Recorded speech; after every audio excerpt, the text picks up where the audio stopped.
And start recording. All right. So I'm going to drop this lecture in the classroom as well, um, to go along with the videos that you got to watch throughout the week. But I wanted to show you just these objectives so we'll know exactly what all we're going to face. All right. And it's pretty daunting. Again, when I talk about lecturing for 2 or 3 hours, I'm going through each and every one of these kind of categories and explaining them. And so you can see how it's a lot to take, and you don't know what a sim does or why does a company needs to have a sim. Okay. But if we can put that into a video set and then you can go back and um, hear what I say, maybe do some research, look it up on YouTube, shoot me a text asking for some clarification, then I think we can absorb the information a lot better. All right. So now let's go to um, our first link here in the January topics. And this is the landing page for CompTIA, the CompTIA examination. This is what CompTIA is going to market it to you. And I really wanted to show you this. Uh, this is all marketing schemes. Now, I'm not going to say that you can't get this type of salary, but starting off, it's according what state you're in. If we're going for remote work, 84K is very plausible. In states like New York, California, Texas, uh, 84K in South Carolina, you might have to work a little bit. You might have to have some experience, but it is possible. Over 500,000 jobs, I think it's more. And I think it's going to grow as time goes on because we have to learn how to groom individuals into cybersecurity. Now we're seeing more colleges have security programs, certificates, more than ever. So, but that's still a 4 year wait before we get someone um, that has the knowledge to come in and actually do work. Now, the great thing about this class is that you're going to get a lot of experience in 6 months. Okay, and for I think it was Paul. I think who's starting with Benedict. Um, I'm sorry, Carlos. So I'm going to be hitting a lot of more topics that you're going to be kind of taking a slower chance to get to in class. I'm going to be hitting those topics rapidly, but I'll probably give you more real world experience in my lectures. So um, to go back to the 500,000 jobs available, I think it's going to be more demanding, and having Security Plus as a certification on your resume, I think will absolutely bring you up to the forefront as a favorable candidate. Also, being of you have these certain jobs that need to have diversification in their departments, and so having that work with you as well is also a great thing. But the main thing I really wanted to show you guys, and this also goes back to the type of class that we're having. This is all just kind of like repeating of what the PDF showed, but actually to take the exam is $350 per voucher.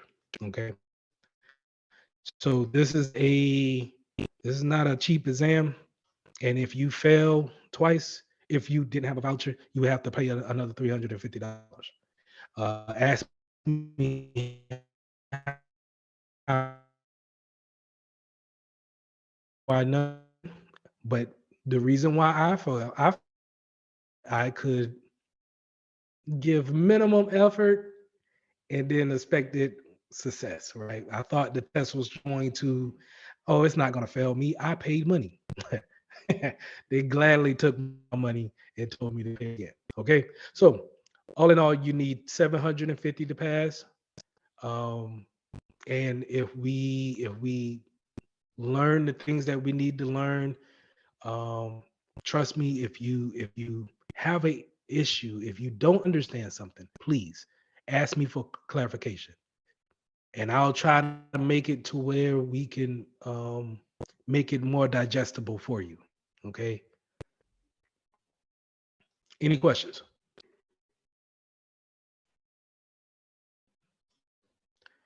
Going on to the Pearson View link. So now I'm gonna close this out.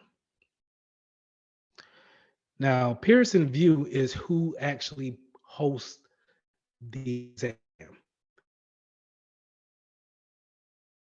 So we're not gonna go back to CompTIA a membership here with Pearson View in order to take the exam either in a test location or we could take it um, at our house with a proctor, right? And a proctor means someone's going to watch you take that test. Okay, so in this case, and Chris can talk more to this, is you're going to clear out your area.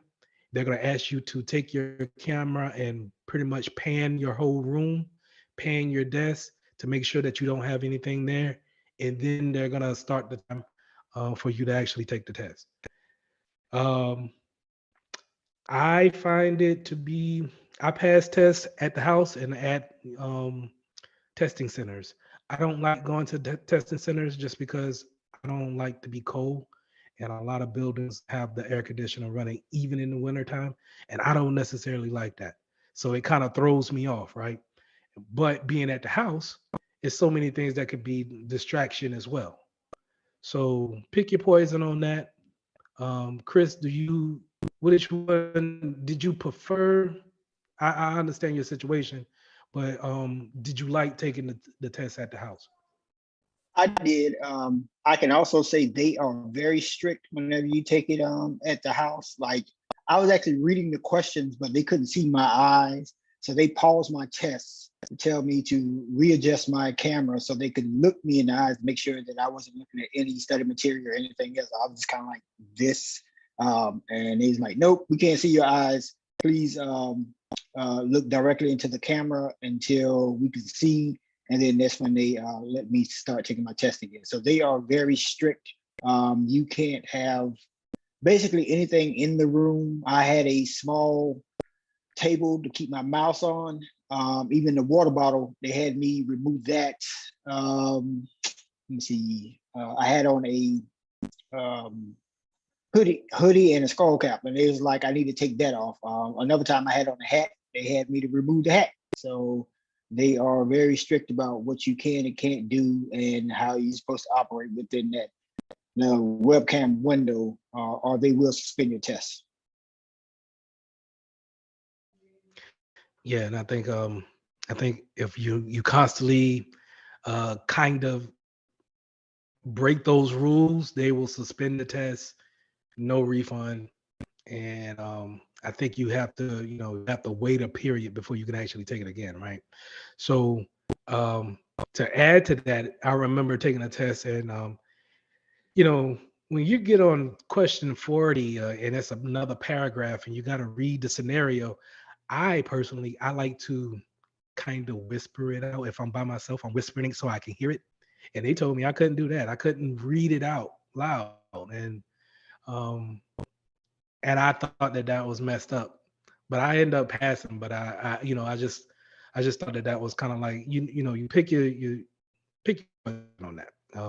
If you go to a testing site, I was able to read out loud, but you don't want to be reading out loud, and other people are taking the test too. So I was kind of whispering, like, but they don't want that as a proctor. So just keep those things in mind.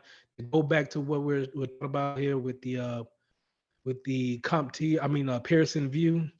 When we are going to sign up to take the actual test, we want to make sure that we find a testing. If we're going to go to a testing center, what's the zip code for Columbia? Is it 29202?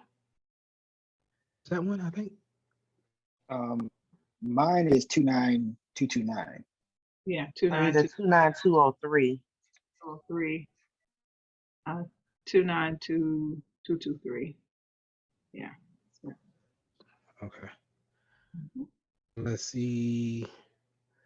So we want to pick one of these testing centers, and what they'll let you do is they'll let you see what available times they have and for that particular test, and then you will, you know, this is directions. But if we went through the whole process of actually saying, hey, we want to take the Security Plus exam, um, one of these places will actually have a time that you can actually schedule there and then go and take that test. I like to schedule mine on a Saturday, but it's very few testing centers that actually are open for a 3-hour test on a Saturday, right? Um, but this is where you want to do it. Okay. And so we want to go ahead and when your time, just go ahead and fill out a profile in order to actually use that voucher to take your test. Okay. So both of these links are in this slide. Now, when I add this when I added this here, you should be able to open these slides up and be able to click on those links to take you to the things that I've covered. So let's really jump into it. Before we jump into security roles and security controls, um, really quick, what do you guys think cybersecurity is? What does it entail to you? What do you, if you were interviewing with me and I asked you, what is your definition of cybersecurity? What would you tell me? A protection from hackers. Okay. Uh, What are a we protecting? protection. I'm sorry. Uh, Go ahead, Chris. we were Oh, I'm sorry. protecting your network and our network from and all kind of hacks, worms, just any kind of cybersecurity breach. Okay. Anyone else? I would say protecting your systems from threats.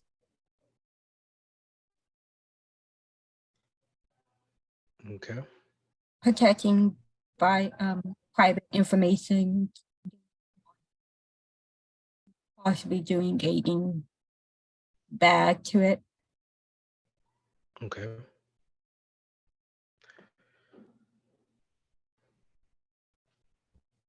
All those are right, right? We're going to be protecting more than likely somebody's data, whether it's our own or if it's a business that we work for or someone else's that we just kind of a family member, right? So we tell our moms or our aunts or uncles, hey, you might want to change your password on Facebook. Um, or it might need to be a certain length and have so many characters in it. Um, maybe you shouldn't have the same password for 14 different accounts. Maybe you want to protect someone from hacking into your credit card and then making some charges on it, which happens to me seem like every other month for some reason. But anyway, um, maybe we want to protect from that. Cybersecurity is a overall being protective of some type of data um, and or network, but the data lives on the network. Okay. And when I say network, I mean Wi-Fi, Ethernet. If I can get to the internet, that's my network. Okay. And the things that we want to send back and forth with each other, we want to protect those things. Even this Zoom session right now, we want to make sure that only we can actually get into it.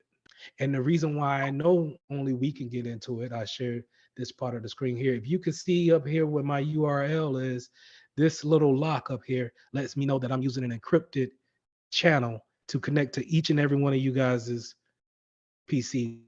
So you hear me and nobody else on my network should be able to hear or to look at our session that we're having. Okay. Now I can't speak for your connection, but no one should be able to get into my network and get onto our session here and see what's going on. And it's possible. And we'll go over those type of tools that can actually sniff the network and see what traffic is going back and forth. So whenever going into an interview, someone asks you, "Hey, what is your definition of cybersecurity?" That's what it is. It's pretty much there's no wrong answer. You're protecting some type of data from not just hackers, any type of disruption, and we'll go over that when it comes to I think threat actor. So in the next slide. Okay, so let's start off. I think chapter 1 starts off with security roles and security controls. So security roles, I wanted to really emphasize on LinkedIn and Indeed. So let me open up um, that page again. So LinkedIn, we already kind of touched on it as this is a networking platform for businesses to actually go out there and see individuals who could be perfect and like that. It's more of a business oriented platform. And so you will get a lot of more options to talk to recruiters or actual businesses that they want to actually interview you or talk to you about a certain position. I'm gonna go to my messages here, just because I just saw her put an opportunity for me here. I think this morning, yeah, actually. Oh, well, no, that was Thursday. So I don't know who Mandy is, but this is how recruiters are sometimes they'll come and they'll look at your resume, your profile, and they'll say, okay, I'm a recruiter working for a particular company and I'm looking to fill this position. Lee's look like he's a perfect opportunity candidate. I'm gonna reach out to him in his messages and see if he's able to actually, is interested in interviewing. Now I can go ahead back and say, hey, I'm interested. Let's talk about it. Or I could just say no thanks, which I'll just put right and send. But I'm showing you this because this is the way I think the world is going versus filling out applications, after applications, and only being limited to the type of jobs that we see. Sometimes people don't post their jobs here on LinkedIn or Indeed. Now, to go to that part, you go ahead and pull up Indeed as well. And I had this pull up earlier.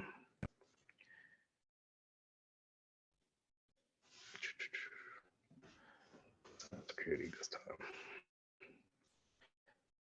So to go back to what we were initially talking about, security roles. Um, I pull up these two different sites just because this is where you're going to normally see security analyst, security engineer, a CISO. These type of jobs are what employers are actually looking for. Now, in the video that I put in the Google Classroom, I'll go a bit deeper into each position, but these are what we want to look for and then apply for after we finish this class. So this is an entry level right here for people who are looking to break into cybersecurity. Cybersecurity associates is kind of like, hey, we're looking for the bare minimum of experience, but we're also looking to fill the position. That's what I see when I see associate. Okay, specialist is probably going to be wanting 1 or 2 years of experience, but I'll talk to you about the experiences that you already have. Okay. Um, Now, IT specialists and IT security specialists. So when it comes to Indeed, right, every company is going to put their need out as far as who what they're trying to fill in a different type of way, but it's normally the same type of role. Okay. And a IT specialist is really no different than an IT security specialist. And especially if you put in cybersecurity for the search engine, this is what it's going to come back with. And more than likely, it's going to describe what they want in a security personnel. Okay. Now, you also have CISOs, and that's SISO, CISO. I'm sorry, CISO, CISO. So this is going to be your chief informational security officer. This is probably your senior level. Um, you're going to have at least 10 years of experience in order to even be considered for those type of positions. And they're not always available. All right. So normally when people get CISO um, positions, they're not really giving them up no time soon. Um, but security architects, These are people who are taking the whole business as a whole and understanding what tools, policies, and other controls that they need to put in place for the company to operate in a secure manner. Also, kind of a senior position as well. But all of these positions are um, available, and I'm not trying to deter you saying that you need experience for it. But once you get your foot in the door, these are the type of opportunities that are waiting for more experienced people down the road. So I jumped back over here to LinkedIn, and LinkedIn has, I think, is a better platform to actually look for jobs than Indeed. Uh, because I believe, I don't know, I just feel like the recruitment department for each company is just more aware about um, what they're putting on LinkedIn and knowing that they're going to get good quality people for these jobs. Okay, so like I said, an analyst is going to be probably uh, these are entry level jobs. These are people who we have a little bit of experience under our belt, but they're still coming into a job looking for guidance and leadership, right? So they're not coming into a leadership role or a senior role, um, and it ranges from company to company on the pay and then the actual qualifications. Okay, so let's say like I clicked on this company because the pay is it looks really good, right? Now private companies may be able to offer that, but they may not be in business for too long. Okay, because they're probably a startup. They're trying to find footing, but they are willing to pay top dollar to bring applicants in and then get them hired on. But you still have to worry about if the business can actually um, survive 10 years. So just keep that in mind when you're looking at salaries and things like that. But um, sorry. Um, Security engineers, that's what I do right now, and that's more hands-off. Analysts, I was doing more help desk tickets and kind of working with the client a lot more.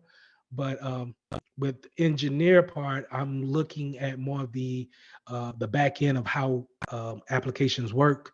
How does the actual how does bringing in our security tools match with what the business is doing? My job is not to actually stop the business from doing what they're doing. I want them to do what they do more securely. Okay. So I don't mind you going to surfing the web during your time at work, but I want to make sure that you're doing that in a safe manner. So now engineers are probably, it's more of a mid-level role. Um, but you're looking more at the inner workings and how does it actually work with the things that we already have in place.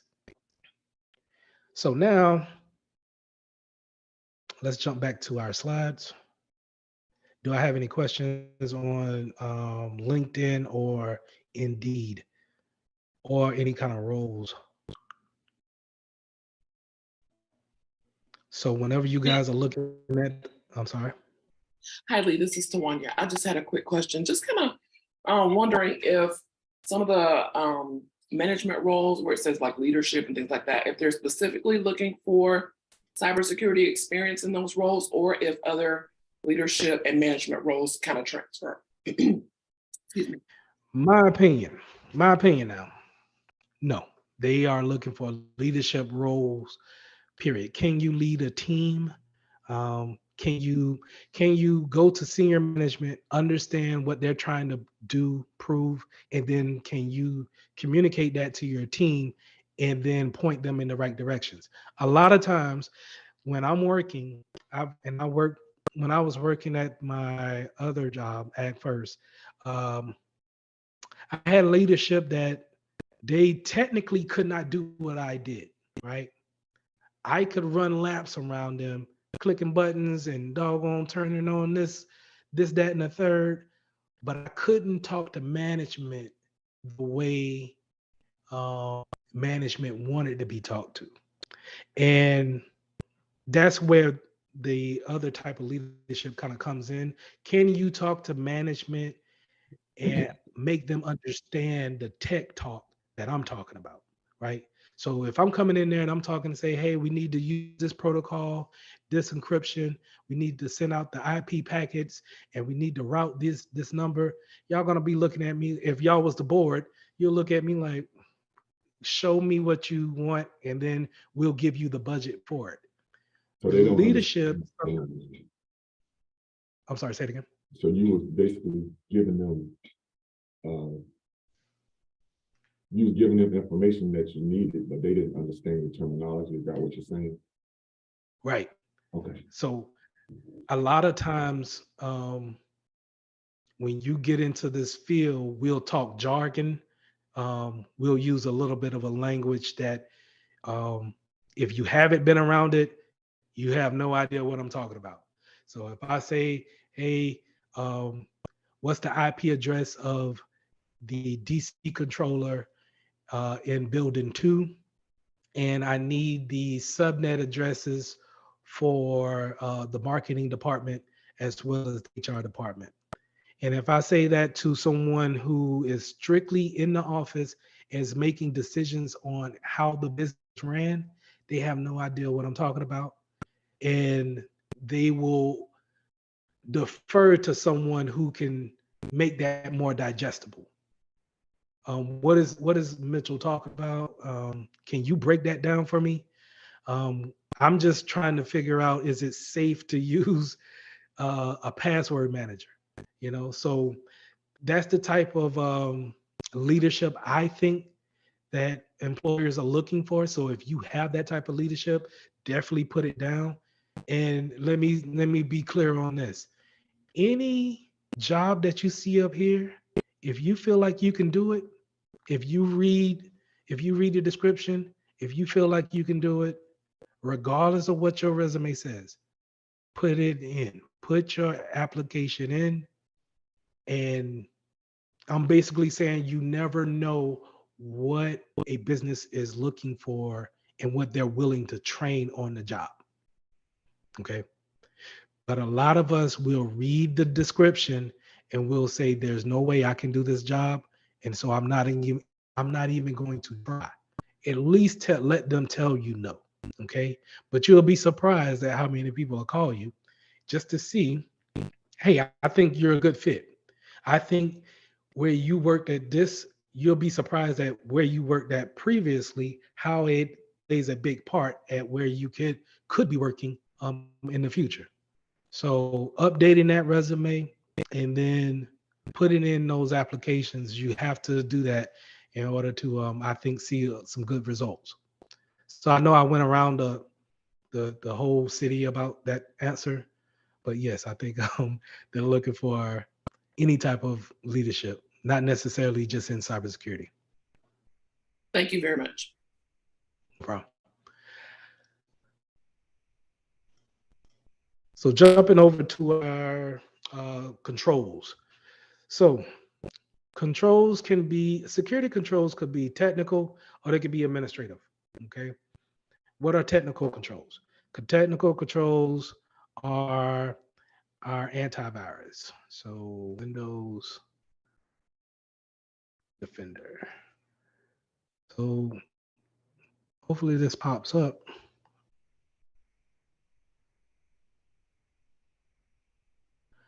Now, this is a technical control, okay?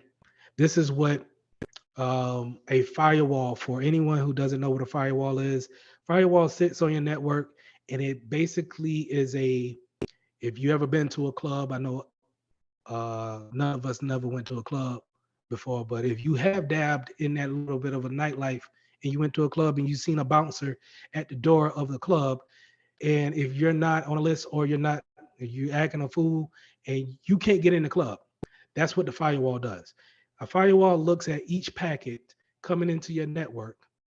Now, if you don't know what a packet is how we actually communicate to each other on the internet. Okay.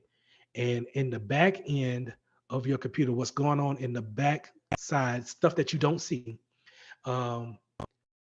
the internet sends packets back and forth, right?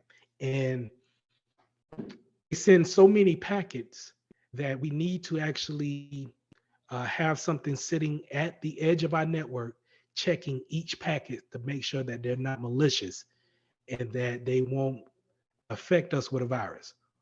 Okay, so this is what your firewall is going to pluck it from the list, and it's going to discard of it, so you'll never get it. So a lot of times we're blocking things that we have even no we're not even aware of, right? We just got on and just wanted to check our bank account for the day. But a lot of times we're blocking things on the back end because we're sending out people are getting attacked all time, all types of time throughout the day. Let me show you a heat map. Info do cybersecurity heat map. I had one. I should have saved stuff like this on my favorite one, but hopefully this will show exactly what I want you to see. This is not what I want you to see.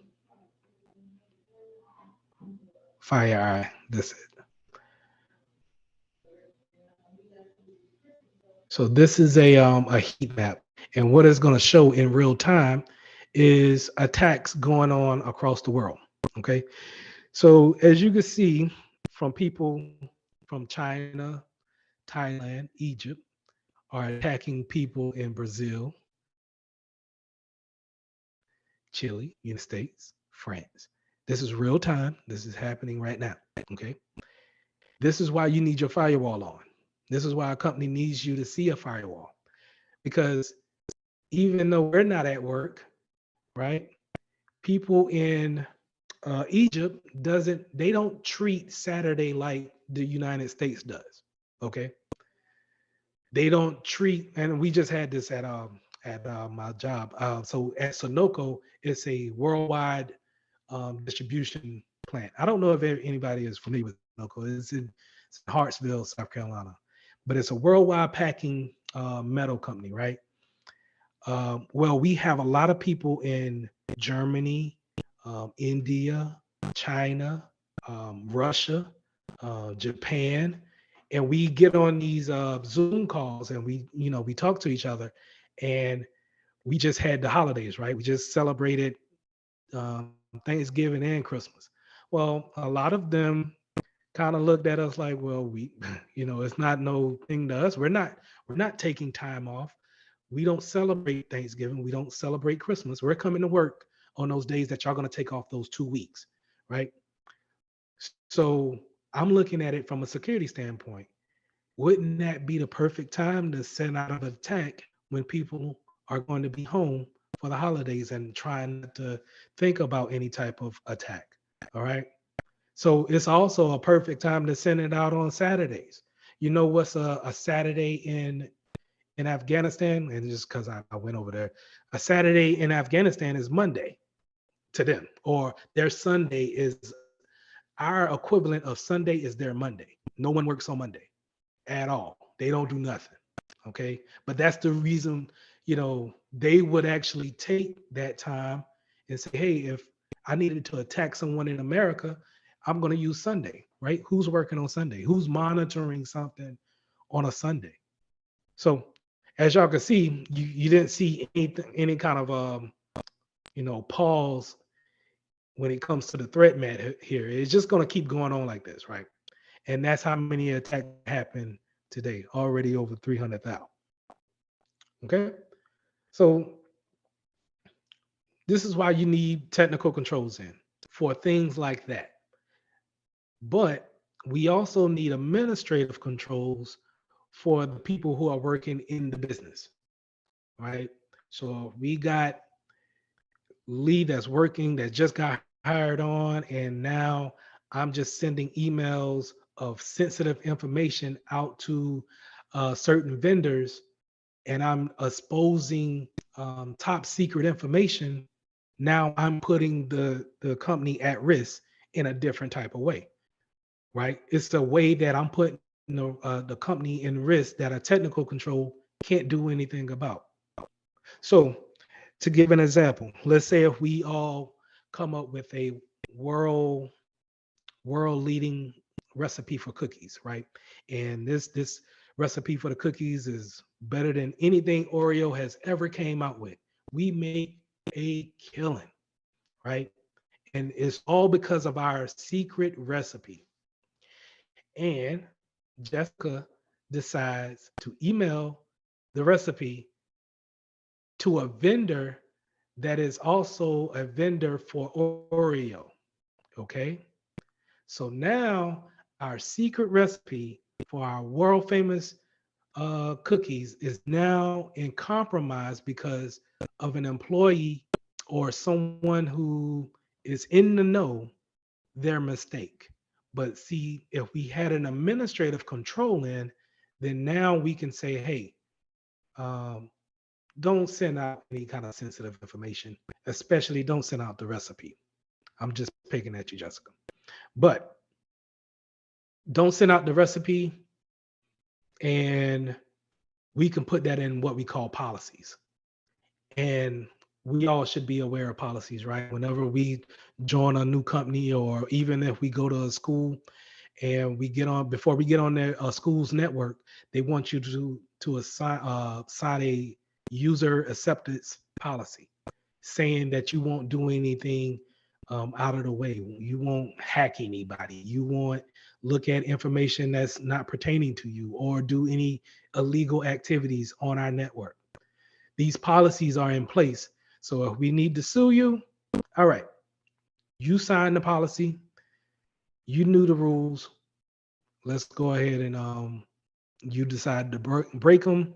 This is the consequences. So again, we got technical controls.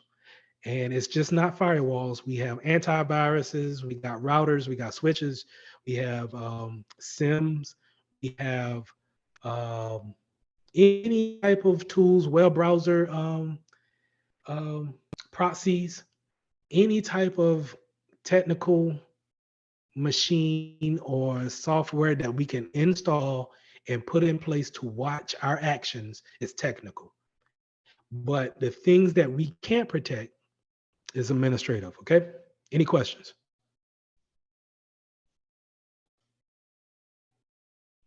Okay. Threat actors. Who will attack us? Anybody who anybody who wants to attack you will attack you, right? They still attacking each other over here. Okay. So hackers. Hackers could be anybody. They could be any kind of setup. They can set machines up to do this on a constant basis. Bots, as what we like to call them. I don't know if you ever heard of a botnet or turning a machine into a bot. A lot of times we hear about bots being if you're on social media, right? And you could tell a bot is someone who you've never seen before. All of a sudden, they show up in your instant message or private messages, right? Saying, "Hey, whatever they're selling or want you to and be enticed by, that's what they're trying to get you to actually click on." And then in the back end, you may become a bot. And what I mean you, I mean your computer. So a lot of times we use bots to mine Bitcoin. Okay. And when I'm say mining Bitcoin, like going into a mine, hitting it with a pick, right? Mining Bitcoin. And in order to do that, you need computers that are able to solve computer basically problems at a high rate, right? So basically, in order to do that, it's better to have a multitude of PCs to do this instead of one or two PCs. Okay. Now, in order to do that, if I can write some code to bring you on board and make your computer a bot, then that's fine. I would like to do that. How can I do that? I can send out a mass email and see who actually clicks on that. And then now you're a part of my botnet. Now you're actually mining Bitcoin for my personal gain. Okay. So that's part of hackers. That's not all what they do. They also participate in social engineering, which we'll go over later. Uh, but they also, 9 times out of 10, what we think a hacker is just someone sitting in the basement with the hoodie on, and they're just typing away and they breaking into any and everything. It's not that simple, and it's not exactly what the movies say it is. All right. Hackers could be me, it could be you, it could be the people who you least suspect, could be anyone looking to get access to your network. Um, Now that I look at this, who would attack us and then see natural and God made attacks, that kind of looks bad. But let me explain. Natural and God made attacks, right? Remember, we're trying to protect against any type of disruption to our network or to our business operations. Sometimes we have tornadoes, sometimes we have hurricanes, floods, any type of natural event, God made event that we can't prevent from happening. We need, as security professionals, we need to be aware of it. And then we need to have a plan in place. That plan being an administrative control. Y'all see how I tie that in? That administrative control will say, hey, Columbia gets flooded every 7 years, right? So if they get flooded every 7 years, maybe we should have a backup center, a data center in Atlanta. And so if we get flooded out in year 7, then we can push the network over to Atlanta and we can continue to work seamlessly and not be affected. Can anybody tell me what natural disaster? Yeah, I can. I guess it's natural.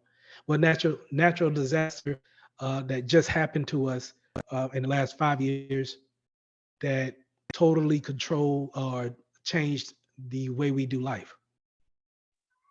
COVID. COVID. COVID changed everything. I've never seen so many businesses scramble to try to get their business online, and they're still trying to get it online, right?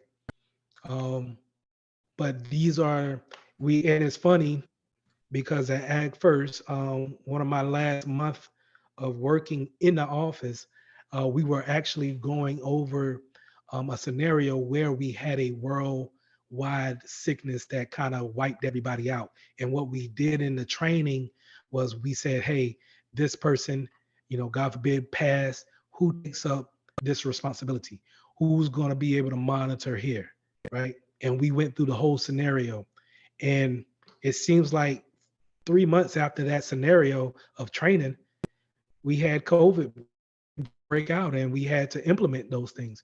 And we just went into, hey, everybody work from remote and we'll just try to implement working aspirations on a daily basis from there.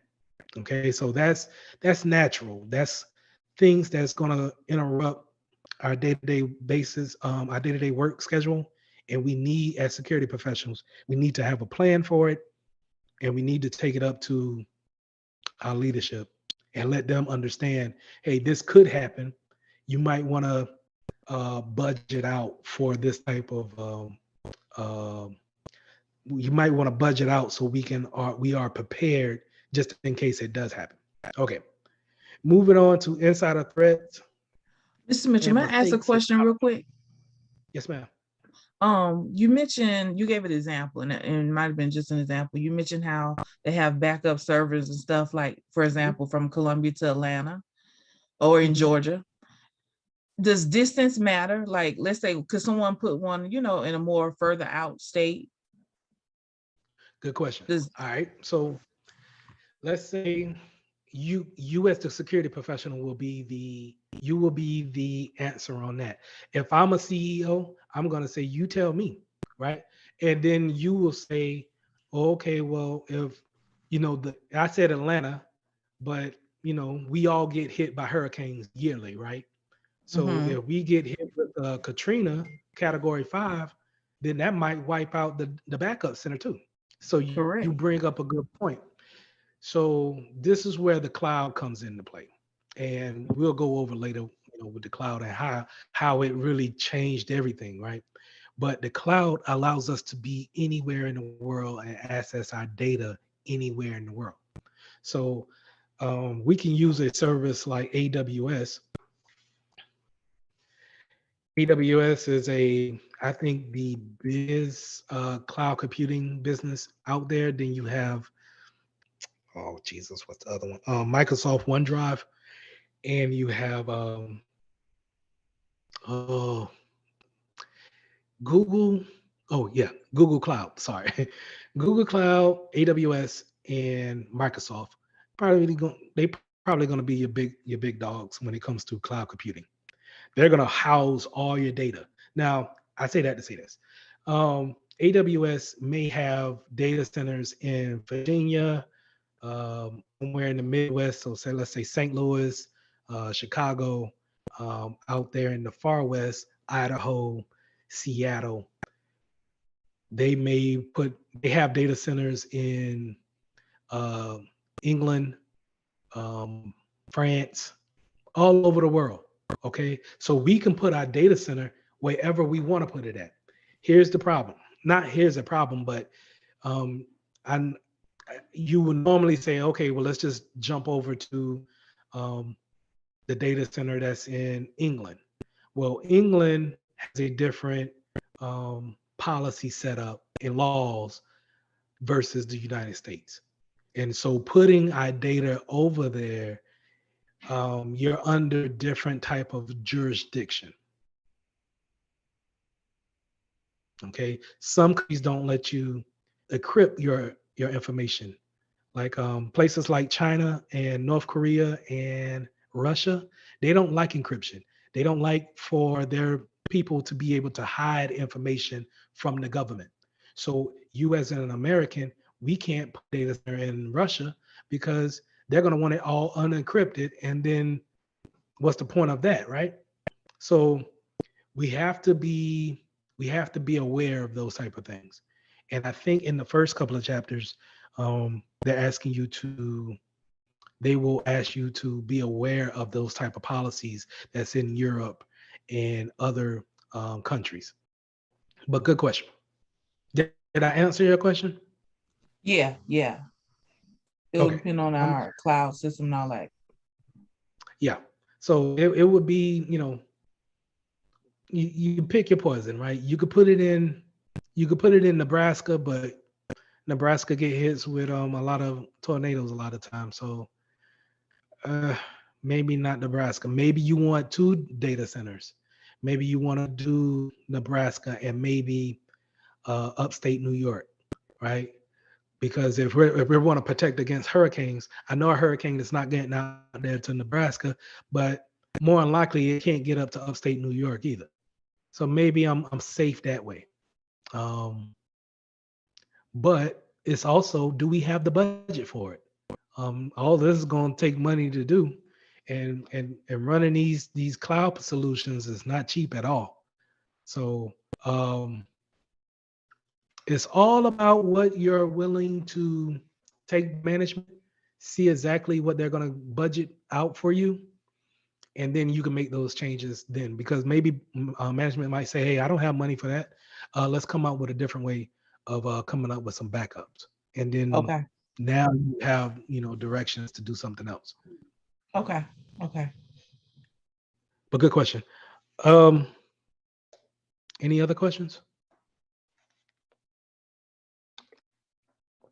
Insider threats and mistakes. And I want to lump these into the two together. Insider threats are probably going to be your people who are um, they're looking to be malicious against the company. Never know the motivation behind it. You never know. It may be they're asking for a raise, they didn't get it. So you know what? I'm gonna just post all the secret information. I'm taking the secret recipe and I'm putting it on Facebook. I don't care. I'm putting it out there. If I can't get the raise, then nobody ain't getting the raise. Insider threat. You have to put in both technical controls for that, and you need to put in administrative controls for that. All right. So we are the thing that makes an insider threat so dangerous is that they already have access to your network. We thought that they were trustworthy people, but you know, you never know what would turn an employee against the company. And now, since they are turned against the company and they want to become malicious against the company and put in, let's say, a logic bomb, and you will learn what a logic bomb is, um, you have to have your technical control in place for those type of attacks. On the other hand, mistakes are just mistakes, right? If they don't really understand um, the importance of phishing emails and they click on a link in a phish, it could be an honest mistake. It could be that drowsy, it's been a long day. I see an email that comes in about gift certificate cards. I know my company gives out gift certificate cards. I click on it. Oh snap! It's a fish attack, right? You have to weigh that out. Again, you want to put in your administrative controls to ward against those type of mistakes. Have them do training and put in your technical controls on their PC so we can actually confine those um, those PCs whenever they are attacked. Okay, moving on to how do we gain threat intel? Threat intel is understanding what attackers are doing, um, getting information, news about it, right? Because it happens every day, right? Remember the heat map. The heat map shows that we were already up to 300,000 attacks to date. Okay, so the place where I go and get my threat intel are pretty simple. I like this company here called Hack 5. So they got a YouTube channel and I'm subscribed to it. So they will come out and they have kind of like these little short videos saying what kind of hacks is going on today, what to look out for, what's really hitting the news, right? Hack 5 is wonderful. They also have a website. If they don't have it posted, oh yeah, okay. The Hack 5 store, and they got a lot of tools that you can actually use on a day-to-day basis, right? Now, this is called penetration testing because we are learning cybersecurity. If you're not doing penetration testing, you are a hacker. You are subject to go to jail. Okay, I'm gonna say it again. Using these tools that I'm about to show you, if you're doing penetration testing, you probably signed a NDA, you signed some kind of contract with some company to use the tools. If you haven't signed anything, you are a hacker. If they find you, you don't know me, I didn't show you this, you going to jail. Okay. Now they have different tools that you can get and you can plug in and you can see different types of information on the network, right? So this rubber ducky is going to be a key logger. And so what you do is you plug it into the back of a computer, you walk away. Now, whoever types in anything on that computer, it logs it down. It shoots it out to the internet. You log in on the other side of the console. You see exactly what they're putting in. Great way to get passwords, right? I wouldn't suggest you. Mind you, that's $80 if you want to spend the $80 to get it and get some passwords. Hey, I wouldn't suggest it because we're not penetration testing here. But this is where you go and get stuff like this, okay? Now, all of these type of plug-in devices, this is where you go in, and I'm talking from a penetration testing. You're going into a company and you're just plugging these things in and you're leaving them there. And then whatever information that they want to, people plug into it unknowingly, this is just what you get, okay? So they also have things like Wi-Fi sniffers. I'll show you a free Wi-Fi sniffer, but you also have things like this. Um, I'm pretty sure some of these have jamming capabilities to be able to cause disruption, taking away your Wi-Fi signal. But good space, good place to actually see the type of tools that penetration testing use in the day-to-day field. Any questions about Hack 5?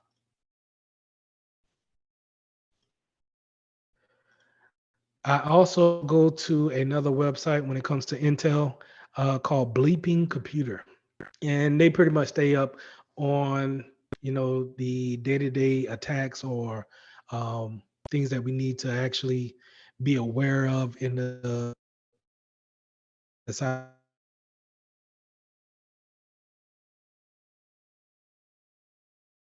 space.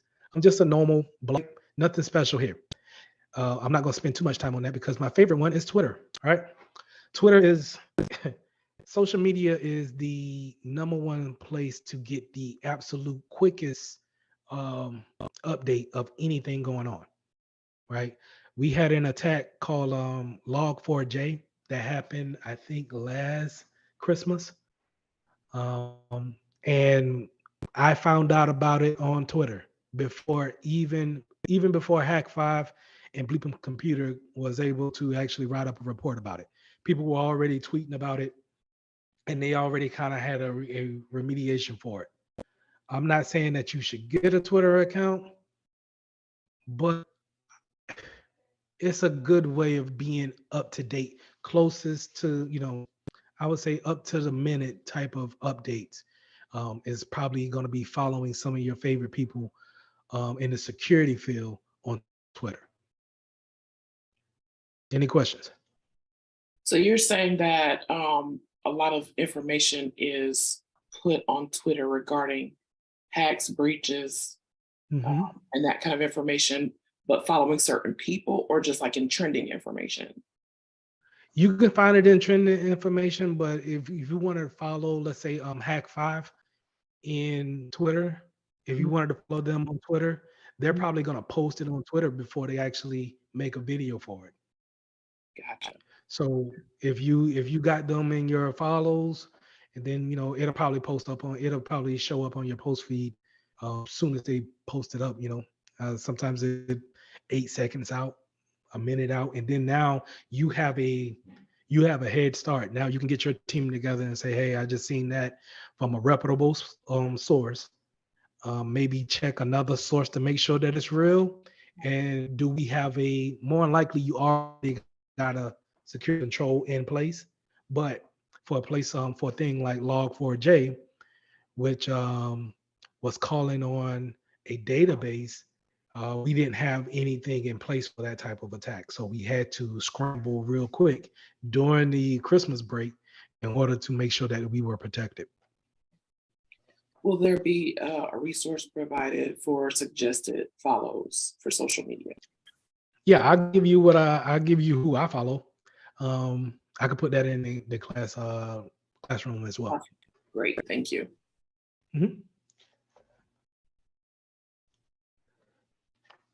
How y'all feeling? Y'all feeling okay?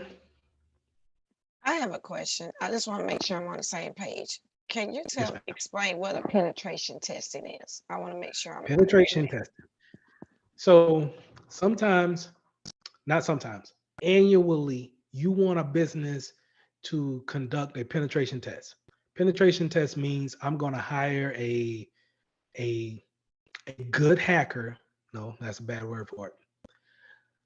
A good intentions hacker to test my technical and administrative controls. They're going to test it. They're not going to bring us down as far as they're going to hack us, but they're not going to stop us from actually doing business that day. That's why I said if you're going to buy stuff from Hack 5 and use it, you need to have a contract with that business in order to use that type of tool on it, because they're trying to make sure that if you're looking at your home security system, you're having somebody come through and test the windows, test the doors, making sure that there's no entryway. The only thing we're doing in the cybersecurity realm is we're testing that with those type of tools that I showed you on Hack 5. I'm even going to go so far to test employees. I'm going to do some social engineering attacks. I'm going to see if you let me into the building. I'm going to see if I can get onto your network once I'm in the building. Once I'm on the network, can I hack into your account, your particular account? And then if I'm able to do these things, I'm kind of checking it off in a on a survey sheet. And then once I'm done, I give it to the security manager and say, hey, you need to address these issues that I found. Now, once I fix those issues, next year they'll come back, they'll try those same things that they told us to fix. We should have fixed them or put some type of control in. And then they'll try some new things and they'll say, hey, this is what's hot in the streets right now. You need to have a control in for that. So that's penetration testing. It's a whole, going back to security roles, it's a whole nother role, right? It doesn't have to do with the CISO or engineer. This is a whole path that you can take.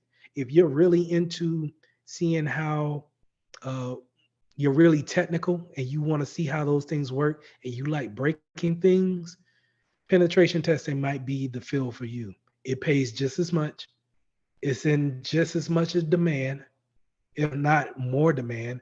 I would say it's better to start a business with a penetration testing skill set than it is with having engineering skill sets.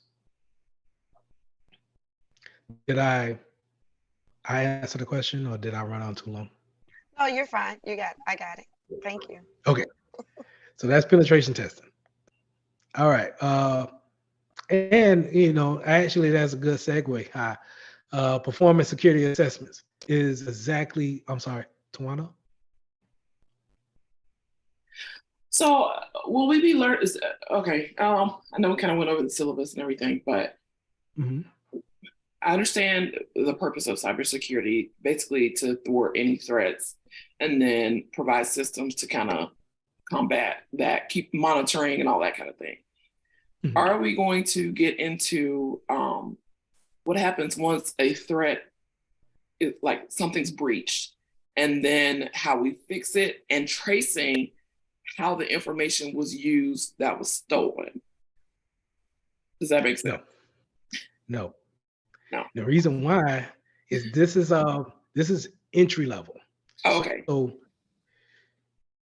that's more into the field of incident response. Gotcha. And while you will learn about what incident response is, as you'll see as my lectures goes on, I'm kind of keeping a 10,000 foot view. Like I'm showing you this is over here, this is over here, but I'm never going in and digging deep into it and showing you. I may dig deep in a little bit of things, but I'm not going to show you how to break down malware and see exactly where it came from, and then what do we do to remediate it later on.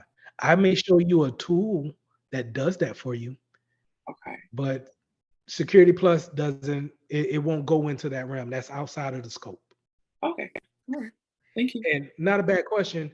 It's just I think a lot of people, when taking cybersecurity, Security Plus, think that that's what we're gonna do. We're gonna do firewall rules and go into the SIM and see the traffic. I may show you those things. I may even give you a opportunity to perform those tasks, and which I will, because I do want you with some experience, right? But I'm not going to make it to where if you get hired tomorrow, you're going to feel like, oh, I got it. I know exactly what to do. You're not going to know what to do after this course like that. You're going to have to, after this course, you're going to get hired on and someone will tell you what you need to do. But they don't want you at a point where they need to explain to you what penetration testing is. Does that make sense? Absolutely. Thank you. Okay. So going back to penetration testing and then security assessments, it's a good way of showing what flaws do my computer or my business has, right? Is it easy for me to gain access to the first floor, to the HR department? Is it easy for me to just log into a computer? These are performing these type of assessments, and then how are we going to actually remediate those type of things? Performing a security assessment is probably going to be done by a security professional, but you also in a conjunction with a pen tester, which is short for penetration. A pen tester is also going to help you out with that assessment. Okay. We use vulnerability management tools. So to Tawana's point, I know it was kind of maybe disheartening for some people to be like, hey, I'm not going to learn too much technical stuff, but I got an idea that if I can get this training out from Qualys, maybe we can have a little bit more hands-on experience, and we can actually use this for leverage when it comes to having that real-world experience. So to bring back to what is Qualys, what is Rapid7? These are vulnerability management tools, and these are big-time players in the cybersecurity realm. What they do is they actually crawl the network. And when I say crawl, meaning that we have a endpoint on our PC, and they look through all of the deficiencies that we have. And now after finish crawling the network, they give you a printout, and you as a security professional, you will hand that to your IT department and say, hey, these are the security holes that you have. You need to fix these holes as soon as possible to bring our risk score down. Okay. So quick question to the group. Who in here understands the importance of updating their PC and their phones? Okay. So this is more than likely these vulnerability management tools is going to tell people to actually run patches. Patches is running the updates, right? And these updates are actually just security updates, and they actually protect us from attacks, right? So let me show you something. I'm gonna go to start menu. If you got a Windows computer, please do this, as well as if you're not familiar with running updates. You're gonna type in updates, and then it may come up with uninstall updates or Windows update settings. So what we want to do is go into the settings, and then we want to check for updates. What I'm going to show you is the update history. And all of these different types of patches, I'm going to refer to these as patches, right?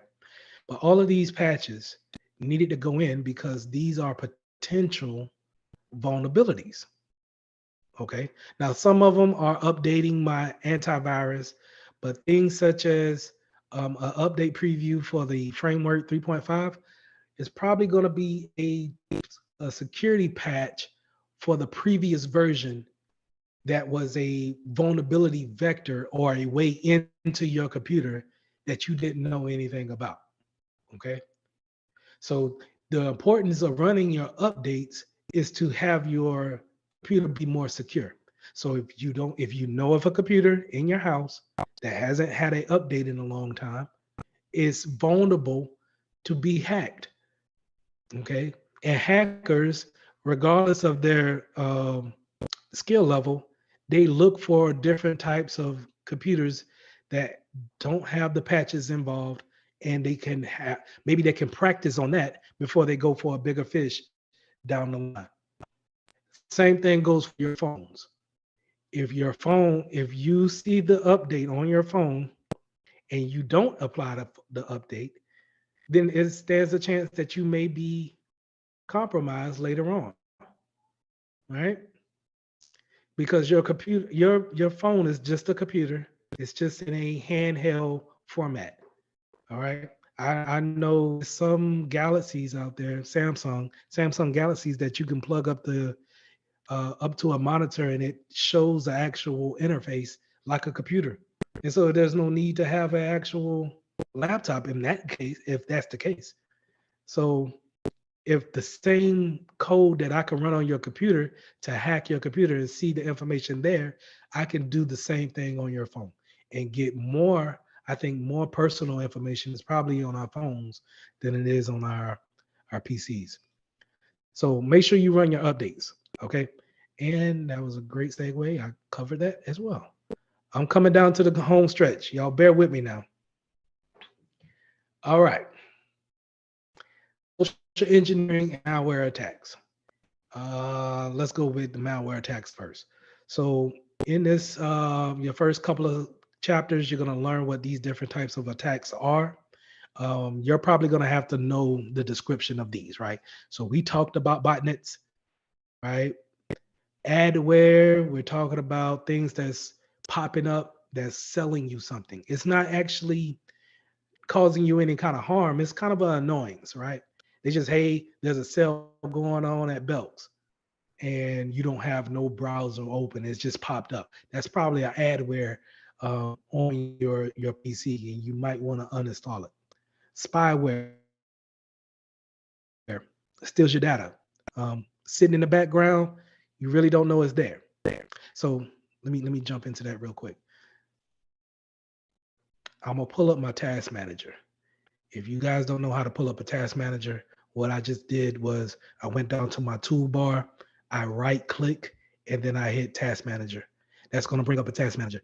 This is going to show you everything that's running in the background on your PC. Okay.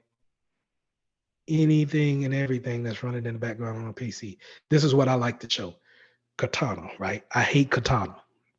Katana is kind of like Siri or Watson.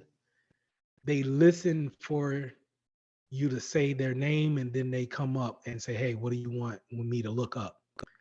But if that's the case, then it's always in a listening mode.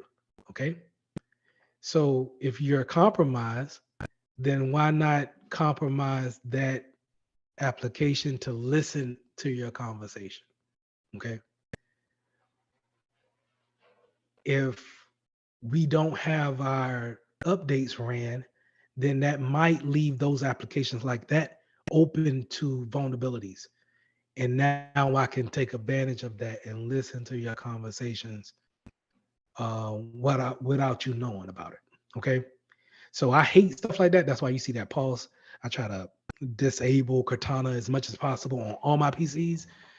But Windows wants you to have Cortana, man. And it's kind of almost a violation of privacy, but you brought the product. So I guess that's how they're looking at it. But anyway, these are all the applications that are running on the background. So if we're talking about spyware, more than likely your spyware applications are probably going to be running here too. Okay. And you can see how many things I have running in the background. Spyware will probably be somewhere around here, somewhere where I'm not going to take the time to go and look for it. Okay. But that's an easy way for hackers to get onto your PC and just kind of chill out and wait until you type something that they want to see, say something that they want to hear, things of that nature. So this is what your task manager, going back to what Tawana asked, if we were to be attacked, I'm probably going to use applications like this to actually see what's talking, what's actually sending information out and what's coming in. So a lot of times when we're sending out a lot of information, when you're being actively attacked, the memory is going to be kind of maxed out to 100%. Your CPU is going to be up there above 80%. Your computer is going to probably kick on that fan and it's going to run hot. It's going to give you the signs that I'm doing a lot of work, right? This is where you look at, you come up here, come all the way up to the top. Jesus. Come up to the top, and then we're going to sort our highest used application up to the top. So I turned that app, that little carrot upside down in order to show me who's using the most memory. And for me, it's Google Chrome because I have my Zoom session going, and that takes up a lot of memory, right? But I can also drill down into see how many sessions of Google Chrome I have open. Now I want you to ask yourself something. Y'all ain't seen that many Google. Do you see that many Chrome sessions open for me? I don't have that many windows open, right? But that's how much Google Chrome is actually communicating behind the scenes. Okay. So just kind of, giving you a little bit of insight on that. That was good stuff. Um, ransomware. Ransomware is a lot of people, a lot of companies are scared of this type of stuff because this is where, they lock down your computer and they ask for money. They ask for Bitcoin. Um, we just had the example I always give is up here in Charlotte. Um, the school district was attacked with ransomware and they had to pay a total of $24,000 to get back these students' information. And they had to pay in Bitcoin. The problem with ransomware or being attacked with ransomware is that you don't really know if you got the ransomware virus off that computer until you wipe it. You have to wipe the PC in order to know that the person is gone. Okay. So once you, all right, I'm gonna jump right into it. Ransomware, you click on a piece of malware, it locks up the whole computer. What it does is it say, hey, pay me so much money, so much amount of money, and I'll give you the encryption key, which you'll learn about next month. I'll give you an encryption key to unlock the actual ransomware. You will pay that ransom or you won't get your data back, right? You won't be able to do nothing. You can't do anything but wipe the computer. So a lot of times, if you don't have a backup system, if you don't have your files in Atlanta somewhere, then you have to pay that back, especially if you got that recipe up there, right? And if we want that data back, we're going to pay that 24,000. You pay the ransom, and then now the hacker will say, hey, here's the key. The problem with that is that the hacker can still be in the application in the background. So while you get your data back, he can wait maybe 2 or 3 months and then reactivate the ransomware and say, hey, I want another 24,000. So on and so forth. So in order to beat ransomware, it's nothing like backups. You got to have backups. Never, ever pay the ransomware. Worms and Trojans, I'll let you guys read up on worms and Trojans. But more likely, we're not going to see worms in real life. Unless stuff just get really bad. But Trojans, you're probably going to run across those a couple of times in your cybersecurity career. Now, phishing campaigns. I have been pwned, right? Pwned means it's a cybersecurity term for being owned or being hacked by someone. So let's go to this website. And what it does is that it looks at so many companies that have already say our company Yahoo have been compromised, and so many emails were leaked out to the dark web, right? And what this site does is that it looks in a database to see if your email is actually compromised. So what I'm gonna do is I'm gonna show you guys. I'm gonna type in Lee Mitchell at Mitchell Technologies.org. This is my business website email. Let's see if I've been compromised. Good news, I haven't been hacked or not hacked, right? So there's this website is not going to show you that if someone has actually been in your email. It's going to show you if you were part of a breach. If someone got your email and maybe they're sending you unsolicited emails, right? So let's go with Lee Mitchell 15 at Yahoo. Now, I had this email since 2002. I know it's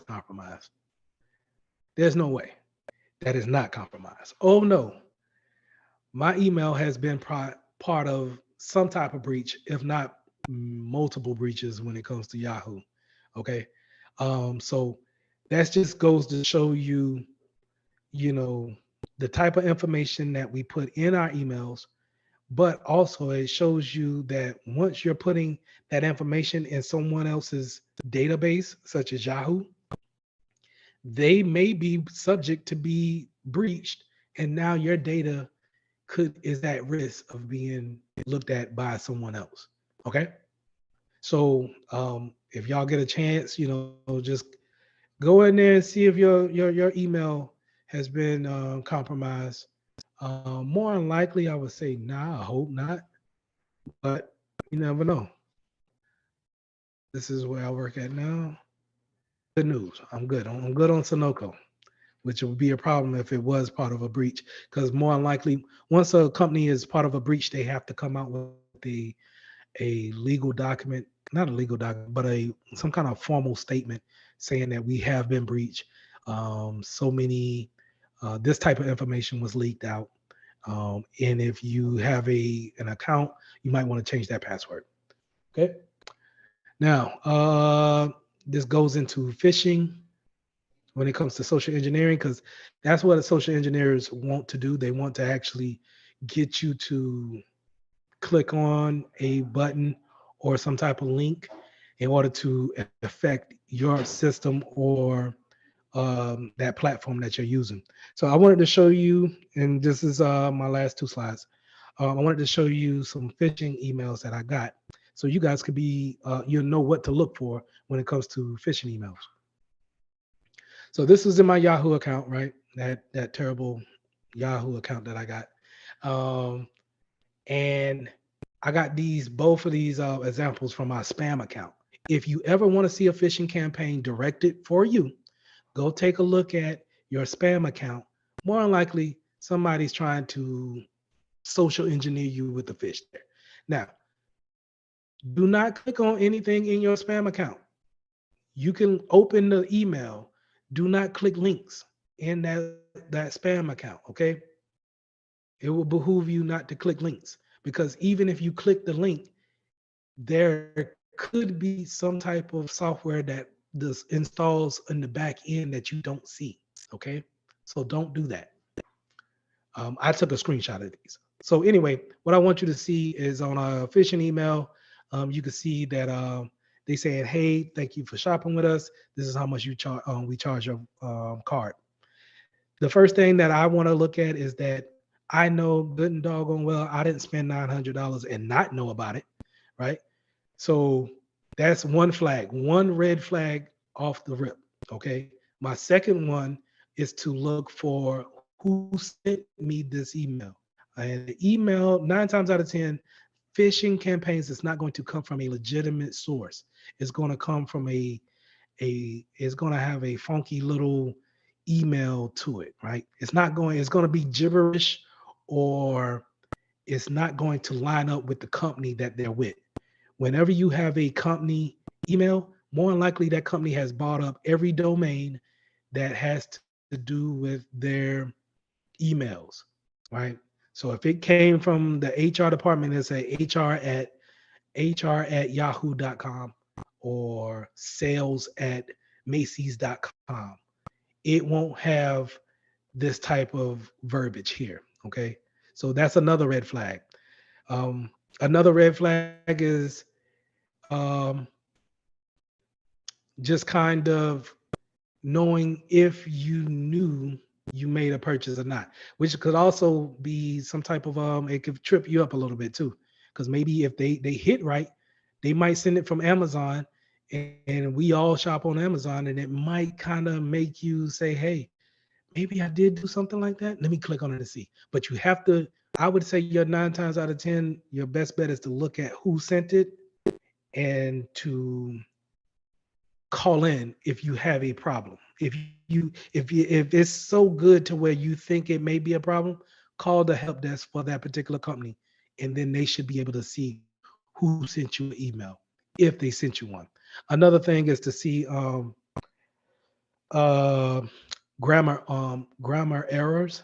So if you see here where it says your order is on, comma, and is no longer to be changed, that space between on and comma and then another space after that kind of is a dead giveaway too. A lot of, and that's, this kind of goes into stereotyping a little bit, but a lot of phishing campaigns come from overseas, and their English is a second nature. I'm second nature, a second language. So it's not as um, buttoned down and clean as it should be. So you want to look for those type of uh, points as well. That's the first phishing email. This is the second one. Well, one more thing. They always want you to click on something, right? They're always going to put a link there for you to actually see. If you need a return or a shipment management or other orders, please visit it here. This is where the malware is going to probably sit at, right? If we click on this, or if our employee clicks on this is where we need to actually stay away from. So this is when I say, hey, don't click on anything, this is what I mean. Last slide. All right, so this is the last email here. This is trying to get me to look at my Netflix account. The problem is that I don't have a Netflix account. They got I would normally use my Mitchell 15 as a logon, but I don't have a Netflix account. I actually use someone else Netflix account. So I know this is it's a phishing campaign. But also I look up here, you see the person that it came from is not right. Um, you can get it now. The only problem with this phishing email is that they forgot to put the link in here. So whenever I hovered over it, I didn't get my little pointer in order to collect it, click it and select it. So they're kind of trying this out. They sent me several emails like this, and you just gotta be mindful of phishing campaigns because they can be very good. If I get a chance to see a nice one, I will take a clip of it and make sure I put it in the Google Classroom for you guys to see. Okay, that's all I have for today.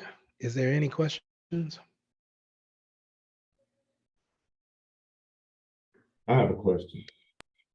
Yes, So sir. everything just about what you said, you just got finished explaining in your spam folder about email is mostly where the phishing is going to occur, or can it occur in some of the other parts of our email?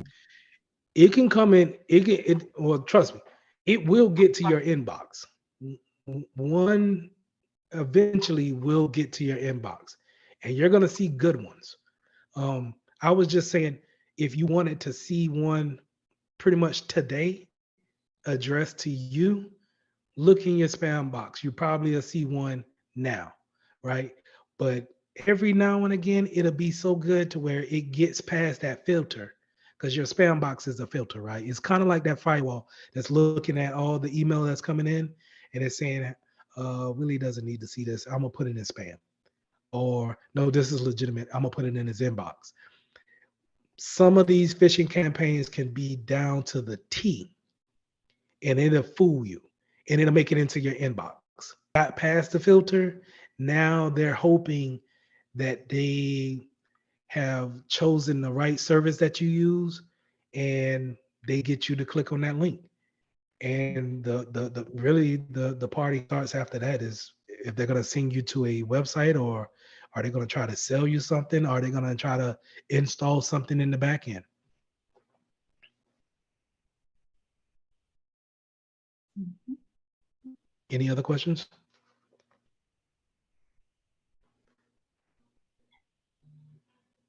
Okay. Dr. McBride? Okay. Wow. Very interesting session. Did you enjoy your session? Wasn't it beautiful? Wonderful? Lots of information. Okay. And I just love the way he um, looked at the practical side of it, you know. So hopefully you've gained some additional knowledge today that you will take with you and that you will continue to, expand upon. Um, So with that being said, Ms. Mitchell is going to drop this presentation. I believe it may already be there in our classroom. And so we get to go and review it. Well, the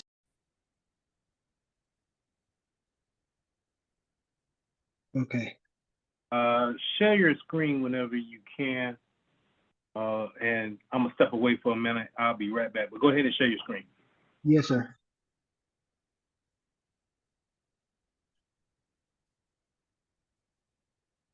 Oh, you gotta disable.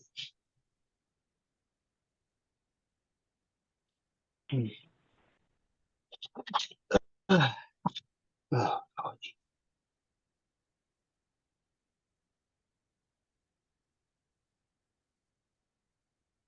I gotta enable it. yes, sir.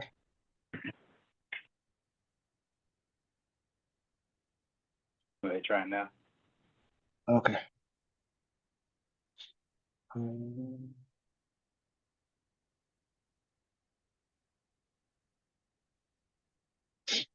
All right, so let's look at the email.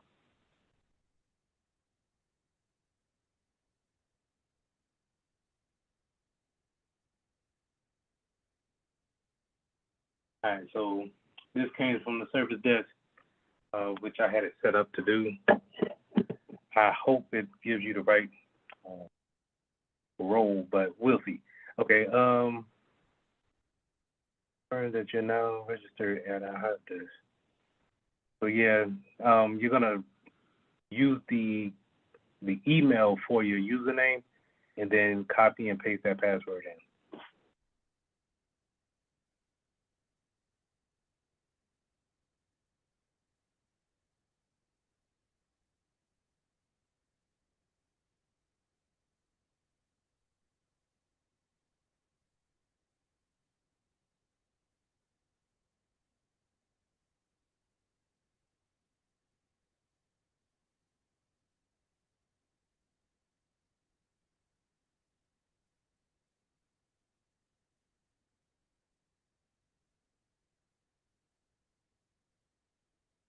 Thinking about it? Yeah, it don't seem like it. Yeah. Not authorized. Go back to the login and switch the tab over to I am a staff member. Right there.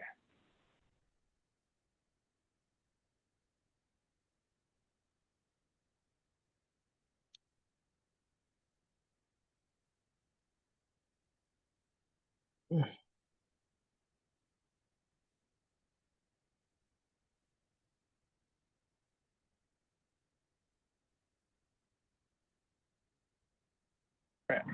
Go to my tickets at the top. I don't understand that.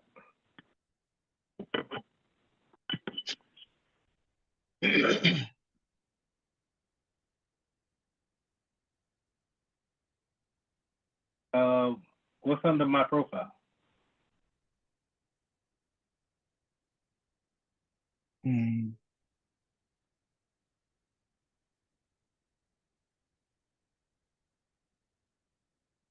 It seems like it already registered you. Let me refresh it on my side. I don't see you in the staff. That's what I wanted you at.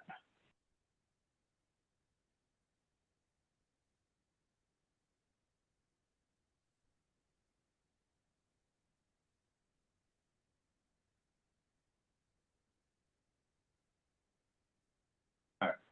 So right now I have you registered as a user, as if you were working for a company and you needed to put in a help desk ticket. You use this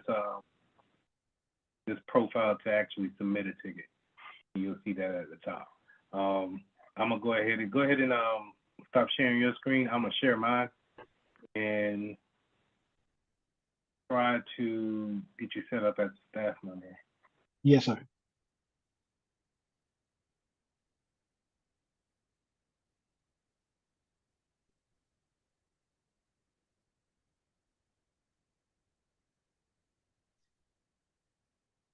So this is the service desk. This is what I'm trying to get you to. This is the regular version. Can you see it? Can you see my screen? Yes, sir. Okay. So this is what I want to set you up with, so you can get that service desk experience, so you can see how I do tickets, open tickets, tickets that are actually assigned to me. We were going to go over this one today, unassigned tickets, and then these overdue tickets. But what I want to do is be able to add you on as a staff member.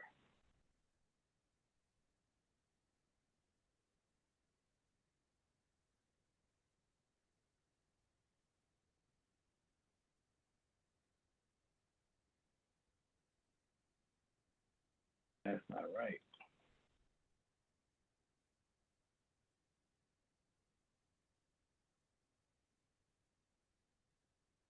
You know what? Let me just add you as an admin. Let me see it. So I'm someplace up here. It just ain't Apparently,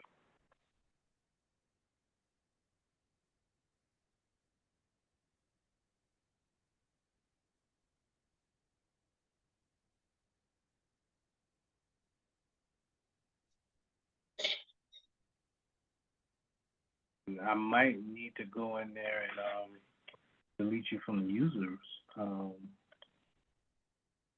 That let's go over to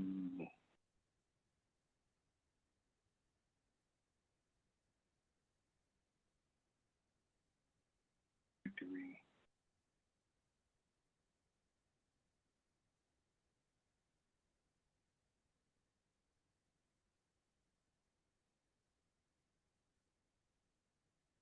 Over to management.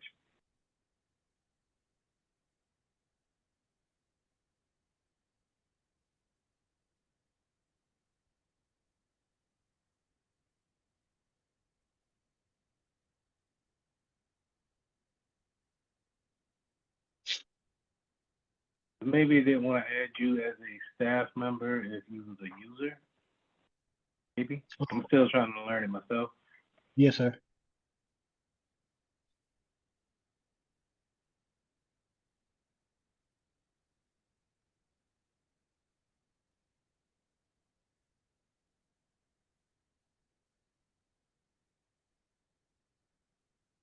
What's your Mitchell Tech email? Hold on. I think I got it on my phone. Been a while since I used that one. Are you able to get to it on my email just to see the? It's charmon at mitchelltech.org. I think I can still get to it.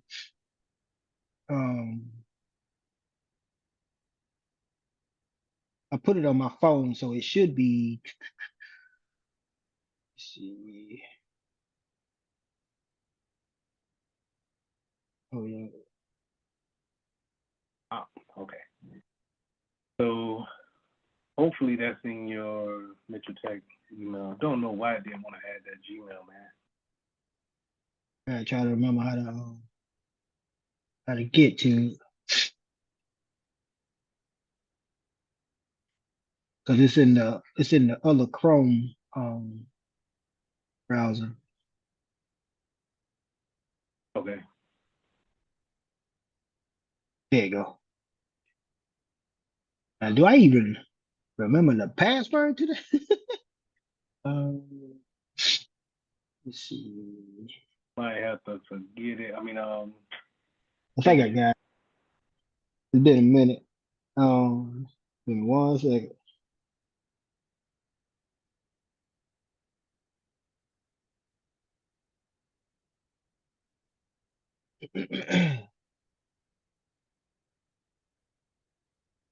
What this is.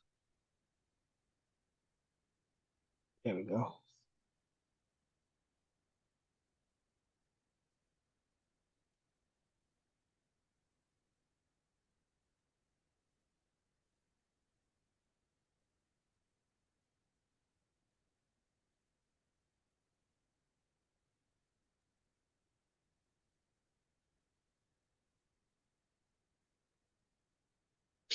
All right. I'm in there.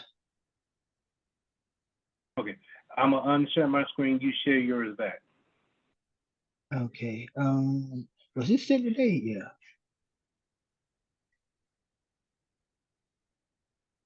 Okay.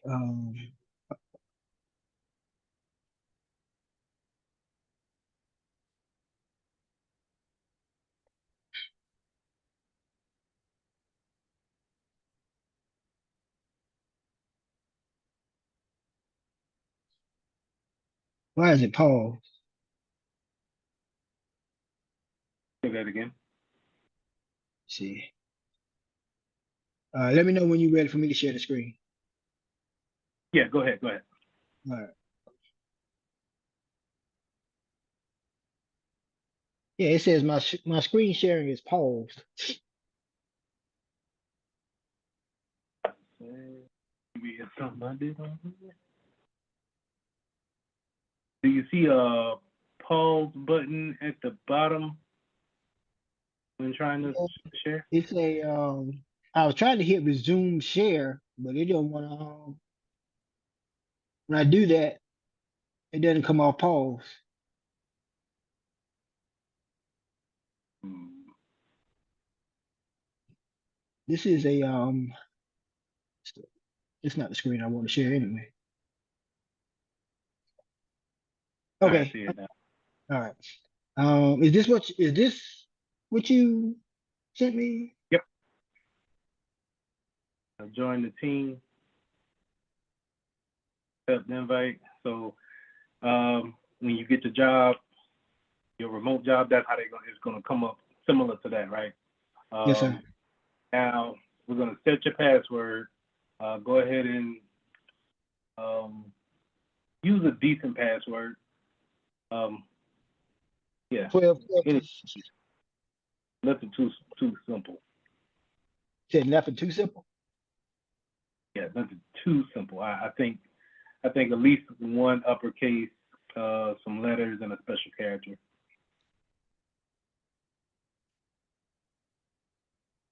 But this next part, I want to see if we need to walk through it or not. But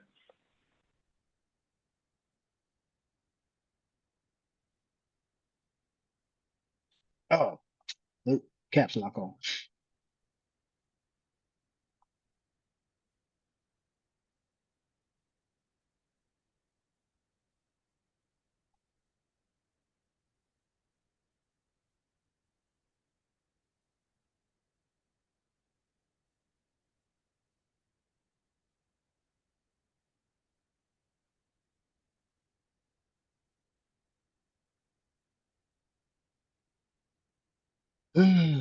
um,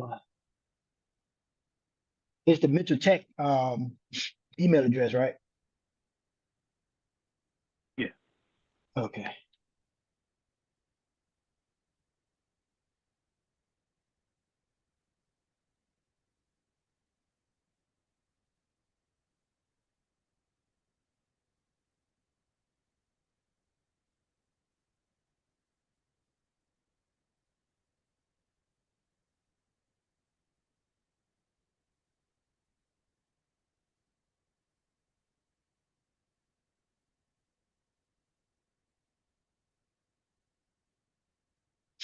Ah, yeah. The screen paused again. Okay. yes, sir. I need to relaunch Chrome. But I do that after we get done.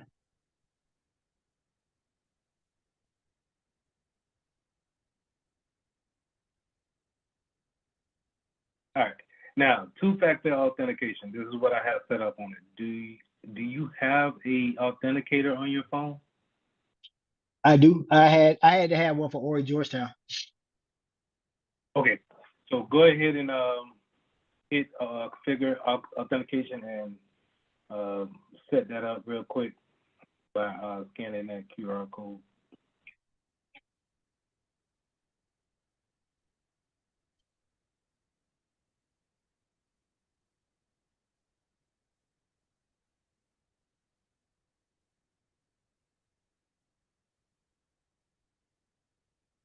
While you doing that, I'm gonna try to get my Xbox back on.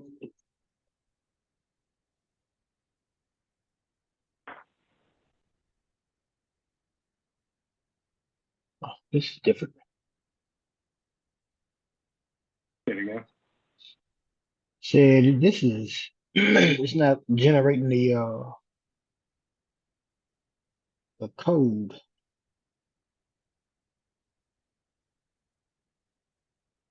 Which authenticator do you have? This one is, hold up. Nope, that's not Microsoft. It just says authenticator. I'm guessing it's Is the little blue lock with the white background? yes, yes, sir. Yep. Okay, that should do it. When you took the QR code, did you see anything that says open EDR? Or not open EDR. It'll say Exidium. Yes, sir. Hold on, let me do it again.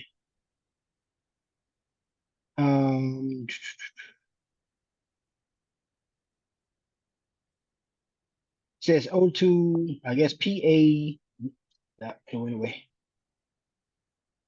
Yeah, it's taking me to open with let me try Duo. I used that before too. There we go.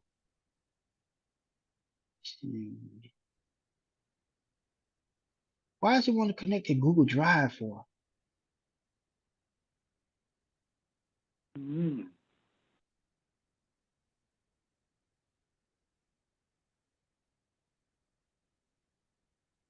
No, we're not doing all that. Yeah, this just a dry run right now. But we having all Oh sorts of yeah, I mean that's the reason why we're doing it. You know what I'm saying? Just to get because I'm not saying that you need to do this at a particular speed at work, but you know, whenever you see something like this or somebody says, "Hey, can you help me set up my two-factor?" Normally I'll take them to that Microsoft Authenticator and scan that QR code and see if yeah, we that's can what set I'm up. using. It's, that's what I'm using. Yep, it's a Microsoft. Hold on, let me try this one. I had to have 3 of them up here, so nope, that's ID me. This is for That's the the government. IRS. Yeah. Yeah, it's giving me a link, and every time I try to I go to Authenticator, it's not generating. Scan this barcode with your Authenticator app to generate the. Let me try these. Let me try because I scanned it with my picture. There we go. I got it.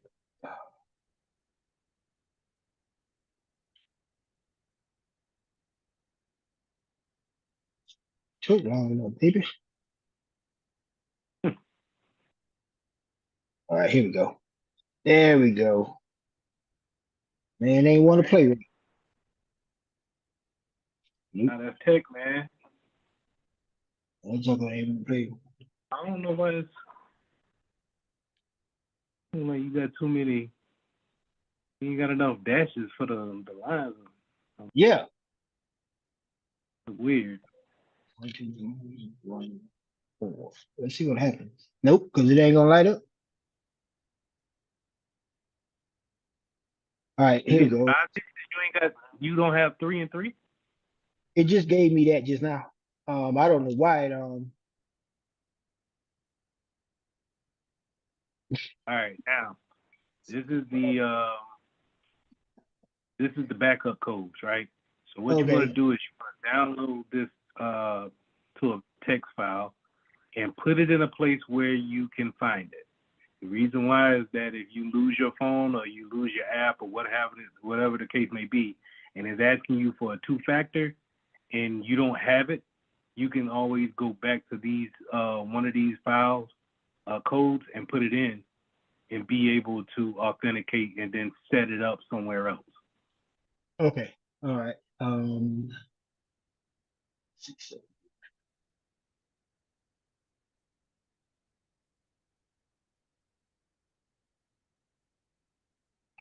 Because if not, like you do like how I did the other week, I forgot it. I couldn't get back in. I tried the two-factor and everything, and I had to end up putting in a help desk ticket with Insidium to reset the whole two-factor for my account.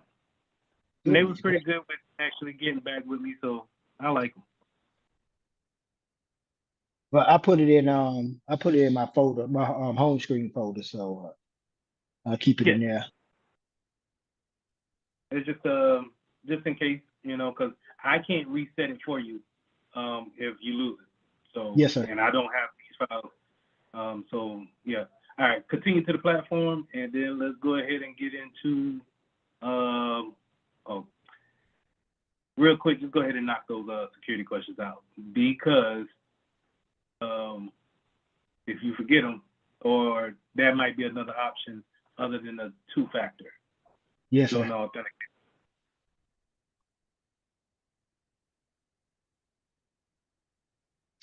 Like I said, man, I tried my best to make this platform as intuitive, as not intuitive, but engaging as possible over the holiday weekend. And I think you're gonna learn a lot from it, man. I'm gonna have a lot of fun just kind of building it up. So it's something that me and you can go in there and check on a daily basis just to kind of, you know, get things going. So yes, sir.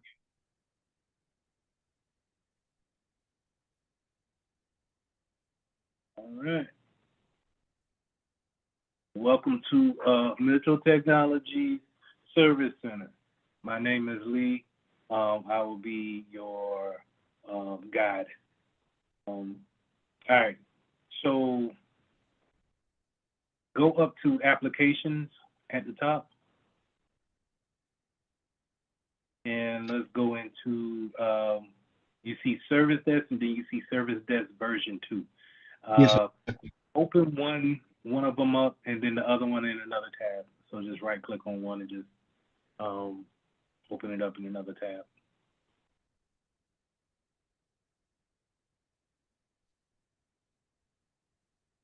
I'm using what am I using? The MacBook? Where my mouse is? Yeah. No problem. We could just, because it's gonna be the same thing, just one looks different, right? Yes, sir. But this is what I was saying, how you got the open tickets, the unassigned tickets, and then all your other categories off to the left.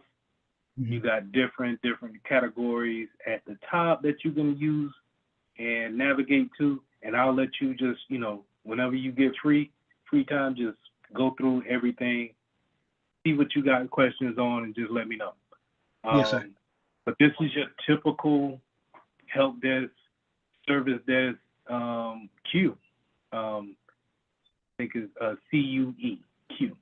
So if they, you know, you get into a business and they say, hey, we done put 2 tickets in your queue, this is where you're gonna go at and check those tickets, update those tickets, and then close those tickets. Yes, sir. All right. Now go to version 2 real quick, just to kind of show the difference. It's just an updated version. It looks a little bit more appealing to the eye with the little user icons off to the left, Mm-hmm. but nothing. It doesn't say anything different. So either you'll run into one or the other. You'll run into ones that, you know, we saved a little bit of money, so they gave you version 1, or we spent a little bit more money and we get a little bit more features with version 2. Yes, sir. Okay. But it's typically the whole same thing. Now, users normally don't see this side of the ticketing system. They see what you were logged into the first time. Okay. First time. That hey, you could submit a ticket here, and then they're able to check their tickets in that type of platform. But here, this is where IT people, we go and we check our tickets and then we update them. This is what you call the back end. I guess you could say it like that. Some people may use that terminology, the back end. Let me go and check my tickets, things like that. Any questions? No. I like this. this interface, version 2 interface look a whole lot better than, well, I'm not saying a whole lot better. Yeah, it's more streamlined, I guess. Yeah, it's more appealing to the eye. I'm not gonna lie. I mean, if we were shopping this off, and which I'm hoping to do, I'm hoping to take this platform and shop this off to more clients for Mitchell Technologies and show them that, hey, we can put the endpoints on your PC, and then we can give them the link to the help desk, and they Yes, could sir. put in the ticket from wherever, and me and you can see them, and then solve them, and then keep it moving. Yes, sir. Now go back to applications, drop that down, and go to RMM.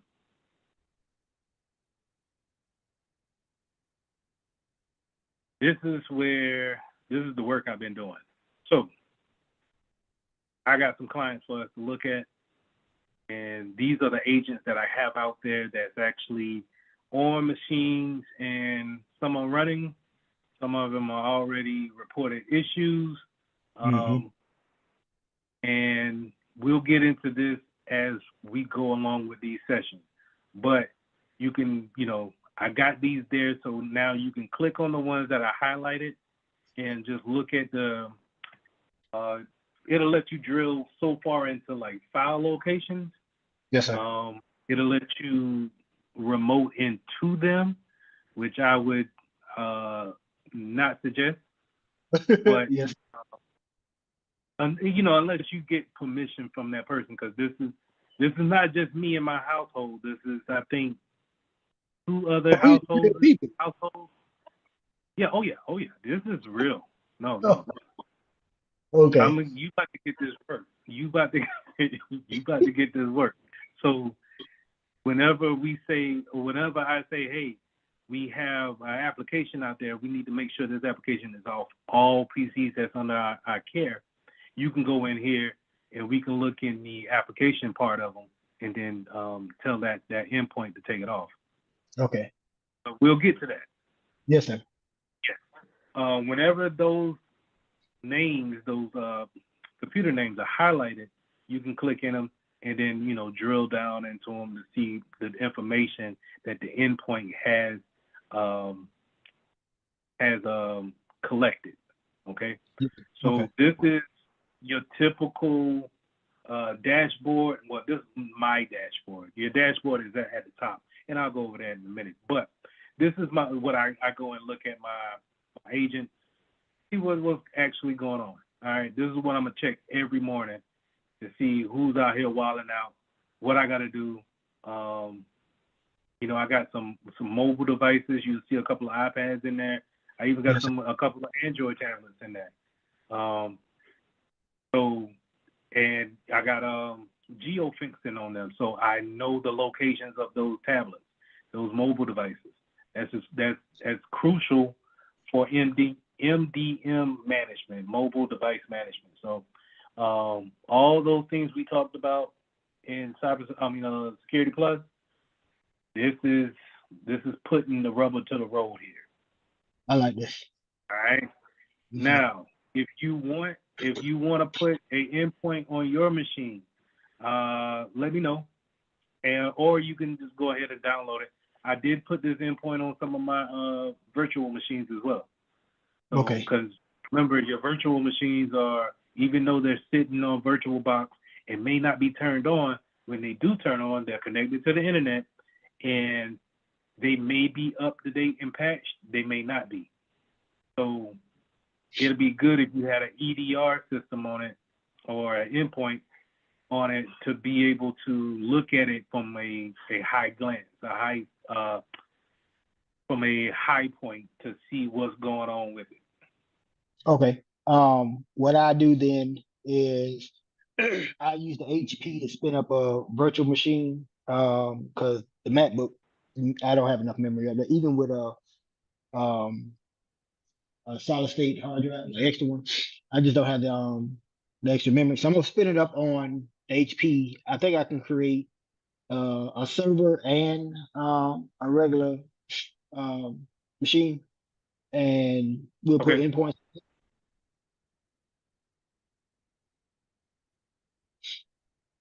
I lose you?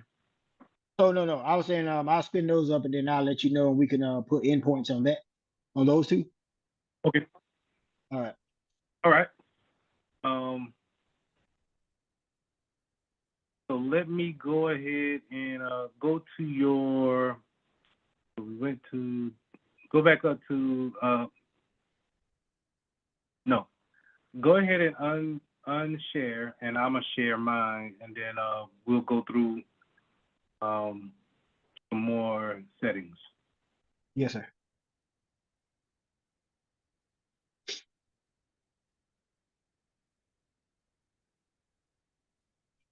All right. So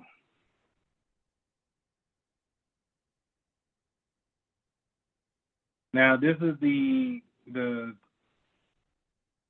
good looking version of Acidium. It's the same thing as what we just looked at over here. So it's Okay. not the enterprise users. If I go to the device management platform, as you can see, it's just kind of bland, but you know, it tells you everything you want to know. Yes, sir. This right here. Now, this is where, you know, you can get the endpoint, and I'll go over that in just a second. Matter of fact, I'll just copy that, and you are seeing my screen, correct? Yes, sir. Okay. I'll just copy that, hit next, finish, and close. All right, so this is the sexy version, if you will, of the same platform over here. You know, Okay. this is what you would want to, you know, boss walk up behind you and it's like, oh, okay, yeah, man, the dashboard looks great. And this is what, you know, CISOs, IT directors, they're going to look at these, they just want to see the big numbers with the graphs, and that's going to indicate to them that they're safe or not, right? Because they don't have time to dig through this stuff. But you as a security professional, you're going to go through and see, okay, I got 10 alerts. What's going on here? And we'll get to this on why this is wilding out like that. Okay. But this is, when you look down into it, this is your threat hunting at a glance. This is how you dig into what's actually going on with the vulnerability. What is the hacker trying to do? Not saying that this is being actively hacked right now, but this is how you threat hunt. This is how you look through and you see what processes is happening on that computer to Yes, see sir. exactly what is the hacker trying to do. Okay. Okay. Now you can get a lot of information here. Time. We can see what's going on. Where is it? What's the location of it? Right. And then we can actually, what a lot of people want to do is they want to, I think I can show them. At least I don't know where it's at just yet. But they'll show like this work tree or like an event process. And it's just basically arrows pointing to this happened and then this happened next. Yes, sir. That's a lot of selling points that a lot of security tools use. But this is probably could be cleaned up just by changing some settings on this server. Okay. But I left it up here so you could be familiar with it. Now we can go into the event case over here. I think this is where I wanted to show that work schedule.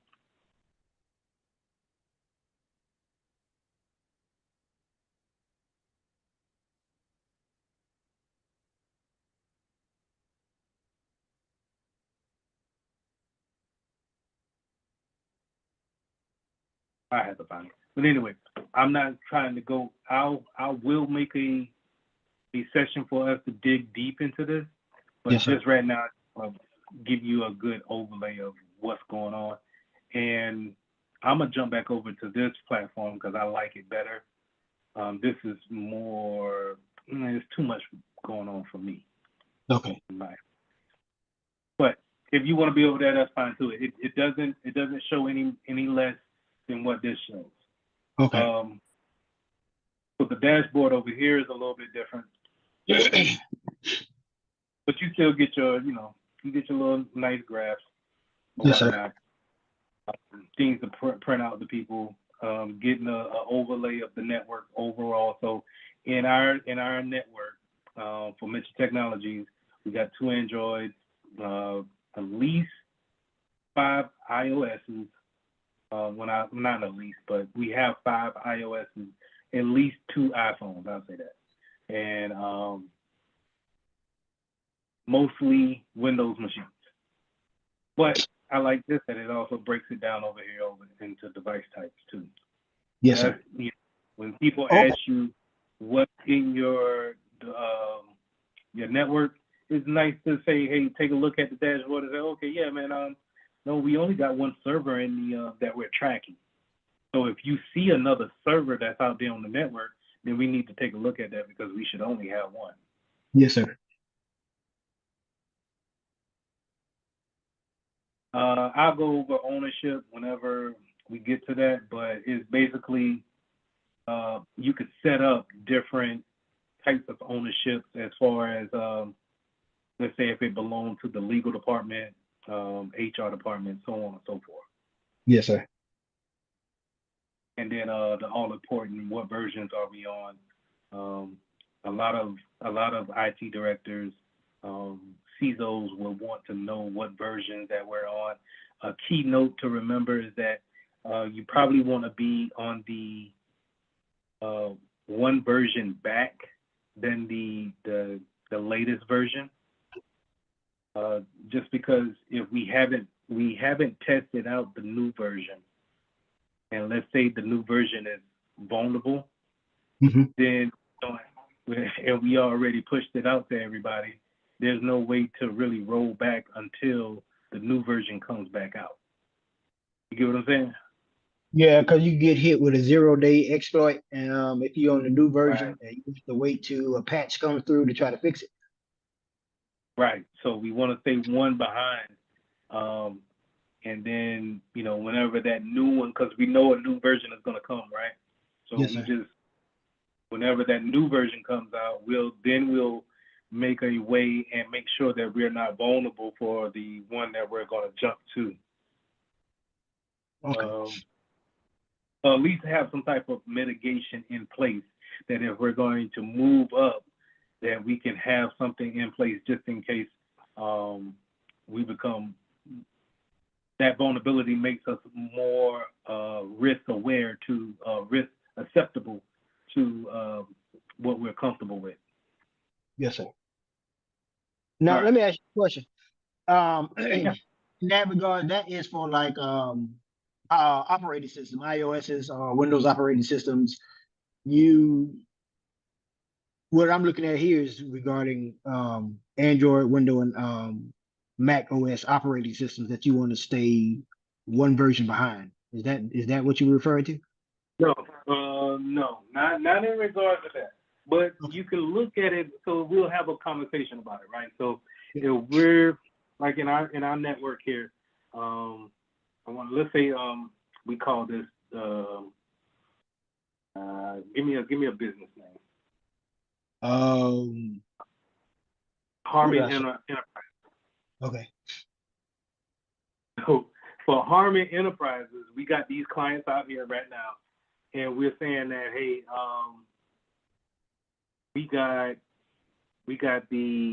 we're on Windows 10, but we know Windows 11 is out here, and they're talking about actually moving up after Windows 11 soon.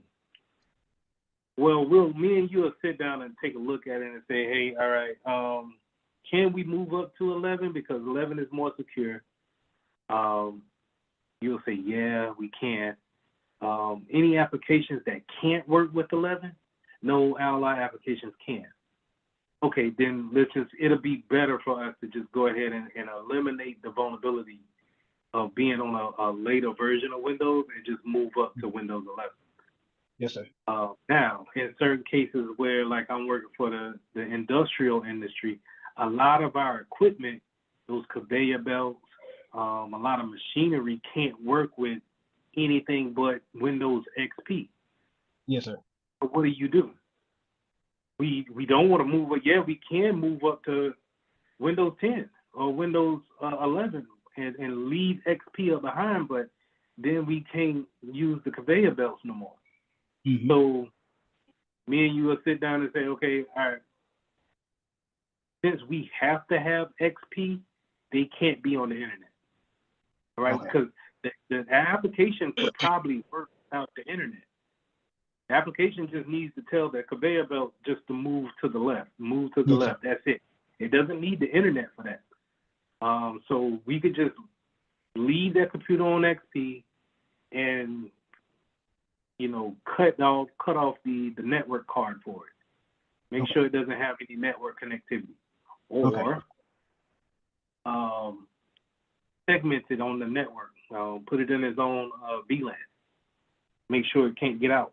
But you know, you still run a risk of it being connected to the internet. Yes, sir. All right. So we'll go over all of this other stuff in upcoming sessions. We did the device list. Good stuff here that you can click through. User list. Everybody here. All right. Now the configuration templates. This is like GPOs.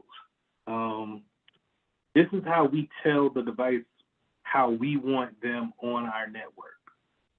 Okay. As you can see here, and the word of advice, if you're gonna put one on your iPhone or something like that, Yes, sir. to revise iOS. Don't do the first one that I had, which is down here. Okay. That's gonna have you change the password like every 2 minutes. And feed me off. But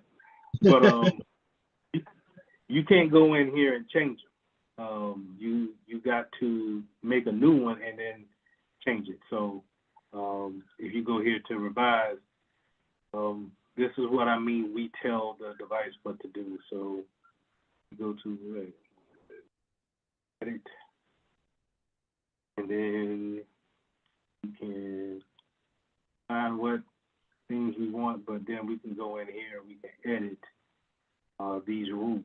These are rules that we set. So in Harmon Enterprises, if we don't trust our people, hey man, let's just make sure that we give them a minimum of 6 on the passcode. Okay. Things like that. And we can tailor our policy off of these configuration templates.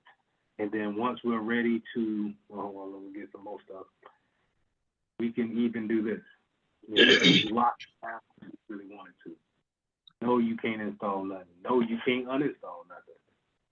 No, don't use the camera. No FaceTime. None of that. I don't want no hotspot or nothing. We can do all of that here by editing and pretty much just unclicking. Okay. But then once you do that, the way you get it to go to that computer, that iPhone, you have to download that app. No, you have to download this endpoint. We'll go over that in just a second. But anyway, you got to download that endpoint on that device, and then you have to tell that device to look for this profile. And once it goes under that profile, then it acts the way I want it to, because this is the configurations I want it to have. Okay. Okay. So if I didn't want anybody to download Netflix on a company phone, hey, I might have to say, is it just Netflix I don't want? Oh yeah. Well, okay, maybe I don't want to block any and every app from the App Store. Maybe I should go in there and have it look for a particular app in a different section. But maybe, you know, this is a widespread profile here. So this is going to hit everybody. And so if we're just going to say is this certain things we want, we're going to probably manipulate this profile to show that. Okay. Yeah, this is how it works right here. This is MDM. I like good this. things. Good stuff, right? Yeah. And so what I would suggest to you, you can go in here to these profiles, and just like how I got this test here, highlight it, and then clone the profile. Clone it, and then you rename it so I know it's you. And then you know, build your own profile on how you want it. Then test it on a machine or test it on a device that you want to put it on.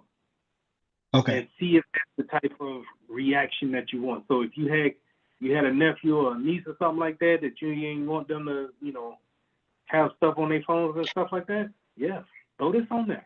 This is a great way to do that.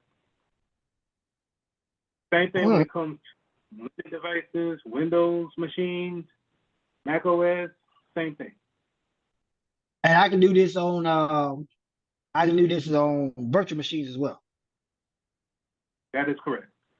Okay. So and let's jump to, go ahead. You can you go back one screen? I want to make sure I get the right profile that I'm supposed to use.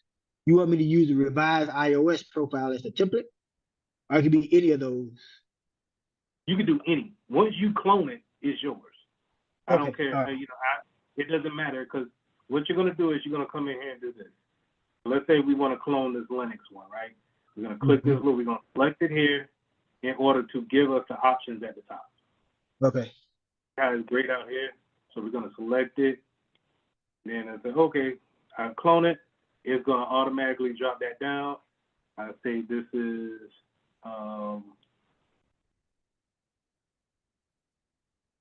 these tests. I probably don't like the apostrophe.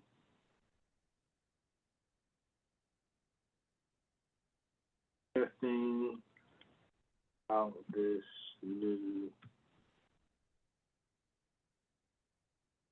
clone it. Now it automatically throws me in, but now I can go through, and if I had me a Linux box that I wanted on this profile, I can go ahead and throw it in here. I can go ahead and configure my antivirus to scan whenever I feel like it. This is what I'm going to do. Schedule scan. Real nice stuff. Go to my updates. When do I want it to reach out for updates? Find access control so that we can do enable the password protection. This is what we do whenever we're gonna, let's say we got a new client. Let's say, yeah, like you just joined the company. This is what I'm gonna do to your computer before I send you the computer. This is why you can't just do whatever you feel like doing once I give you the computer. Yes, sir. Because this is what we call locking down or hardening. I'm going to set the configurations up to what's the standard of the business. And then once I give it to you, and let's say you put in a ticket and say, I can't install iTunes on my my MacBook. Well, yeah, that's because it's not an authorized application for the business. I prevented you from doing that from the get-go. Okay. And it's done all here with these profiles. All right. I like this right here. We'll get into data loss prevention too. This is good too. Yes, sir. But yeah, play around with these profiles whenever you feel like it. Or you know, if you got a question and you want to go through one next time, let's go through one, and then we'll throw a couple machines in there and see how it reacts. See how long it takes for that machine to actually talk back to this server and say, okay, no, I'm not going to allow screensavers to be put on this machine. Then we go test it out and we see if it works or not. When do you want to do the next recording? I asked because during that time, I already have the servers and the Windows virtual machine configured, but I would also like to put the endpoint up there in real time and then create the profiles for them. Walk through it. Do it. So you want to put the endpoint on there and do a walkthrough of it Yes, sir. at the same time? Okay. Yes. When you want to do the next one? We doing it on Sundays, right? Yeah. Let's do. I was looking at the wrong month. How does the seventh sound? Is that good? Yeah, that's fine. That's fine. Okay. At the same time? Yes, Three? sir. Yes, sir. No, we did four today. Yeah, yes, sir. Okay. Yeah, that's fine. Right. Let me finish running through this real quick. Okay. And Yes, then, sir. if we run over, is it cool if we run over a little bit? Yeah. That's fine. All right. So the security part of it, the endpoint, and this is where the antivirus is highlighted here the most. I think this is a highlight of this Exidium platform, just because it's a response tool that not only can it scan and look for a virus, it can also respond to it and isolate the machine and so on and so forth like that. People are paying hundreds of thousands of dollars for companies just to have this type of technology on their machines. So having that endpoint there, man, it's a big thing. I think this is if I can get this into a school system or a small business, and we could see this on a larger scale, you'll really get to understand where I'm coming from when it comes to the value that comes along with it. Let me ask you another question then. I have Trend Micro and Malwarebytes on both my computers, laptops. Now, with this, does it interact with Windows Defender or will it interact with Malwarebytes and Trend Micro? It will treat it as its own separate application. So it's not going to fight with those applications, but it's not going to work in conjunction with it. Okay. So those endpoints, a lot of endpoints can be on your computers at one time. So like here, I got Muninet on here, and it scans, right? But at the same time, it doesn't talk to Exidium. And then the reason why I don't like it is because I can't look at it from any place in the world. It's just like how you're logged into the platform and you could see the endpoint that's on this computer that I'm sharing with you right now. And say, hey, Mr. Mitchell, I think we need to take a look at it. Something's going on in the background. I can't get that much information out of here. It's just pretty much, hey, did you do a scan today? Did you find anything? No. All right. Well, this does that too. It does the scan, but I'm also able to dig like we seen in the earlier listing of it in the, what was it? What was it? And that was in,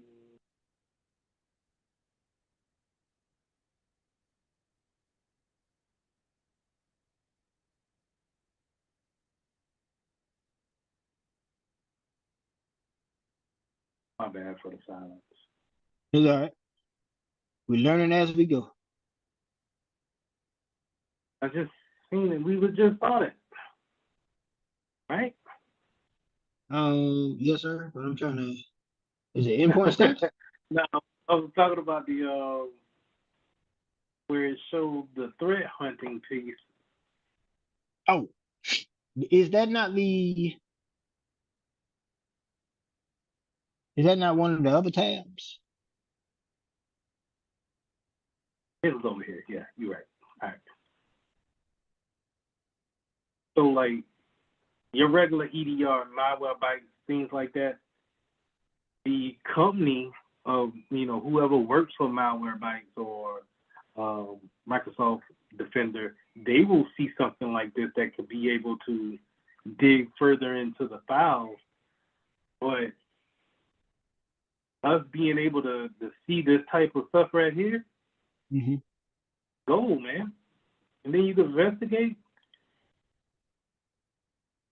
And once you start putting all this stuff together and, you have a case on, you have a hunch, you see something in your firewall rules that says that, you had some strange activity, and then you get to, isolate that one machine.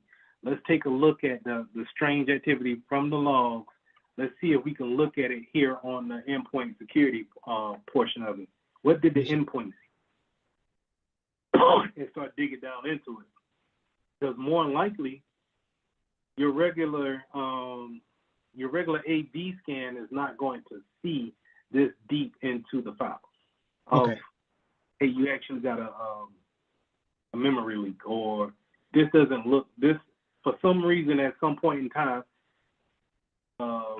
this amount of traffic is always leaving from this directory, leaving out and going to this particular address on the internet, which says that somebody has already infiltrated and telling that that directory to send some information out to them.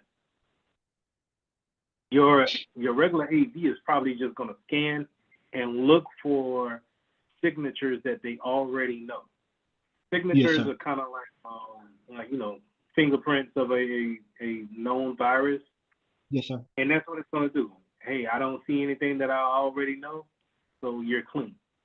This looks a little different. This looks deeper into it. And then, if you had some people that know what they're looking for, then actually, start to realize if you've been infiltrated or not. Okay. All right. All right, so How do you? go All right. back to, Did you go back? Get to that second tab? Did you go from the first tab? Did something on the first tab to get to the second tab that you opened it up with? this right here? Yes, sir. Is there a tab on the first tab or a link on the first tab that opens up the second tab? What tab? What tab are you talking about? So go back to the first tab, the on top, where they say edit meeting Zoom, and then the first one. This Yep, one? that one. Yes, sir. So what did you How did I click? get to the enterprise? Yeah. Okay, hit right here, Exidium Oh. Enterprise. Okay. All right. Okay. Let it do its thing. And then once it generates, you'll be able to go through. Okay. All right. Thank you. No problem. All right.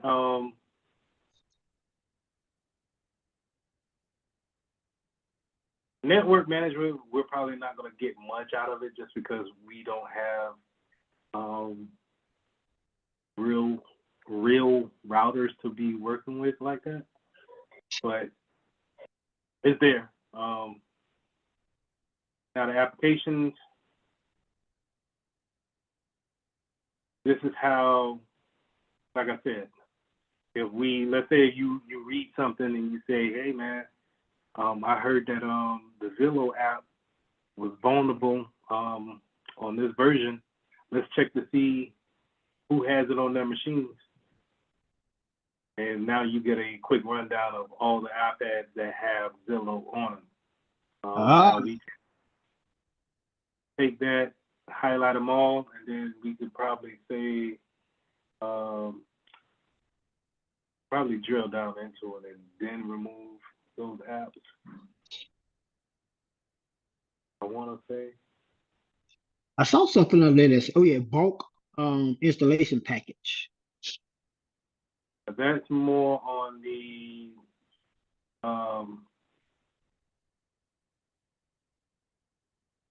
was that?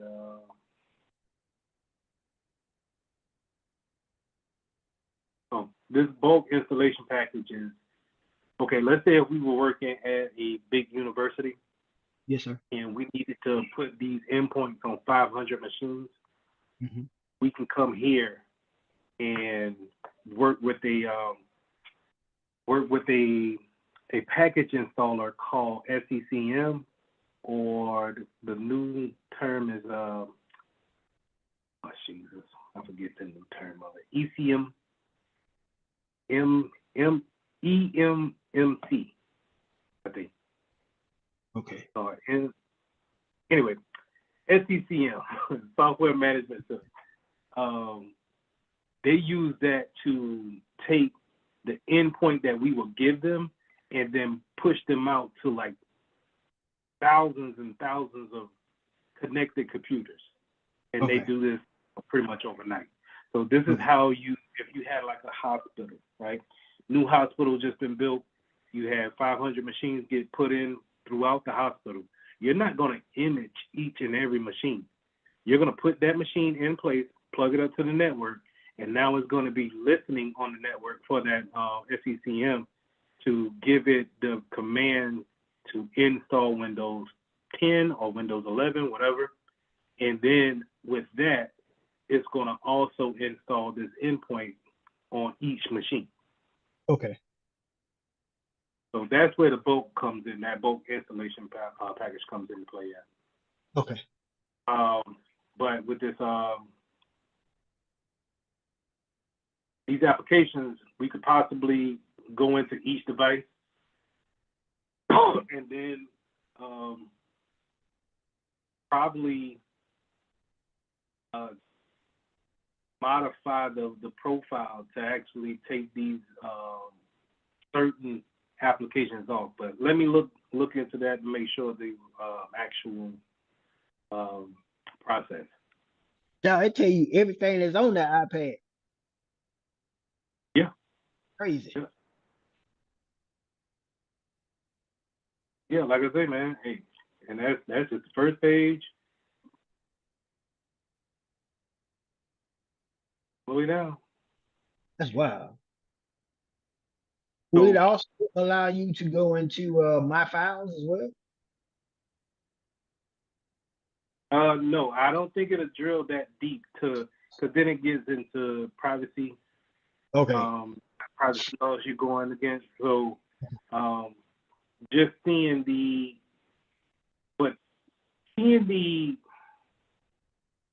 being able to see that much information is already intrusive enough. Yep. But to actually go into a particular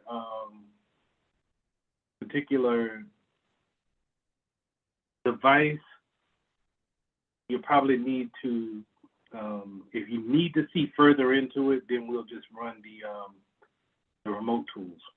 Okay. You can do all of it. That's wild. They'll come over to something like this. Your administrator needs to remotely access your device, perform routine security maintenance, which will not interfere with your work. Please click allow to start a remote session. See how it works. So from here, now I don't see any changes to my desktop, right? But Yes, sir. here on the platform, now I'm able to actually drill down into this is what's actually on my actual file directory. Okay. Let me show you here. If I were to go to, let me see, that is program file. So see, you'll see how these kind of match up with each other. Intel, OEM. Yes, sir. This yeah. is how, if I wanted to see those files, but I don't know if I can actually open those files. Okay. So then you go into, do you have something that can read it? All that.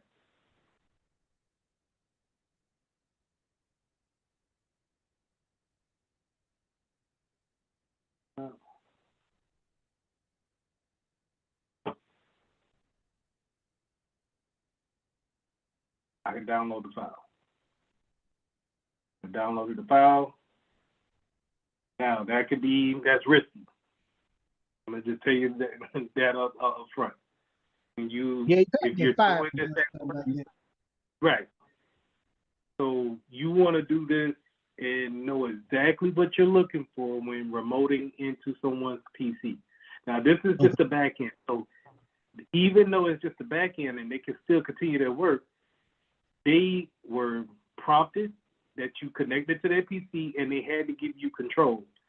But like I said, if you download the wrong thing that was, above your pay grade or sensitive, let's say you got a secret clearance and you downloaded something that was top secret, now we got issues. Yeah. So always be careful on that. Yes, sir. But good for you is that you get to play around with this stuff, see exactly what you're doing, because you don't want to learn on the job when it comes with this. You know what I mean? Yeah. Don't want to get started. Right. So you want, you know what I'm saying? And the funny thing is that a lot of companies that I've seen, they don't even have endpoints that can go that far in between, like the remote session of it. They might have what I use, TeamViewer, or they might use Microsoft Teams to share the screen and stuff like that, or Zoom. Yes, sir. But when it comes to like those type of applications, when it comes to executing, installing applications, you're going to need that user to help you along with actually getting things installed. So, yes, sir. but I think there's still good stuff to look at and to learn. That's just one version of remote control. I think you can actually you could download this piece right here, and this actually let you remote into it and take over as if you're in that machine. So okay, this is a good thing too. All right. That's all. Well, reports, we'll go over reports later, real later. These are more tools that you can look into if you want to. I haven't looked into them just yet, but they're here, they're free. Okay. So, yeah. I have a question for you. Yeah, my bad. Do companies make rules about remoting into computers? Because like at a bank, I used to work at a BB&T a long time ago. You couldn't just randomly open up somebody bank account and just be like, yeah, let me see how much money this person. That is an automatic fireable offense. Do companies also make rules like that? Like if we catch you just randomly remoting into people's computer without express permission, or if you have any like if that customer didn't give you permission to contact them to remote to the computer, that's an automatic termination. No, it's a little bit not a little bit lax, like you could do it, just, whatever. When Yes, you get your job in, you'll fill it out of, hey, I got this ticket for Emily. Emily she ain't been at work for 2 days. I need to get this thing closed, because the one thing about tickets is that even though Emily put this in, the time starts on these tickets whenever she puts the doggone ticket in. okay. So if she's not there for you to get consent to remote into a PC, you got to do what you got to do. Okay. Okay. But pro tip now, if you do that, you log all of that stuff here in this response. Or okay. some of them have notes. You'll say user was not in, remoted into her machine, fix the issue, close the ticket. You cover yourself yourself by doing stuff like that. Now, yes, sir. Let's just go ahead and just jump into this one real quick. So Okay. This is a ticket, right? Your normal ticket, right? So Yes, Emily put this right in, and she put it in on the 26th. So we late on this ticket. The reason why we late is because of SLA time. So SLA is service level agreement. Service level agreement is a agreement that the higher ups have already made on your behalf to open it for users to open a ticket, and then for you to actually work that ticket and then close that ticket. Okay. When you get into this field, you will get to understand that SLA times can be a pain because they normally don't start once you get these tickets. Okay? Okay. So you're going to be coming in at a higher level than help desk or service desk. So help desk, normally those guys, they just answer the phone and then they type these tickets up and then they assign them to you. Okay? Okay. That's help desk entry level. Where you're going to be coming in at a security level or more of a desktop support role or what have you, you're going to be one level above that. So a lot of times your SLA time has already started, and when you think you had 4 days to close a ticket, you may have 2, a day and a half, 30 minutes. Good, no. You cover yourself because you see here, whatever, you know what I'm saying? It's already going to let you know. And before you get out here and start freaking out, just say, hey, I received said ticket at this date. Okay. The ticket was opened up on the 26th. I did not receive my account until the 31st.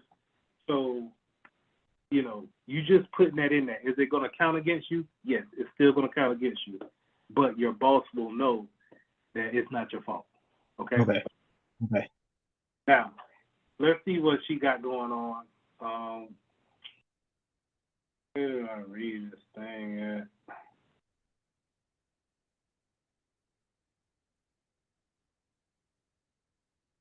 Can I not do it for her?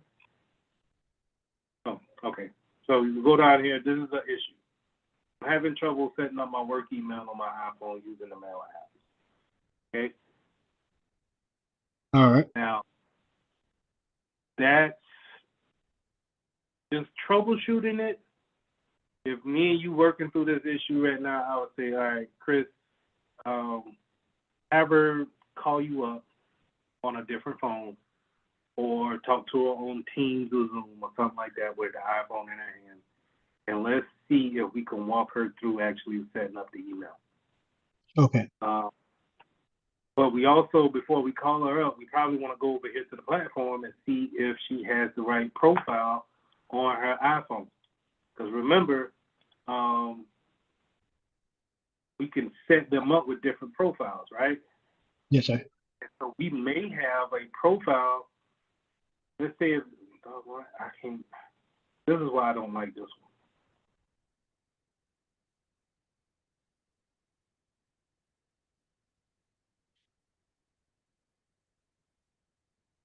We set them up with different profiles here, right? And let's say if you were testing one out and you accidentally threw her phone into this test profile, and now she can't set up her email because of it. Okay. So we wanted to, double check, see if it's not in there. And if it's not, then you call her up and say, okay, walk me through what you're actually doing. And if you got it, more than likely, you're going to have the processes on a piece of paper, on a cheat sheet, and you're going to understand what's the proper steps to setting up an email. She's going to probably be missing some point. Maybe her email address needs to be changed. Her password is not right to her email address. Mm-hmm. And you just simply walk her through it. Once you walk her through it, and she says, oh, it's populating now, because I guarantee you, it's going to be probably a password issue. You tell her to calmly type her password in one character at a time. Yes, sir. She gets it right. It populates her email. She'll probably say, oh, you know what? I don't know what happened, but it just started working, right? Yes, She sir. says that, hey, it's all good. You say, all right, if you got any more questions or any issues, just give me a call. Glad to help you out. Put it right here in your response. Close the ticket. Okay. here. Well, come up here, type your notes in, save the ticket, post a reply, right? And let me say no more and all that good stuff. Right? And,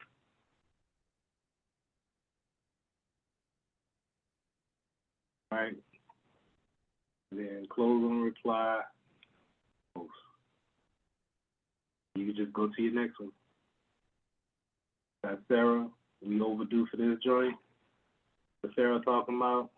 I wish it showed here. I'm gonna see if I can change that. Because normally I just scroll down a little bit and then I see the issue right here in the middle. Okay. This is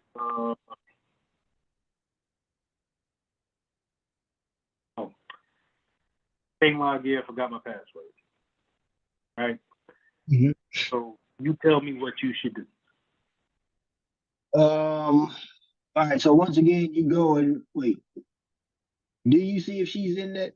No. Because she shouldn't be in there. So you give her a call, and ask her what was the last password. Do she remember putting in? Have her try that one more time. If that's not it, then you're gonna have to explain to her that you're gonna have to reset her password. Yep. You'll reset her password on a Windows machine where? On a Windows machine. Oh, now, do I remember that? In settings. You know what? I don't know. I'm about to play around with it. I don't know that one. Yes, you do. You do know. If we're in an enterprise, we at Harmon Enterprises, we're remote. He's using a Windows machine. More than likely. Access and identity management. In the what's the thing called? We built these things on the thing. I know what to do that now. But I can't call it out. I can't call it out of my head right now. But I know where to do it at. Yeah, if you know the application, then that's the only thing you got to do. Okay. Reset her there. You make sure she log in, update the ticket, close it out. I know what it's on the tip of my tongue. That's gonna bug me right now. Active Directory. Yeah. Yeah. That's Yeah. it. Yeah. There you go. Now, we'll go over the printer next time. Okay. That's pretty much it. Now, timesheets and all this good stuff, this is, you might see that, you might not. Some places might take them off, but, if you're salary, you're not going to be worried about time. But some places may want you to still put in your salary. You may be salaried and you still got to put in time that you worked because they want to show that they have productivity. Yes, sir. All right. Something else I was about to ask you, but I forgot what it was now. Let's go over this real quick. So the installation on this enterprise. So when you go over here to the enterprise application and you just refresh it, it's always going to come here with this. Now you can click this, don't show this time, next time. Mm-hmm. But the reason why I don't do that is because I don't like trying to find the installer. But it comes up with this installer first, and you can drop that down, and then you can pick whatever OS that you want to install that installer on. And once you do that, it'll switch it up. But then you want to hit this copy paste board, copy that link, and then throw it into a tab up here. So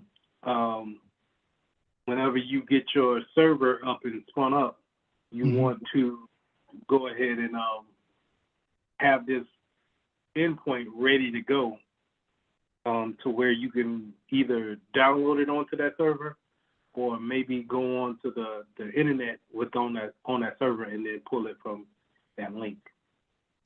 Okay, that's what I was about to ask you. So on the, I need to have that copied, and then once I get on the server, go to, I guess it's gonna be what, Microsoft Explorer, input Yeah. the link, and then download the enroll the endpoint. Yep. Okay, all right, I can do that. All right. So make sure when you're doing that Windows server, you just pick the Windows configuration, and then Yes, sir. should be easy. Okay. And it shouldn't do a restart, so you should be good on that too. Okay. I think I took all that stuff off because it was eating up memory. I took all. I'm gonna have to download Windows 2016 server and um another thing for a Windows machine and spin them up. Yeah, that's a lot. That's a lot to have up there. I ain't gonna lie. Yes, sir. Yeah. But that's all I had, man. Any more questions before we conclude? I'm sorry we No. ran over. Yeah. I'm looking forward to Sunday. On Sunday we get to do everything in real time. And the more I practice with it, I think the more comfortable I feel about doing everything. Yeah, I Yeah. like this. This is a gold mine right here. You just happen to find this? Yeah, I don't know. I forgot how I came across. No, I was looking for open source applications to do videos on, and I've seen Ethereum before, but then I was just like, something just said, man, just dig into it. And when I opened it up and went into the platform, I said, oh, this is it right here. Something else to replace Ostra with. Yes, sir. And Ostra went and changed up the profile. I was like, nah, I don't want to go back with them because I. Okay. Could you give me just a moment, please?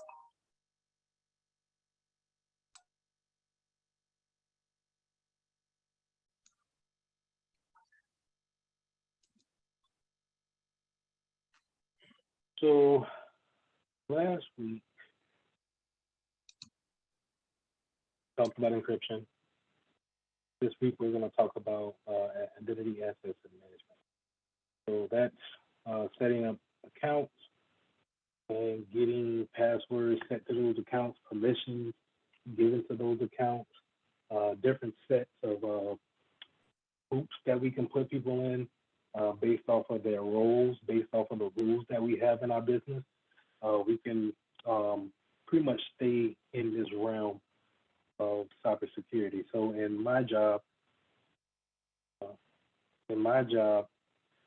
we have IAM team, and we have a security operations team or security engineering department. So in the IAM team, the identity access and management team, their whole objective is to bring on new employees as well as off-board old employees. They set up their permissions as far as what can they see. If they are a HR employee, then they will set them up for the folders that's all in the HR department.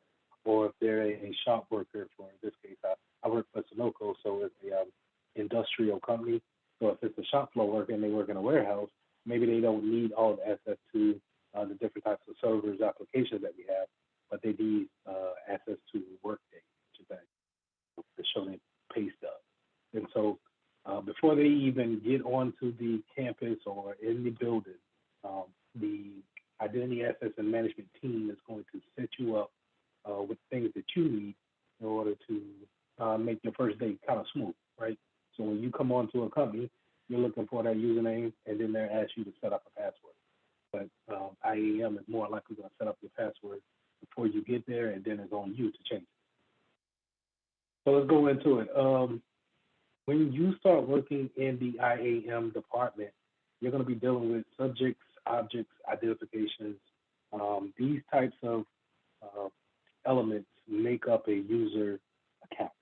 Okay, so easiest way I can explain this is when you think about a Twitter account or a Facebook account, the subject will be you, you know, you would go ahead and fill out your username, but the objects that you can do will be the things that you can touch in Facebook. So you can post videos and photos, but you won't be able to take down any other Facebook users' posts. Or like a famous one for Facebook is like, there's no dislike button. Well, as a user, you don't have the object to create such a element and then give yourself that permission. Okay, so the objects are the things that you can do, but the subjects are the things that, you know, it is really just giving a name to whatever it is using that network identification. Identification is just that, right? It pretty much shows you who you are to other people. But this is a way that you can also validate yourself. So 9 times out of 10, we link those subjects to a password or some type of token in order to identify who you are. Okay, so just because you're on the network, let's say you went into the building, you got onto the Wi-Fi, doesn't necessarily mean that you are a authorized individual. So we'll go in a little bit into how do we actually vet out who's supposed to be on the network and who's not. We would also, we'll go back into that a little bit later on, but for right now, I just want you to understand that you have subjects, but you also have identification in order to validate or to show the validity of that subject. Okay. Objects, remember, those are things that they can do. Can you print on the second floor? Can you print to the HR department? Can you use their printer? Those are the objects that you can actually touch and actually, well, virtually touch, right? Just so you can actually use it. All right, going into these last 3 bullets here: authentication, authorization, and then accounting. So let's just go over accounting first, and then we'll jump into the differences between authentication and authorization. Accounting is just basically having an audit of the users that we have on the network. So we have an auditing team that they work in conjunction with the IT department, but they're not a part of the IT department. What the auditing team does is they keep the IT department honest on the type of users that we have on the network. Okay, so we can have, let's say if you're working with me and I'm having you create accounts, I'm trusting that you are making the right account and you're not making any kind of rogue account that you can give a lot of permissions to, and I know as a supervisor nothing about. Okay, so an auditing session will come through and will double check the things as a supervisor I don't double check. Okay, they have these compliance that they're normally working with. In the banking industry, you have different compliances and laws that you need to apply by. If we're selling things and using a credit card or a debit card, we need to apply by PCI DSS, which is the payment card industry data security system. I think I might have butchered that, but it's basically PCI and DSS means we're selling items that are purchasable by debit card or credit cards, and we are securing those people's accounts by firewalls and then making separations when it comes to their account. Now, the difference between authentication and authorization. Authentication means that you have the correct credentials in order to operate that account. But authorization is that someone higher than you gave you the permission to actually do such a thing. Okay, so you don't want to give too much authorizations to people who don't really need it, but we want to make sure that everyone is authenticated for whatever user account that they use. Okay, so if you're the only one that can log into your Twitter account or Instagram account, then we want to make sure that you have the authentication to do so, but we don't want to give you enough authorization to delete someone's post off of Instagram. Okay, we want to just give you enough information or enough permissions to see their post, like it or don't like it, comment or no or don't comment, and then carry on. Okay, so those are the difference. It's kind of, they're not really confusing like that, but on your test, you can be reading so fast, or you may be a little drowsy in the middle of the exam, and authentication might get confused with authorization. Just remember, whenever we're talking about an author, we're talking about someone giving someone permissions.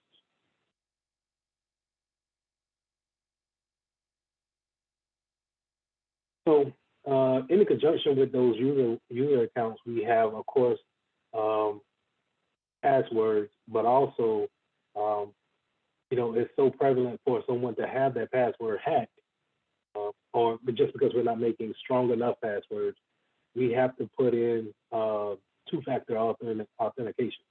So what does two-factor mean? Two-factor means I'm not only using my password, but I'm using some kind of external device or software to authenticate that user account. I think in the videos I showed you some RSA tokens in there, and we also have soft tokens from Microsoft Authenticator. I think stop sharing for a second.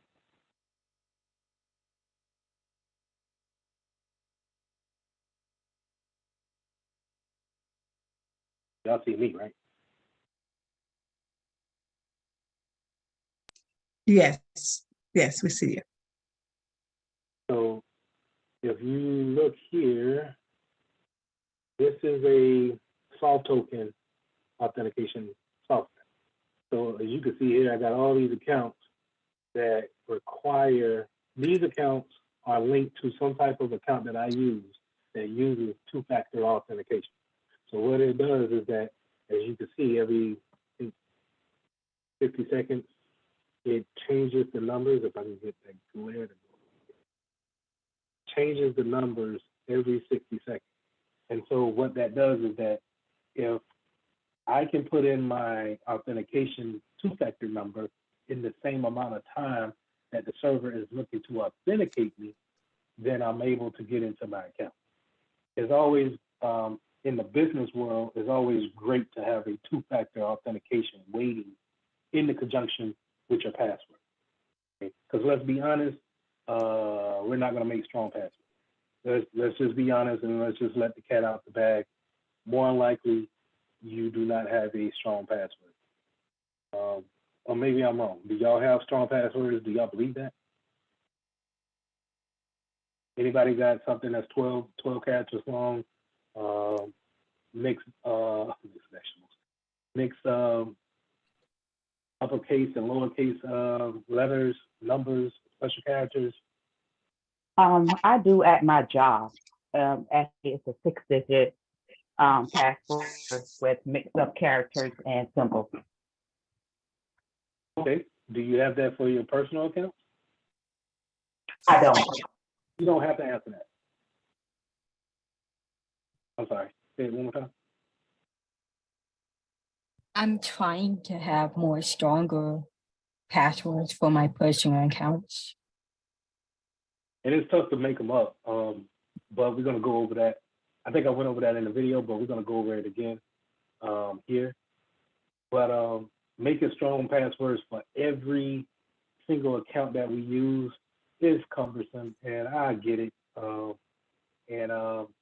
When you make one that's really good up, and Lord forbid you got to go to a government website and they go by a whole different standard.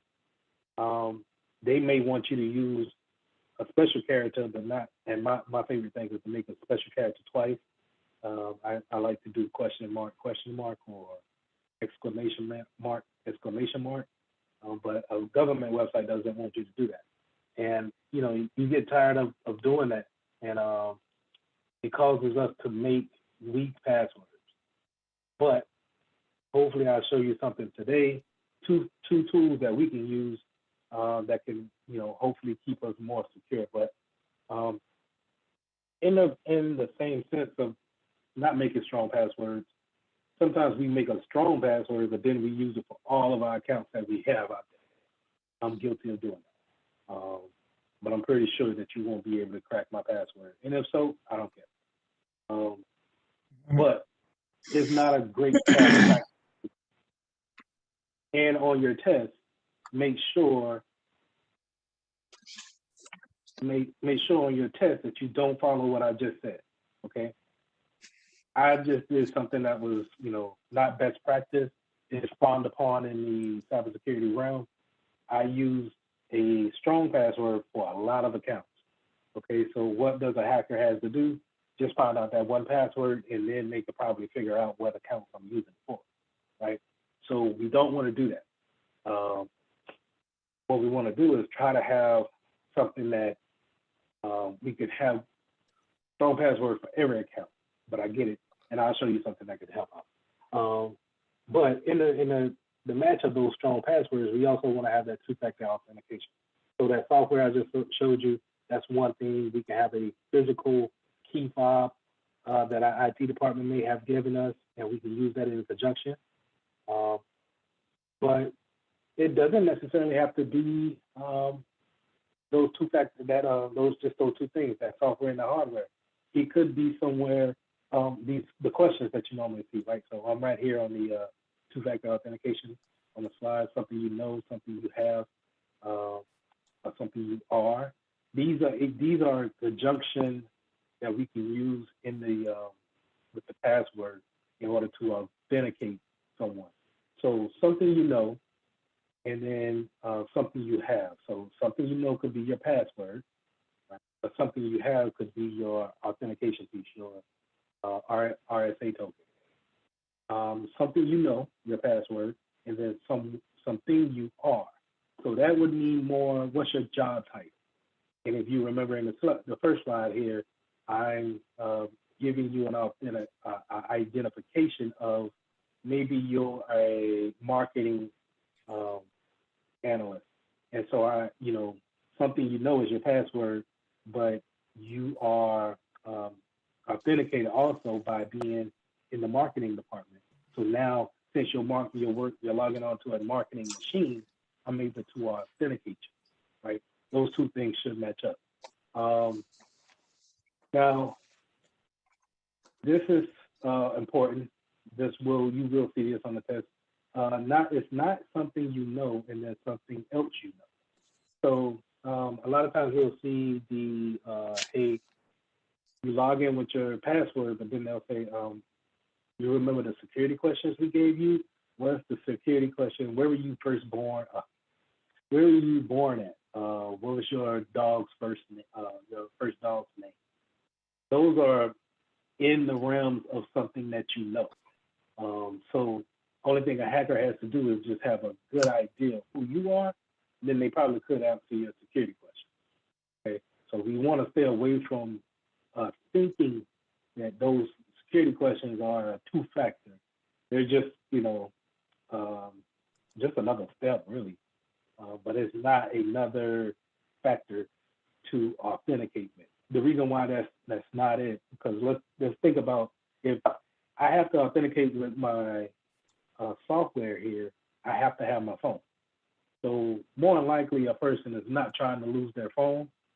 So even if I have my password hacked, someone would have to have my phone in order to authenticate me. You know what I'm saying? So if you're somewhere you are, not only do they need to get your password, they need to be on the campus or in the business office in order to get onto that machine. That makes sense? So that's ways that we can strengthen authenticating people onto the network. Just to kind of, and maybe I should have put this slide first, but going to some more two-factor authentication. Again, knowing something is always good, but having different forms of it. So not just a password. We can use a PIN number. We can use those 3 questions, security questions that I said earlier. In the mobile realm, we can have the swiping pattern. So if you have an Android phone, A lot of times they have that.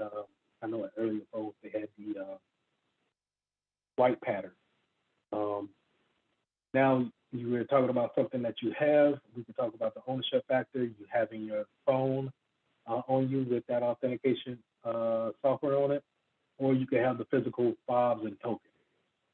And then also you have something you are or something you do. So remember, something you do could be your position. I'm a HR consultant, so I can authenticate that way, right, in conjunction with my username. Or we can use biometrics. And I think we'll get to biometrics a little bit later, but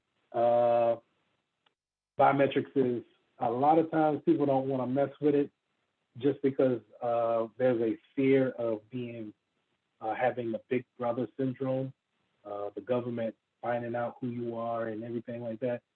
And my answer to that is that the government already knows who you are. So biometrics is, I really think it's going to be the end of all passwords, just because us as humans, there's only so much that we can remember until we start to cheat. Like I said, using the same password for 17 accounts, or making easy passwords and then using that same password for those 17 accounts. So eventually we need something to make us unique among each other. And what better way of doing that is by having fingerprints. We've been told since elementary school that our fingerprints are all unique to each other, so why not use it? But I get the fear of being tracked. And I think I'm gonna go on and say it.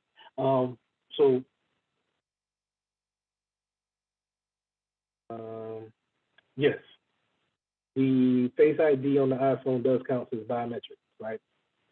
What they do is they scan your retina in your eyes and somewhat of a face outline. They also, I think they get the shape of the lips and the nose. And the reason why I would say that is because the iPhone is very good with authenticating you, letting you into your phone with shades on. But if you have on shades and a mask, it won't let you in, right? Because I would think that it would need to get the outline of the face as well as at least two of the three, right? So either it will say, hey, I can see his nose and his eyes. That's him with the outline of the face. Or, normally when I have my mask on, I just have to bring my mask down past my nose in order to be authenticated. But what I wanted to bring up the fear factor in that is that your biometrics is being recorded to either a database within that phone. I wouldn't say it's necessarily being downloaded by Apple or Samsung or Google. I think that would be a real breach of privacy. But I would imagine that they would take an outline of your whatever biometrics that you're putting into that phone, taking a hash of it, and then storing it somewhere onto your phone. Okay, so remember what a hash is. The hash is when you take that data, we're applying it by algorithm, and then we're saying, hey, anything that deviates from this hash is not deemed to be true. Okay, so when you're putting your face onto those phones and opening your phone up like that, it could stand the potential of being stolen. Not saying that you shouldn't do it, right? Because I believe it's a perfect way to actually have a two-factor, right? It's something that you are, along with, hey, if you had to log into a PC, right? So the two-factor would be, I know my password, and then it's going to scan my face to let me in. But in a case of a phone, it's more of a one-factor authentication because it's just going to look at your face or your thumbprint and then let you in, okay? Bad points about that is that sometimes your phone can if your child looks similarly like you, they could probably get into your phone. I've seen also sometimes if a child puts their finger on that fingerprint and it may confuse it and let it in too. But those are failure rates, and it's not perfect, but it still is more.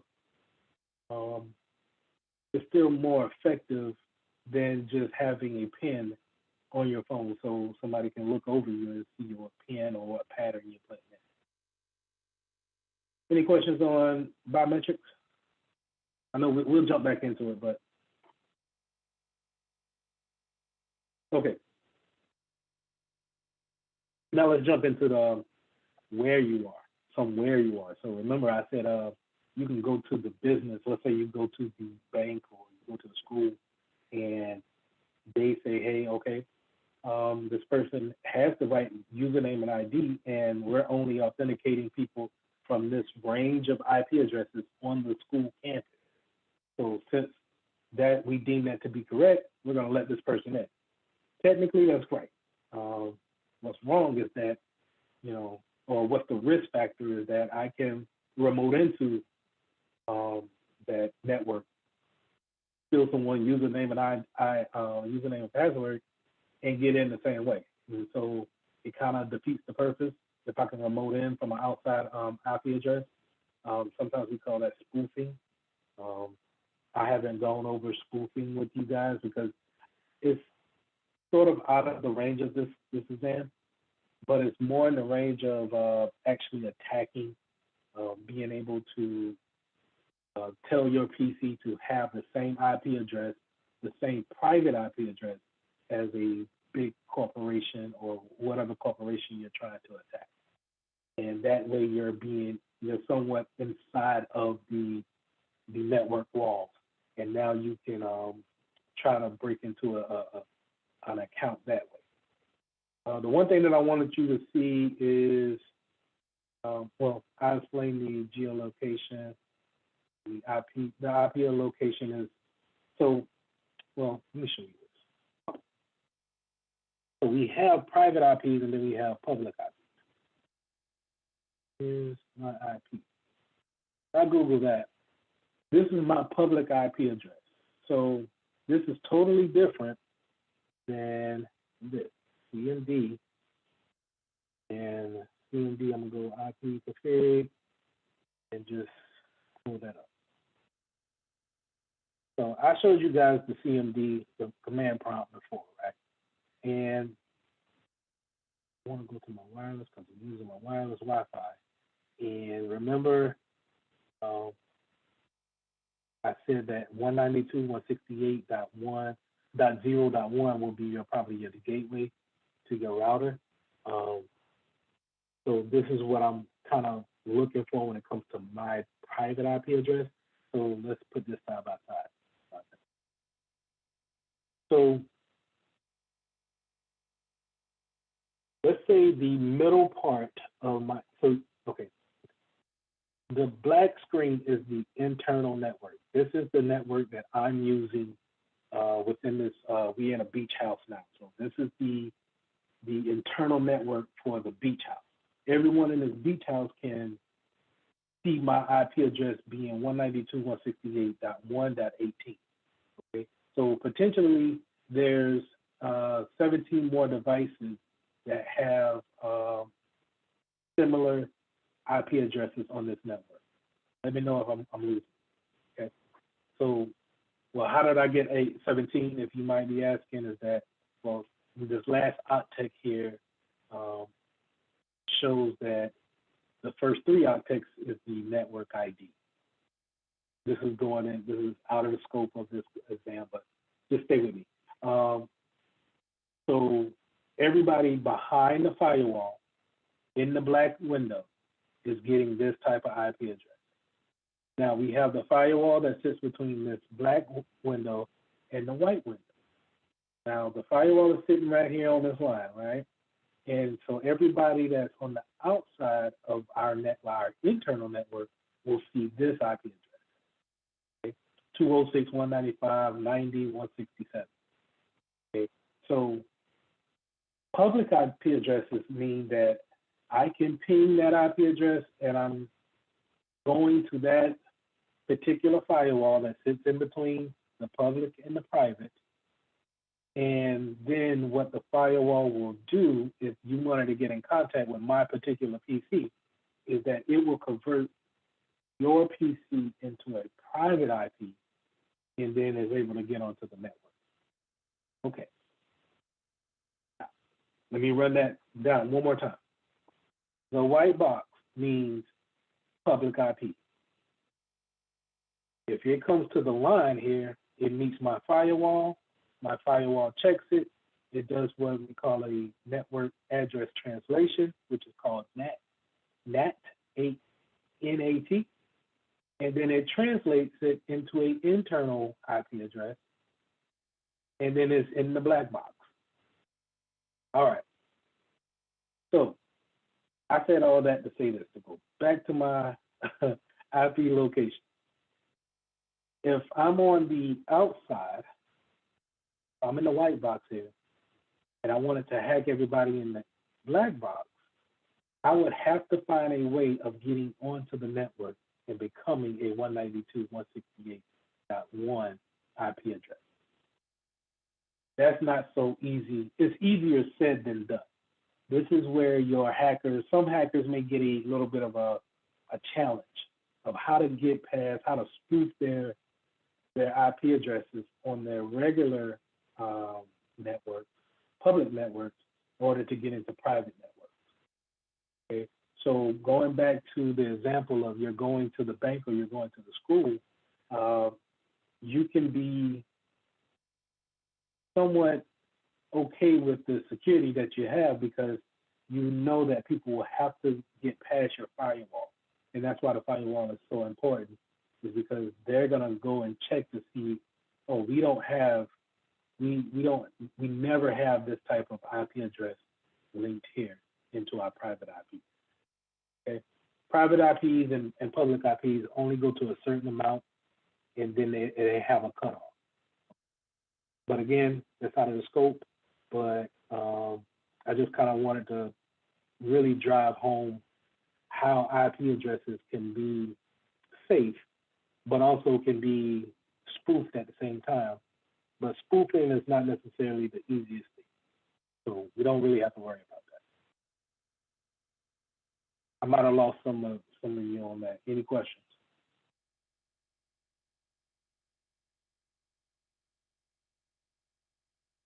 So moving on, we have something that you can do.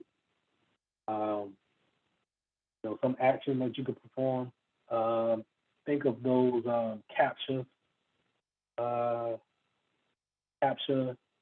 websites where they ask you to, hey, click on all the pictures that shows a stoplight or show a fire hydrant. Something that you can exhibit, but we really won't see this in the corporate world. Something you'll exhibit will more likely be in the military type of DoD area, and you don't really see those two factors going being in your local business like that. And then someone you know, so a web of trust. We really don't use web of trust. If you see web of trust on your exam, it's more likely going to be linked to PGP, which is PGP, which is a email system. We don't really use that type of email anymore, but just remember, if you see web of trust and then you see in the ABC order, you see IP address, not IP address, emails, that's what it is. It's the old system that we don't really use no more because we're more getting to that zero trust of IT products where we want to authenticate everything and we don't really want to trust nothing. Okay. So let's go to going back to our passwords, right? Let's create a good password. So what makes a good password is going to be the size of it. So we're talking about 8 to 12 characters. If you're talking about having an administrative password, we're talking maybe 12 to 16 characters. Complexity, so we're talking numbers, special characters, upper and lowercase characters, And then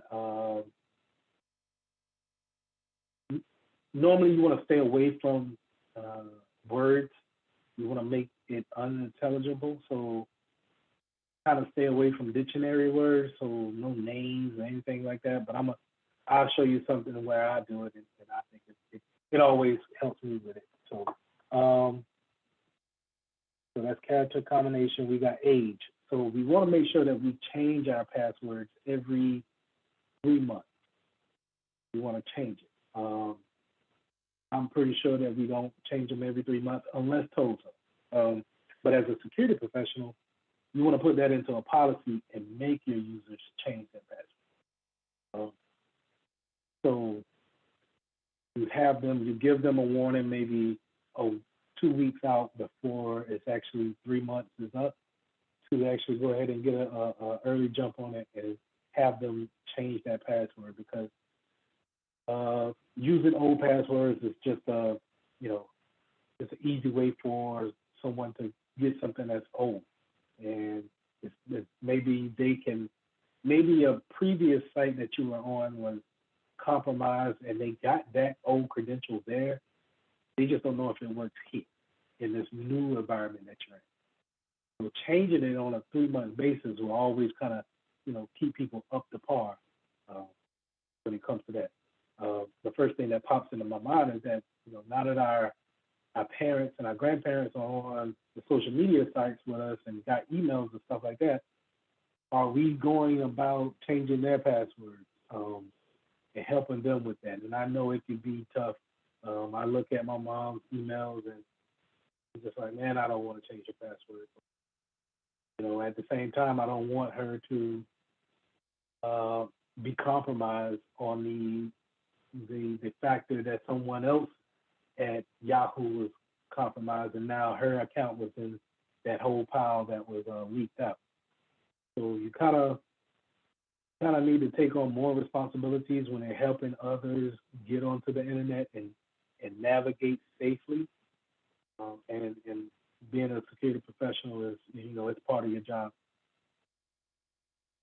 So we also want to put a feature on there to not be able to reuse old passwords. In some cases, I've seen where you can't reuse the password that's no more than, I want to say, 12 months old. And I think I've seen the most of 3 years old. But I think 3 years may be too much as far as the wait time. Again, like I say, humans, we got so many things going on in life. We're not trying to keep up with a password you used 3 years ago. It's just easier to go ahead and put a thumbprint on it and call it a thing. NIST guidance. So NIST is a framework, a company that helps guide security professionals and security teams and departments when it comes to the best practices of how we should operate in a business function. And they put out guidance on any and everything that you could think about when it comes to security. And using their requirements when it comes to making a good password is very much applauded. But you don't really need to. It's just, like I said, if you use a 8 to 12 character mixed combination and change it every 3 months, you should be fine. Password hints. Again, password hints is kind of going back to those 3 security questions that I talked about earlier, where if you know that person fairly well, then it's a good chance that they could probably answer those security questions too. Thinking about your security, next time you run across them, if you got siblings or you got someone who grew up with you, ask yourself when you're answering those questions, can your closest person to you answer those questions as well? If so, then maybe you might want to put another factor to it or pick a harder question. So before we go to the password vault, let's go ahead and write us a good password. So here, let's do a notepad.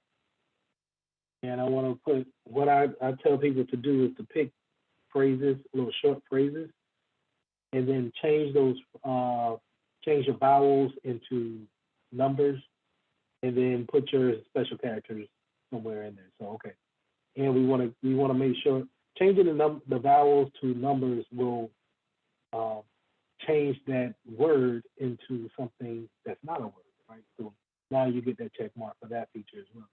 So I'm going to say, I love Jesus. Exclamation point. That's my password.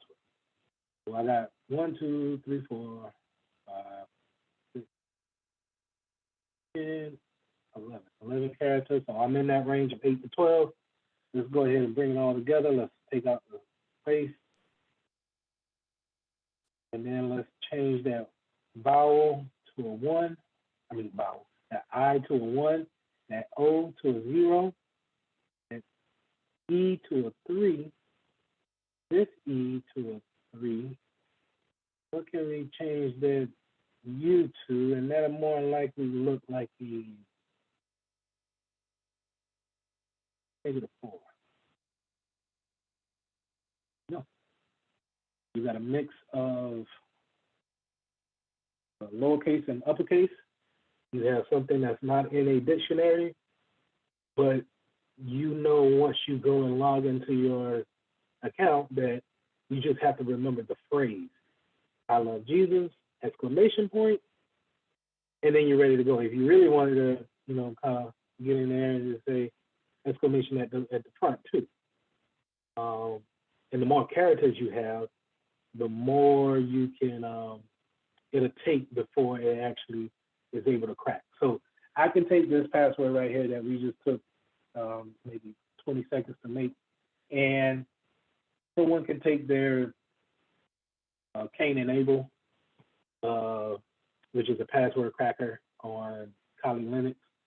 And what it's going to do is it's going to look at all the words that's in the Webster's dictionary, and then apply that to your password, right? And then once it applies that, and it gets so many correct hashes on that word, it's going to then jump into the numbers.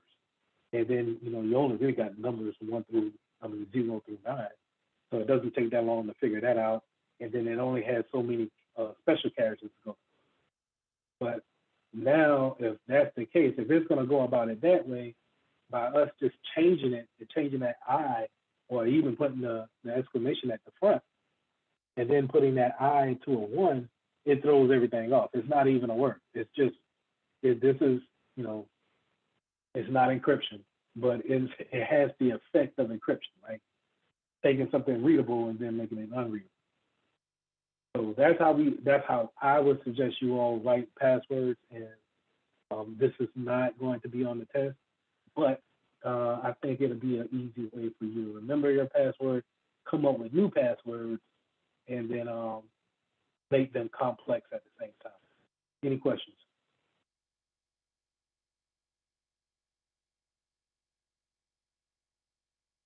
Let's go to KeePass.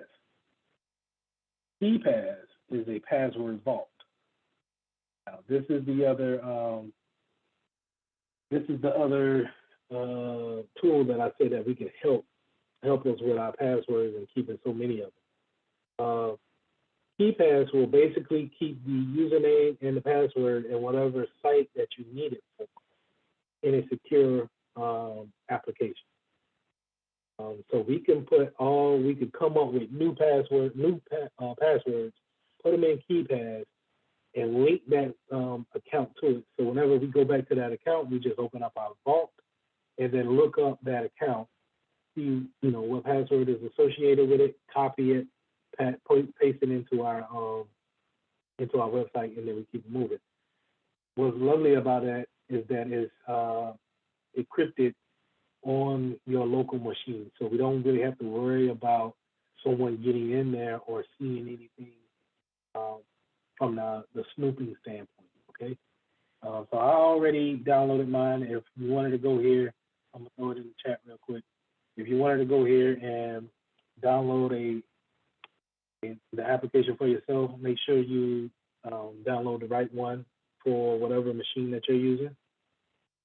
Let me know if you need to know which. Well, either you have, it's going to be Windows or you're going to be using a Mac, which I think you have to go to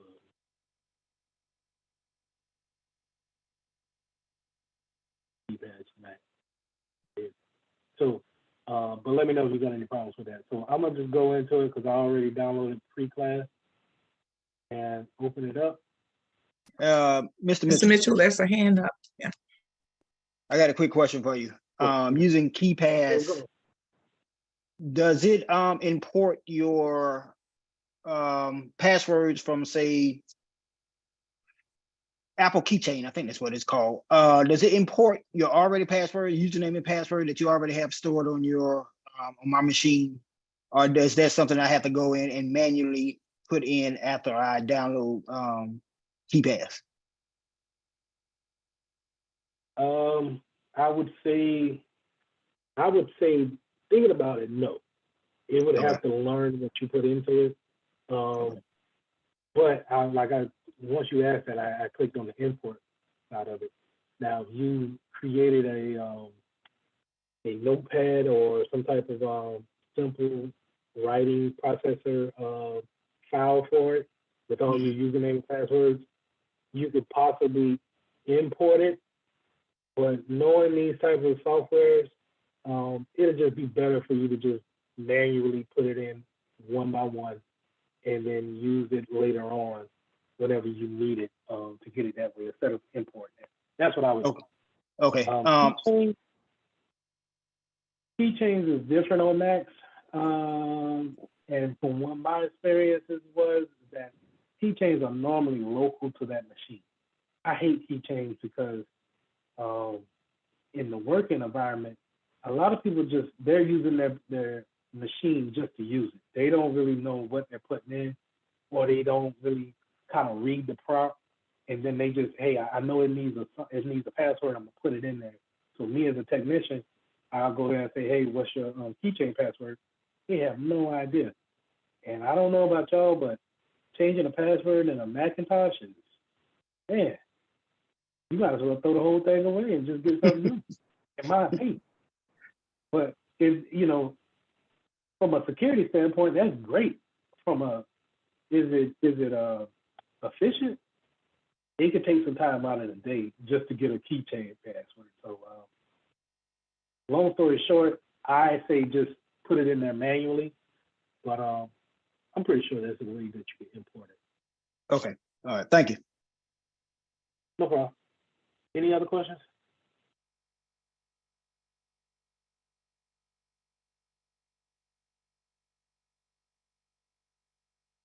Okay. Sorry about that. I have VirtualBox open. This is KeyPass. New database. I had a database already. Now, never mind that Madden.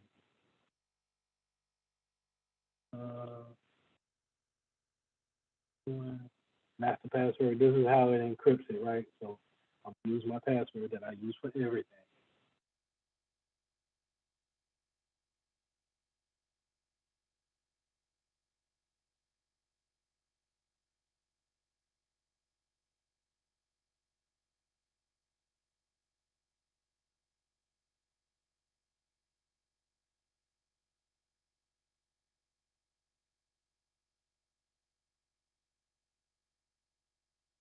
You know what I'm gonna do? Where's my notepad? I already erased it. So we had what? Hello, Jesus. We're gonna change this to 3, 2 to a 4, 2 to a 3, change the 2 to a 0. Was that a 1 and then a exclamation? Take this, copy it, back here, paste it in there. Here's here. Okay. Are you sure this is the master password? So basically, whenever I click on this to open my KeyPass up for my vault, It's going to ask me for that key pass, that master key. Now, it will give you somewhat of a, it gives you keys to it, encryption keys. And if you ever have an emergency and you need, let's say if you have some real good passwords in there that over some real important accounts, you will need those. You'll need to print that out in a case, and just in case you have a computer crash or something like that, and you take it to, let's say, Geek Squad, in order to have it recovered, they will need that in order to get back in. So just be mindful of that. But this is basically how we do key pass. Example here. So this is the username, right? And we can put the title. Let's say this is our Twitter account, and this is the password. Let's go ahead and go. I'll master key pass, and a master password in there. I'll repeat, and then we can put notes. This is for Twitter.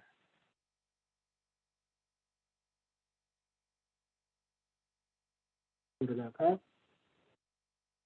And you can say, hey, let's have it expire 3 months from now. Put it on the 22nd. Okay? Now we had it changed up here.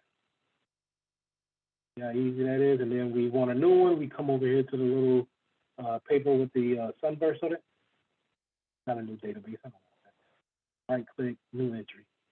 So in this box here, we're going to put right click, add new entry. We're going to put US Bank. Username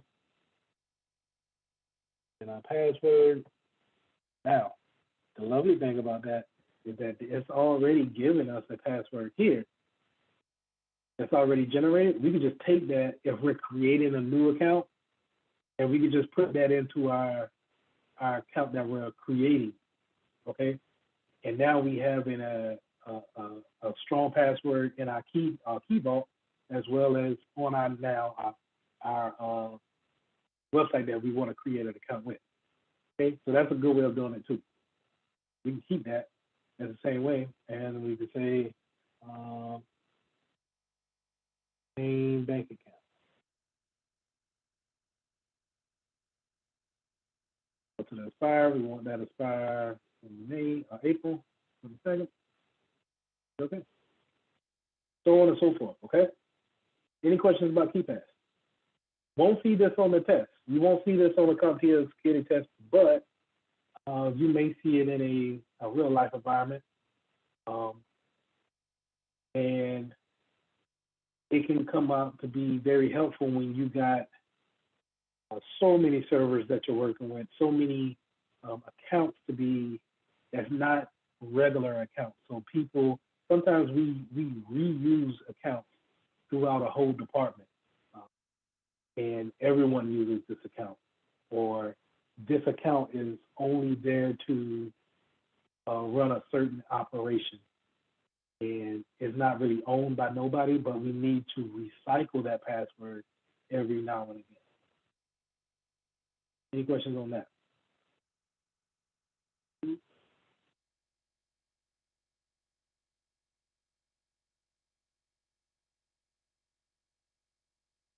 Smart cards, NFCs. So we all know what smart cards look like, right?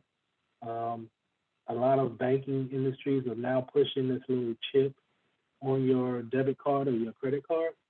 And what that chip holds is it holds your profile as well as, any kind of important information, account balance, or who you are, how long you've been with the bank, or any major things that will tell you apart from anyone else. In the conjunction of that smart card, you would normally need what? A PIN to go along with that. And normally this PIN is going to be 4 digits, but I've also seen it to where it could be 6 digits. But more likely, banking industries are going to keep you at 4. Smart cards excuse me, smart cards in the military hold your profile as far as you getting onto a computer system. So you will plug your PC, your card into a PC, and then you're able to put in a PIN, and then that acts as your username and password. But you also had a two-factor, right? That was you was in the possession of a card, but then in that possession you also knew the PIN. Give me 1 second.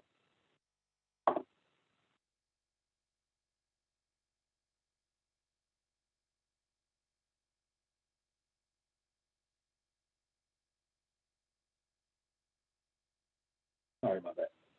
So you had that PIN and you had the card to go along with it. That brings me into NFCs, near field communication. This is the new stuff. And it's not so new because Samsung has been doing it for, I want to say, about 10 years now, and probably even more in the Asian community, or Asian community, the Asian nations like China and Japan, where you're taking your tap to pay, you take your card and you tap the card reader, or you tap your smartwatch to that card reader. And then what it does is that it transfers that important information, account balance, and the authentication of the account over to the card reader. It transfers now to whatever merchant that you're trying to pay. What's the problem with this? Is that let's think back to man in the middle attack, someone sniffing the network. This works the same way, but more than likely it works to where it's using a Bluetooth technology to communicate back and forth. So the one thing that we as security professionals we hate about Bluetooth is that there's really no security around it. It's anybody can connect to it. It really doesn't vet you out. You have some Bluetooth, like you get into a car sometimes, and before you connect, they will ask you, "Hey, do you see this pin on your device? If so, confirm that you see the pin. It'll let you on." But a lot of times, let's say headphones, for example, man, headphones are just looking for something. It's looking for anything to connect to. So let's say if I have some special headphones, right, or I'm able to put out a special signal like a Bluetooth signal, and I'm looking for a phone that is looking for any type of device. This way, if I have that special Bluetooth device, I can pull information from you. I think they call it snarky, blue snark. I'm pulling that information away from you. NFC is just kind of like the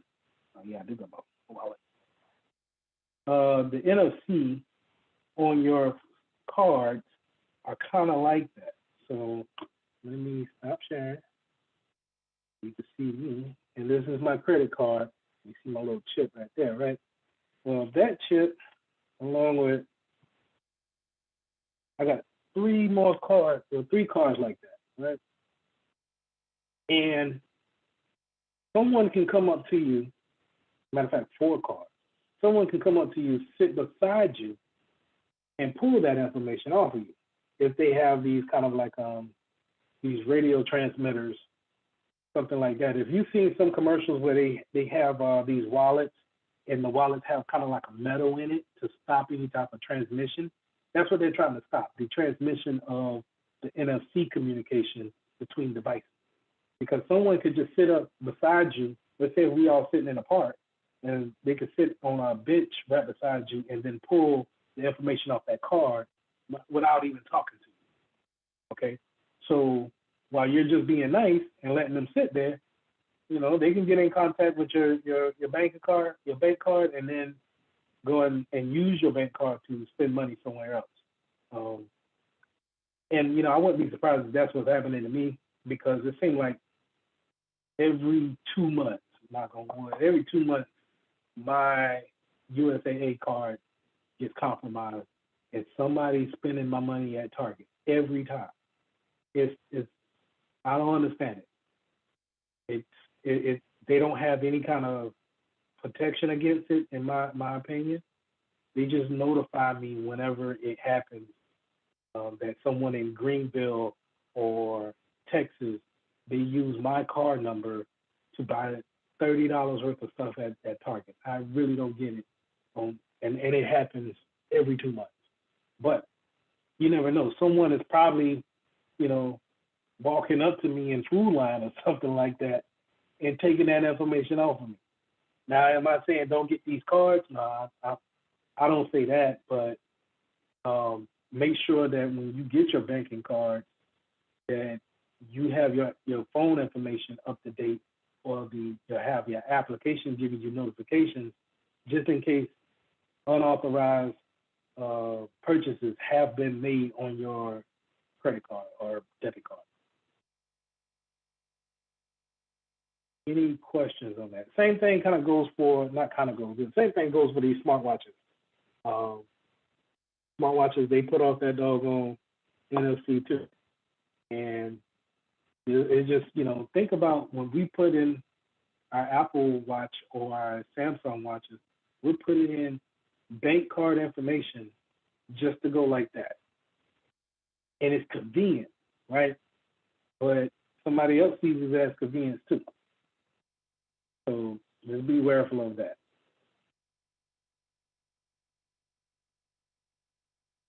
All right. Biometrics. So we already talked about biometrics, and I talked about the kind of people don't want to really buy into it just because it's a little bit scary to some people that someone would know about their fingerprints or how they look, how they change. If you just Google yourself on Google, you'll be amazed with what comes up, how you're already on the internet in some type of form or fashion. But now if you have biometrics, some people feel like they can put a face to the actual information that's out there. But biometrics is, it comes in many different forms. And let's talk about these three. So we already talked about face unlock with the Apple phones and mobile devices, about voice recognition. And this is really quick if you really think about it. Think about how many times do you have to really say, hey Siri or hey Google, and it picks it up automatically. It kind of has your frequency of how your voice sounds already somewhat preset.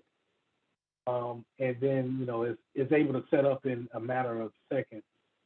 But then you got to think about, and this is, I'm kind of feeding into the anxiety about using biometrics. When you're using things like Hey Siri or Hey Google, these devices are always listening for you to say that. They just don't kick on to hear you say it as soon as you say hey, right? They are always listening in some form, fashion. So I would be mindful about putting in that type of device in our homes, and then you saying some reckless stuff because your device is always listening. Okay, that's not on the test. That's just my opinion. Your device is always listening. I believe the NSA is always hearing things. Okay, because those, like I said, in order to bring that on and bring Siri forth, in order to listen, have it listen to you, in the beginning, we used to have to hold the button a long time in order to bring that feature up. But right now, since we put in that biometrics of, hey, calling his name and then bringing it up, it would always be in a listening mode. Another one that's kind of down low, but no one really knows that it's there, but it's there listening, it's Katana. Katana on Windows products is always listening, and it's annoying because you can't turn her off. You can uninstall the whole software on the Windows product, and somehow, some way, Katana is still listening. and it hasn't even caught on. Like it's not even a hot product for Microsoft like that. It's not like Dell's Watson or Alexa or Siri. Katana is a failed project, but for some reason, they still put it on every Windows machine. For some reason, it still runs in the background. So moving on. Any questions about that? Moving on. So signature recognition. Some biometrics will have you, it will take the signature, the hand movement, the strokes that you have with your fingers down as a pattern, and then it will use that for authentication. Same thing goes for typing. The typing recognition is that sometimes when we type, everyone types at a different speed. Some of us are more fluent. Other of us may hit the back button a lot of times. Some of us may misspell words all the time. And these types of characteristics are recorded and then put down in our profile as a way of saying, hey, this is Lee, because I know Lee takes 0.7 seconds to write down his type in his password that he used for a 17 account. So if someone comes in there and now they're taking 2 seconds to actually put in my password, it's probably not going to let them in just because it doesn't have that speed recognition. It knows that I know my password a lot faster than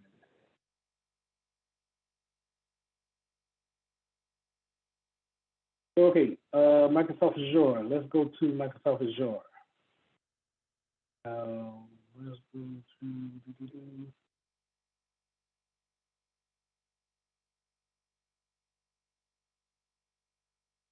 Microsoft Azure is a portal that is for Microsoft AD. This is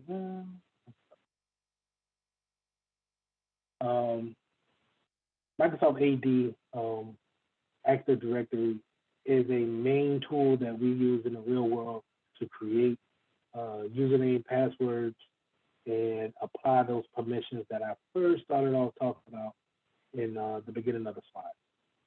Active Directory is a necessary tool, I believe, in the IT realm as well as the security profession.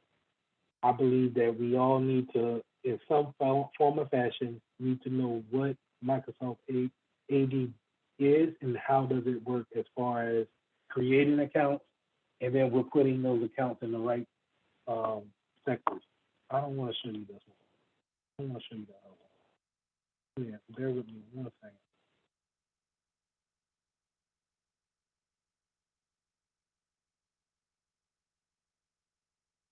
Is going to go to this thing there. Now, I'm going to the cloud, and I'm going to show you. Matter of fact, I'm gonna pause the recording just because this is my my work stuff. So give me 1 second.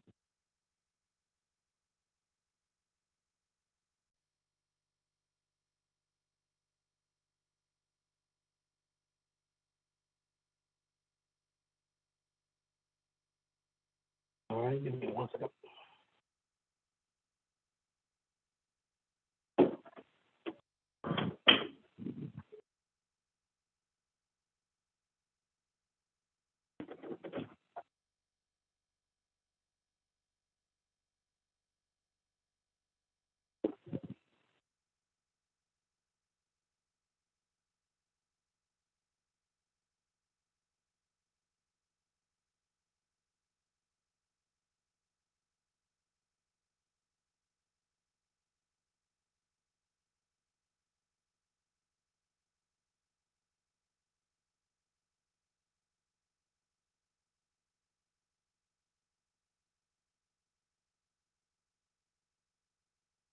Okay, so let's go ahead and let's finish up. Background checks and onboarding policy.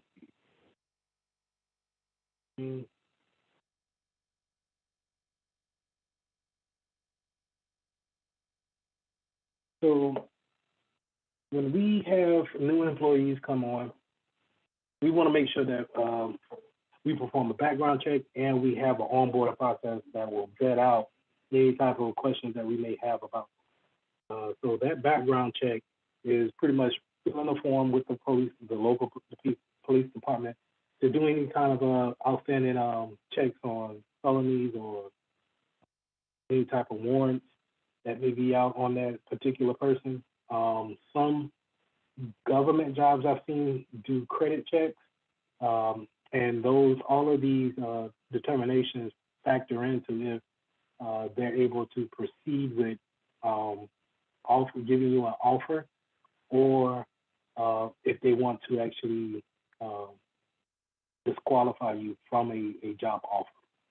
Okay, so but that background check, what that does from a security standpoint is that if we're doing it from a banking standpoint, and this person has a history of stealing from local Walmarts and Targets and things like that, shoplifting, they may be a little bit untrustworthy to be around large amounts of cash. Not saying that we shouldn't hire them, but we need to understand if we're going to hire this person, then the risk may be a little bit higher, and when it comes to someone actually taking from the bank in that case. So how do we want to discriminate a little bit, or do we want to go ahead and hire this person, but then separate their duties enough to where they can never be in the vault without one person to be there with them. So they can still work around, let's say, $1,000 on hand, but if they ever need to go into the vault where there's $10,000 cash, then they need to have a manager there. They need to sign in, and we need to have a camera placed into that vault to see if anything conspicuous will be going on. Not saying so. The background check is there to let us know of the risk. It should not terminate someone from actually getting a job. It should not. But we all are aware of the type of world that we're living in, where a stereotype may precede someone before they ever are actually in the environment. So just know that these background checks are put in some people's hands, and they may make a decision based off of whatever information comes off that background check. Onboarding procedures. So onboarding policies pretty much is going to set you up for what you're going to be doing and how you're going to be doing it. Now, my latest onboarding procedure for Sunoco was terrible, but I'm not complaining, but it was terrible. And the reason why I said it was terrible because I literally did not know what I was doing until it had already been done. Or someone asked me, did you work on this? And I had no idea how to work on it. So the onboarding process is, we want to make sure that they're given the right username, password, and that we let them know who is their frontline supervisor, what assets do they have when it comes to the computer systems. In some cases, you may have to come up with directions on how to actually use it. Some people, they may not be that computer savvy, so they may be looking for you to help them out, even though that may be a help desk issue. Sometimes they may look at you from a security standpoint and say, hey, well, I don't want to be in trouble with any type of important classified information. You as the security professional, please let me know what can I do to stay safe. Okay? But these onboarding processes should be sectioned off. Okay, so like I said, whenever we're putting people into certain groups and applying those permissions to the group, whenever we pluck that person out of that group and put them, whether they're going cross department or up in the ladder or out of the company, then they're not taking that permissions with them. The one thing that I didn't show you in the Active Directory is that when an account is enabled and that it's active, it has all these permissions with it. Now, we didn't put them in a group, we just added the permissions to the actual person. Then let's say if they leave the company and we deactivate that account, it still has the permissions to it. So now from a hacker standpoint, the only thing I need to do is get to the Active Directory, re-enable that account, and now I have all the permissions just to that account. And no one's looking at me because they think that person is gone, right? And if that person is gone, then I'm kind of just hanging out on the network and just looking at, whatever permissions that they had. So you may say, Lee, then why don't you just delete the account? And when you delete it, then the permission is gone too. That is true, but they may have some important emails that we wanted to go back and look at. They may have some important files on their laptop that we want to go look at. So the best practice is not to delete an account, it's to disable an account. Okay? And when you disable an account, you can always have that factor of going back, looking at what was on that person's device or email, and then maybe helping someone else out, okay? Offboarding policies should be sectioned off again, right? Just like onboarding. When someone quits, leaves, fired, passes away, whatever the case may be, when they are no longer a part of the company, what are we doing as professionals, security professionals, to make sure that their account is secure, but then the devices that we gave them is also secure? Did we give them an iPad? Did we give them a mobile phone? Did we allow them to use, like my personal laptop? This is my personal laptop, and I showed you guys Azure. So that's part of the company's property. If I'm no longer part of that company, how can they make sure that I don't log on to the company's Azure site tomorrow when I'm not part of the company? They need to immediately disable my account, change my password, okay? Because then that lets them know that, hey, at least we can't take his personal laptop from him, but we can make it, we could disable him from going to our product online. So very important to know our onboarding process is just as much as important as bringing someone on to the company. I would say a little bit even more important, because when someone leaves the company, we can tend to forget about them almost instantly, maybe a week, maybe two. But after that, they're pretty much gone and forgotten, and we move on as a company, but their permissions may stay the same. They may have access to important documents and no one knows about it. And so, like I said, as a hacker, I'm just looking for the stale account, an account that hasn't been used in 2 or 3 weeks, maybe years, and let's just see what they have access to.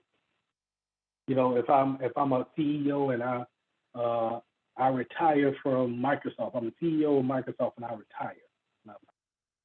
Let's say I'm the vice president of Microsoft, and I decide to step away, and it's 2 years after the fact.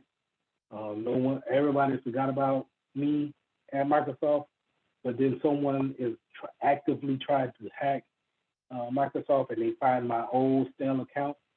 Now imagine, as a vice president, I probably have access to all types of phones, all types of services, doing my job description.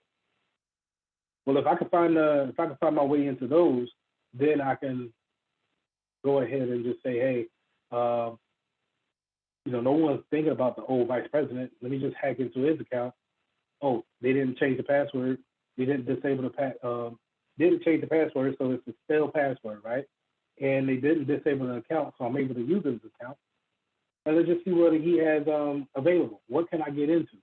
And I'm not really doing any type of strenuous hacking. I'm just looking at the probabilities of, did they do their due diligence, and by correcting these things while somebody was off-boarded. Normally what happens is that when someone quits, HR is supposed to email security immediately saying, disable this person's account. They are no longer a part of the environment, and they're being escorted off the premises. So when you get escorted off the premises, you want to take your badge, you want to take any type of belongings that we have. At one job, I had someone take my notebook. Not saying that I was escorted. Well, I was escorted, but I didn't get fired. But I was escorted off the premises, and they kept my work notes, which I didn't need them anymore. So it made sense for me to give them my work notes, but it was a security measure that they took, because if they felt like I was disgruntled, then I could use their work notes, and I had all types of information in there. IP addresses to workstation names to email addresses. So onboarding, like I said, is very important, just as onboarding. We set them up correctly, onboarding, but then when they leave the company in some kind of form or fashion, we need to also keep the data safe as they leave.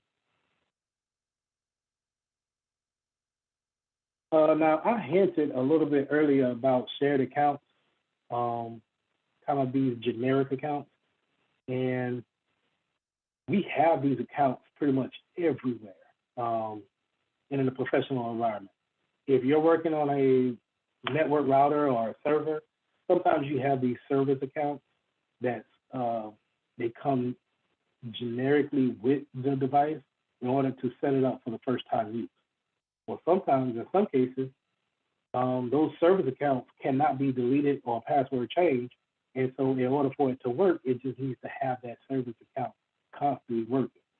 This is a major problem, because if someone gets to that service account, now they probably have administrative rights across the board with that device. And that device is probably hooked up some type of way to the private network. And so we could see where the hacker will see what can they get to, what can they actually get access to. So as security professionals, in order to combat against that, we want to put those service accounts in kind of like their own network. We call it a VLAN or a DMZ. This is kind of, you remember I had the example of the white box and the black box being a public IP and a private IP. That DMZ will sometimes sit in the middle with that firewall. And it's almost like a safe point from the outside, but it's also a safe point from the inside as well. And things can go in there and live and not be seen by the public IP, but not be it cannot get easy access to the private IP. Okay, so having these things sectioned off like that will give us an extra layer of security, because sometimes those service accounts we need, in order for us to run as a business, we need that service account to actually be running. In other cases, we just need to be precautions of it, and we need it to run, but we also need to apply the most security as possible.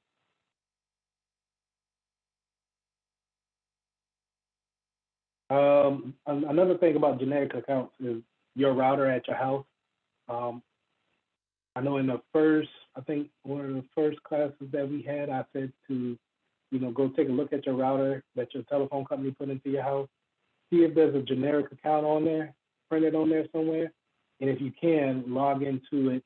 Use they should give you a URL on that router. You can log that in, put that into your URL, and then use that generic username and password to go in there and then change your password.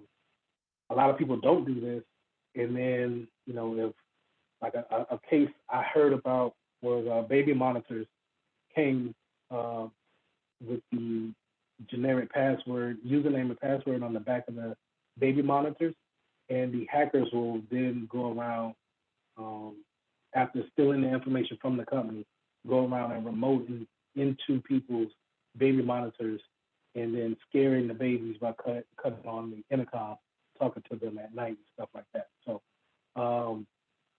it will behoove you to look to see if you have those generic accounts, and just go ahead and change the password on them. It would just be best practice. Now, another step we could take as security professionals to put restrictions on accounts is that we can use, again, the IP addressing, geofixing, and geotagging. We could put in a log on time duration, so we can put you in a group within AD, and we could say, hey, you can only log on to your computer from 8 o'clock in the morning to 5 o'clock in p.m. And anything outside of that time frame, you're not allowed to log on to the internal network. Okay, and if you do log on, then it'll automatically be a red flag, something's going on. Or we could say, hey, we can only let you onto the internal network for 3 hours straight, and then we'll kick you off and we'll have you re-authenticate. Or the time basis restriction will be, like I kind of stated in the first one. Well, we'll give you normal business hours, but we'll give you an hour buffer before time and after time. So whether you clock in at 8, but we'll give you a buffer time from 7 to 8, and then we'll give you another buffer time after 5 to 6 o'clock.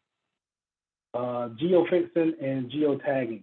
This is where we're talking, our devices are constantly talking to satellites orbiting the Earth. And I wanted to show you an example of that with my good old friend, Google, who is constantly watching all of us and our actions and where we go. So let me show you this by copying that.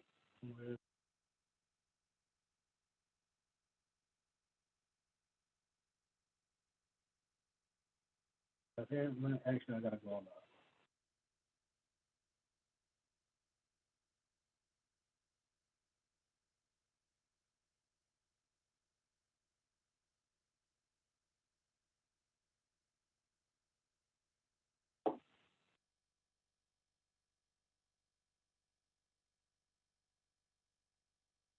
Okay. So put in my timeline. Let me see that. My timeline, and this is my mobile devices as well as my phone, constantly talking back to the servers, the satellites orbiting the Earth, showing you my whereabouts with Google.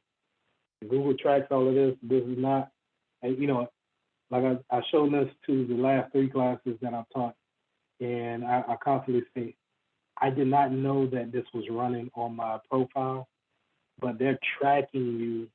They could be tracking you if you have this feature turned on. And a lot of times, I think that this feature is turned on automatically, and we need to go into our account and turn that off. But as you can see here, it's tracking anytime my device can catch a good shot from the satellite, it'll check in on the time and places that I went. And it got 289 places that I have been, and it also gets down to the point of showing actual addresses. So it likes to see that I go to Blue Line here a lot and Cherry Park. I go to Cherry Park just about every day just to go walk during my lunch break. So it sees that I like to go there. And then it sees that I like to go to the Bank of America Plaza down there on Main Street in Columbia. This was where I was working at first. So this is an example of geofencing. Well, this is not an example, but it kind of sets the basis for it. Let me scroll up. So geofencing will say, we're going to outline everything in the city limits of Columbia.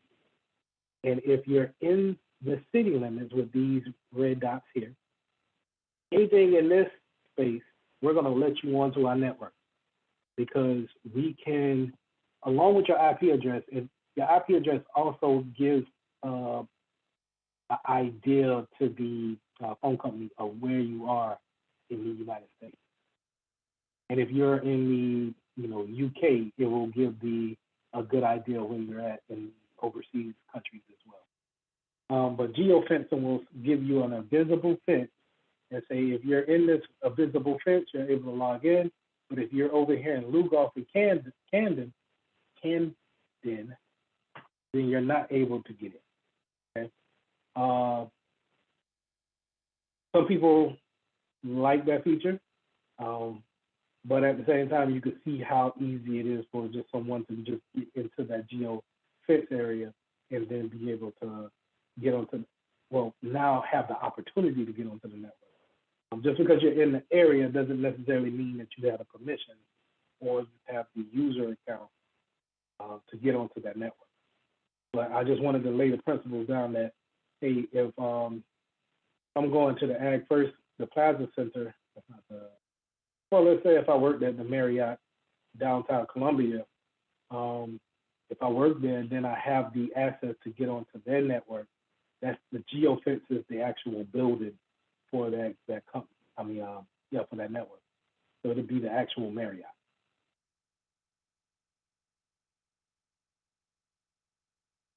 Any questions?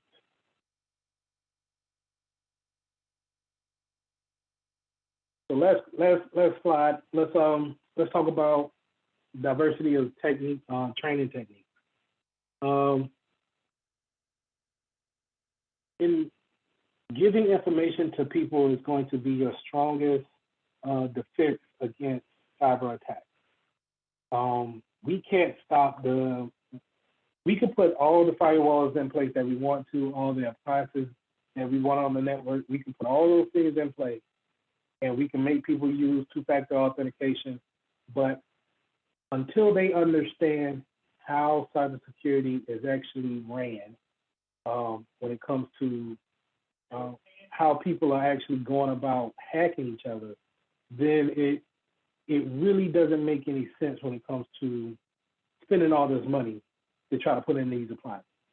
We need to train our individuals in order to recognize a phish, recognize social engineering, have our security analysts and engineers understand more about the tools that they're using, but more importantly, understanding how the business is ran, and then how do we use it to secure it better. We can do things such as phishing campaigns for the regular users. We can do capture the flags for our analysts. Capture the flag is more of when you become a security analyst and you get it on that, getting on red teams, blue teams, penetration testing. This is where we're talking about reading clues and then looking for the red flag, so to say, and seeing, okay, what's vulnerable here. Now, vulnerability management is similar to that, but these type of vulnerabilities won't show up on a scan.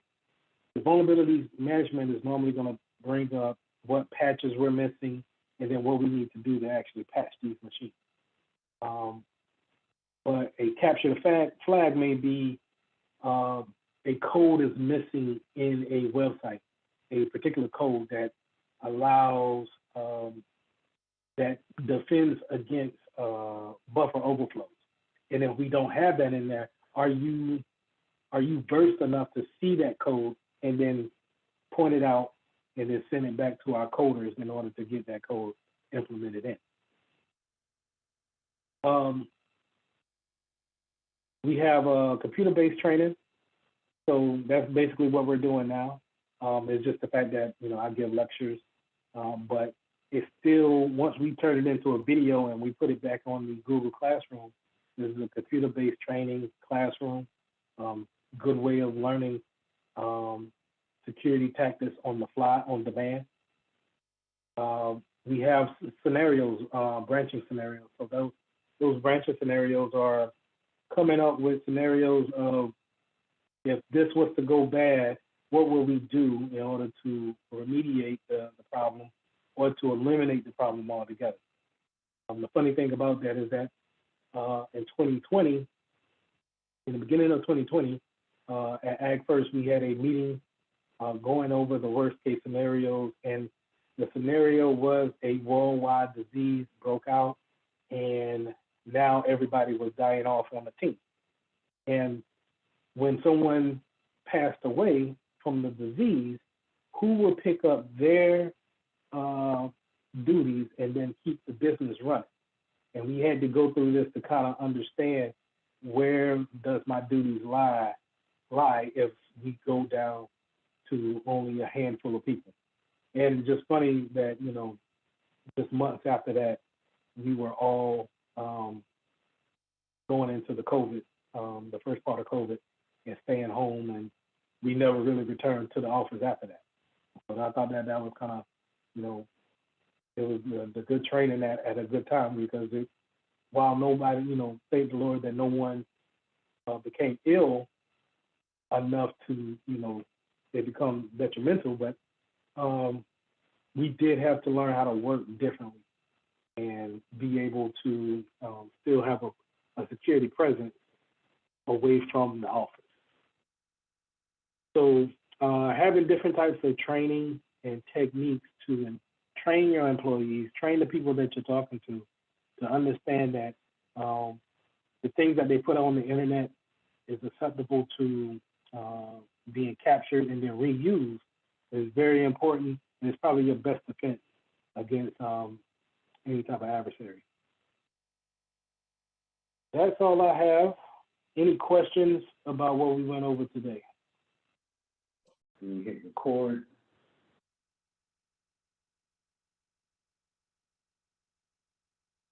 And so let's start talking about the single points of failure. Single points of failure is when you set up a network. Hold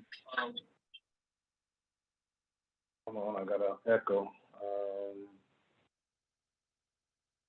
That echo just me, or everybody else is fine? Okay. So when we setting up a network, we want to make sure that we have a redundancy throughout that network. So our clients can always reach the internet, reach the servers that they need to get the documents that they need to get. Because if we have one thing go offline, or let's say if an attacker attacks a server, then it becomes money that we lost in the business. People can't do their jobs for that day. Not only just, it may be sensitive information that they're getting to. So not just the sensitive information, but can we actually keep the business afloat if we don't have this particular service running? So give you an example, let's think of Netflix as our business that we're working for. And let's say Netflix servers go down and now people can't watch their favorite said new movie or show. Well, that tends to go into the banking or the account revenue for Netflix. Netflix can't show you any movies, then clients become frustrated with them, and so now they move over to Tubi or they move over to YouTube TV. Okay, so we want to make sure that we have a redundancy of whatever we're having in our network.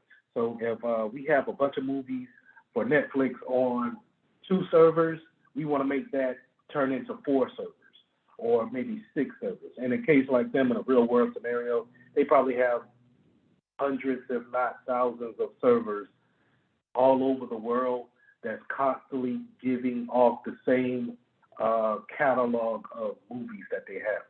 So if one attacker takes down 2 servers, it's not really affecting a business like Netflix. You're still able to pull that movie from another server. Now, where we see that as affecting us as the consumer, if you remember in the early days of Netflix, they had a tendency of buffering. You'll pull your movie down, but then it would kind of buffer. Even if your network is pretty fast, it will kind of buffer and kind of want to load the movie up. That's because it's pulling from a longer distance, and it may be not pulling from the shorter distance to where you're located at.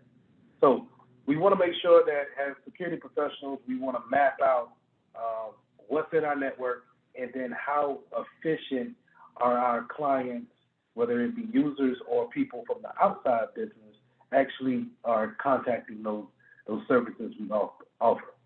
Now, our first bullet point here is load balancing. Load balancing is just being able to, have those multiple servers or have those multiple desktops there to actually take the load in that they're getting or a request. Let's look at it like a request. So I'm logging into my favorite banking account, and not just me, but think of millions of people logging into Bank of America and then wanting to check their bank account at the same time.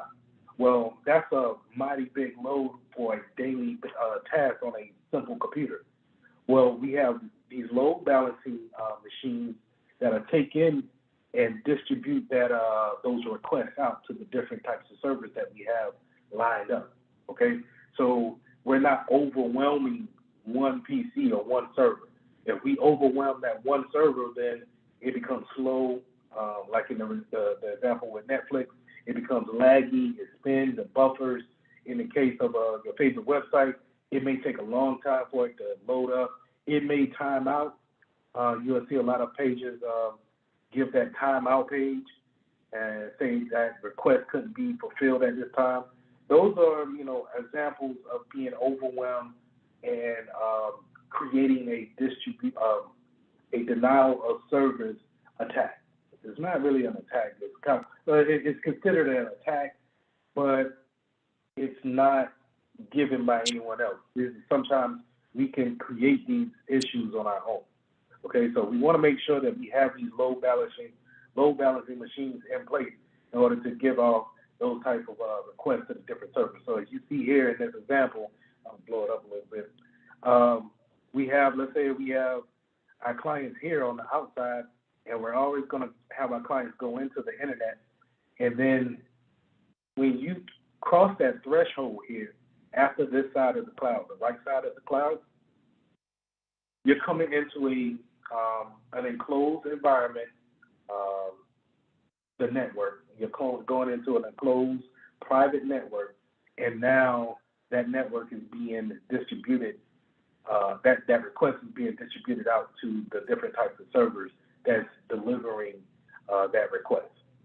So for you guys who've never really seen topologies, we're going to go over a bunch of topologies today. So there's a lot of icons, and you need to know what they mean for the test. So a lot of them you can figure out, your desktops and your laptops and your mobile phones.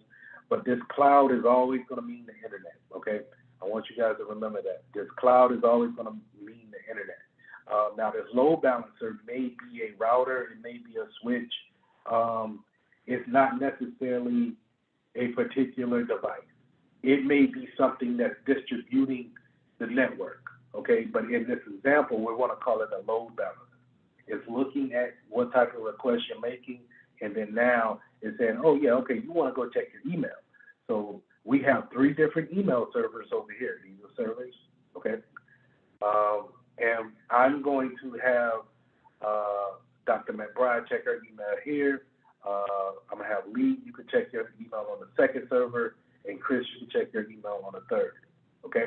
So that's a load balancer. That way, we're not overloading the first server here until it's filled up, and then now we go down to the second. It may go in a round robin type of distribution. A great piece to have. If you get in a real world environment, you want to ask your networking team, do we have a load balancing solution in place in order to distribute that traffic out? Okay. Now I'm gonna pull this over to the side. Let's look at this next diagram here, the single point of failure. So I wanted to put this up because a lot of times we'll see multiple. Mr. Mitchell, Mr. Mitchell, excuse me. I'm sorry about that. I had to step away. You were asking? You were saying something? No. You're good? Yeah. Okay. I was in the trying to explain this next speech. Sorry about that. Okay. Oh no, you're fine. Okay. So this single point of failure here for the router, I like to put this because we see a lot of desktops and servers repeated throughout the network. But a lot of times we don't think about our network provider, our actual, who's giving us the internet, who's providing that internet, what telephone company do we have a subscription to, and are they providing us great or redundancy in internet capabilities. Now, here in Rock Hill, we have one telephone company, and that's Coporium. Coporium basically runs everything from the 3 counties that collectively surround Rock Hill. The problem with that is that if Coporium has a problem, which they have had over the past 5 years, and everybody internet is down who's on Coporium, well, that means my business is down. So now Coporium has just caused a denial of service on my business because now my clients, my users, they can't get to my website, or I can't talk to them and have a meeting because my internet is down. So a lot of times that router is your main source of life, really, when it comes to being in a network environment. If I take down that router, then now I've created a denial of service. Your business can't function until you have that router back up and running. The way we want to fix this is that if we're living in I think in Columbia, you guys may have 2 distribution. You might have a dish company that can provide internet, and I'm pretty sure AT&T is down there. So you can have 2 subscriptions to the internet, right, for your business. You can have it for your home too, but I'll explain that in a minute. You can have 2 internet providers for your business. You can have your main one as AT&T, and then just in case AT&T were to have an issue, let's say a fiber line was cut for the company, then you can have Dish Network with a very limited network subscription with them. So it can be just enough to get out to the internet, but you're not able to handle a heavy load. And in that case, if Coporium's down for, let's say, 4 or 5 hours, we can already switch over to our second network and be able to hold business function until AT&T is up and running. Okay, so a lot of times I want you guys to remember that is that in the real world, we want to have at least 2 internet providers if possible. If not, then we need to come up with other ways of coming up with different ways of providing internet access. Now, in a home environment, you may have one, you got one internet provider, but if that internet goes down for your house, then we can more than likely go to the internet that's on our phone. And until we're able to have our internet back at the house boot back up or come back online, then we'll have to rely on our internet on our phone, pulling that data, just for a limited time. Chris. So best practices for when dealing with businesses is to have a redundancy plan. So what you're saying is, say you would have AT&T fiber and Dish network. If AT&T goes out, your redundancy plan is Dish to keep the business operating until fiber network is restored, right? That is correct. Okay. That's the ideal. Your pocket, if the business can handle it. So these subscriptions for your normal business is going to be a fairly higher bill than what me and you get for our internet bill. So you're talking maybe $300-400 a month just for internet, and that's for basic. If we're talking about the T1 line or having someone put fiber at your business, maybe talking $1,000 a month, maybe $1,200 a month with these businesses. And if you're a startup, if you're a cookie shop, you probably don't have money allocated for that. Maybe you want a T-Mobile hotspot just for your cookie shop or your coffee shop, and I'm not going to give it out to anyone. I'm not going to have an open not going to have an open internet so people can actually join onto it. I'm going to have it just for my coffee shop. But you got to realize that, you know, if it goes down, then if I'm doing something important online, then I'm down for the count until my internet gets back up. So it's a single point of failure. And you're going to see that on the test. Any questions? Good question, though. So you're going to see that on the test. They're gonna show you diagrams like this, and they're going to ask you, what is the single point of failure here? And it's more likely, I wouldn't narrow it down to one line coming out of it. Okay, let me go back to this diagram here. So you see your end users. These lines are normally indicators of networks, right? They are saying, hey, this desktop is connected to this router, whether it be Ethernet or by a Wi-Fi adapter. Same thing goes for this laptop.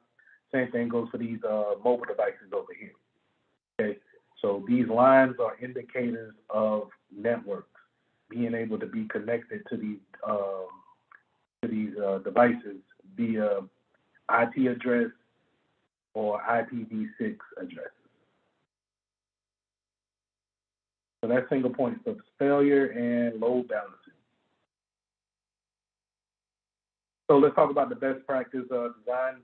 When we're talking about segmentation, we're talking about having different types of appliances in our network, but we want to segment them off. So if we ever have a snooper or someone sniffing the network, we can confine them to just one network.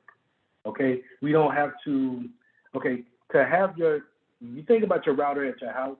Your router at your house is connected to every other device in your house. That's laptops, phones,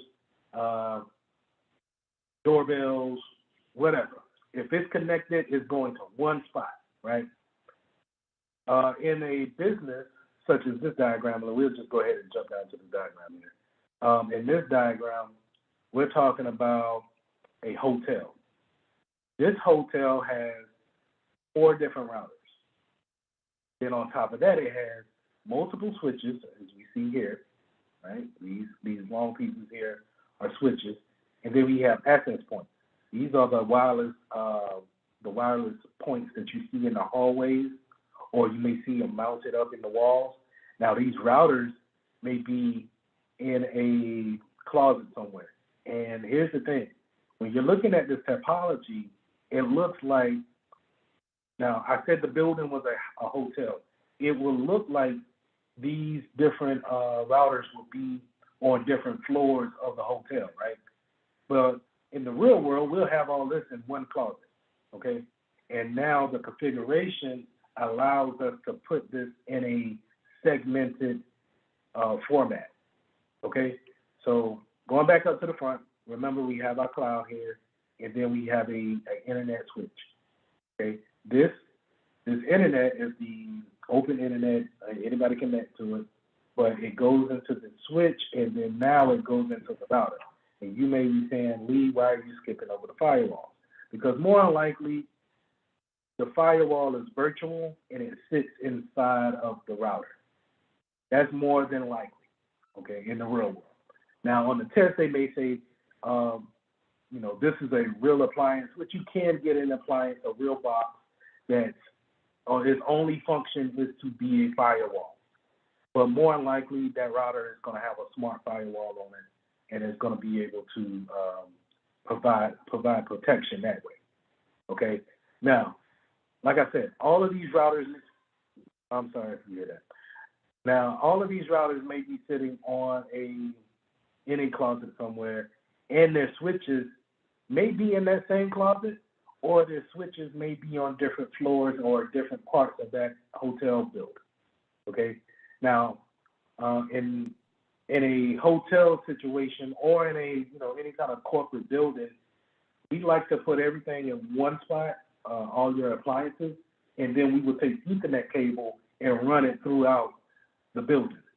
The problem with that is that with your Ethernet over 100 meters, I think, it starts to degrade the actual performance.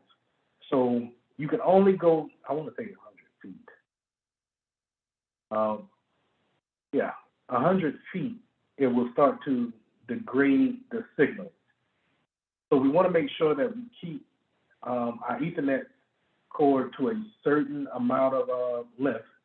But then if we need to actually reroute a router or a switch, we can just do that. So let's just say if I needed router C and router D to be on the dining area and the conference room, which are normally on the first floors, then I can mount that switch, their managed switch, not too far away from the router closet, but I could just run the cable out to the routed switches and then have them talk to the access points, which is wireless, where I can have all of these in the same closet. Okay, hope I made sense on that. You can put the routers wherever you want to put them, but we just want to make sure that we're not running them too far apart with the Ethernet to where now we're creating a slow network because it's too far apart. Okay. Now, when we're talking about the segmentation part of it, we're talking about you have a room area, and then you have an office area, dining room area, and then a conference room. So staying with the example of a hotel room or a hotel building, all of our access points would be on the 3 different floors. Let's say these 4 different floors, I'm sorry. So we will have these access points in the hallway giving out Wi-Fi signals to everyone that's on the different floors. But then in the office, let's say we have 4 offices for the staff and for custodians to, use for everyday use, we can have different access points. Okay. The dining room for people coming in, eating, sitting down, want to browse the web, is a different access point there, as well as the conference room.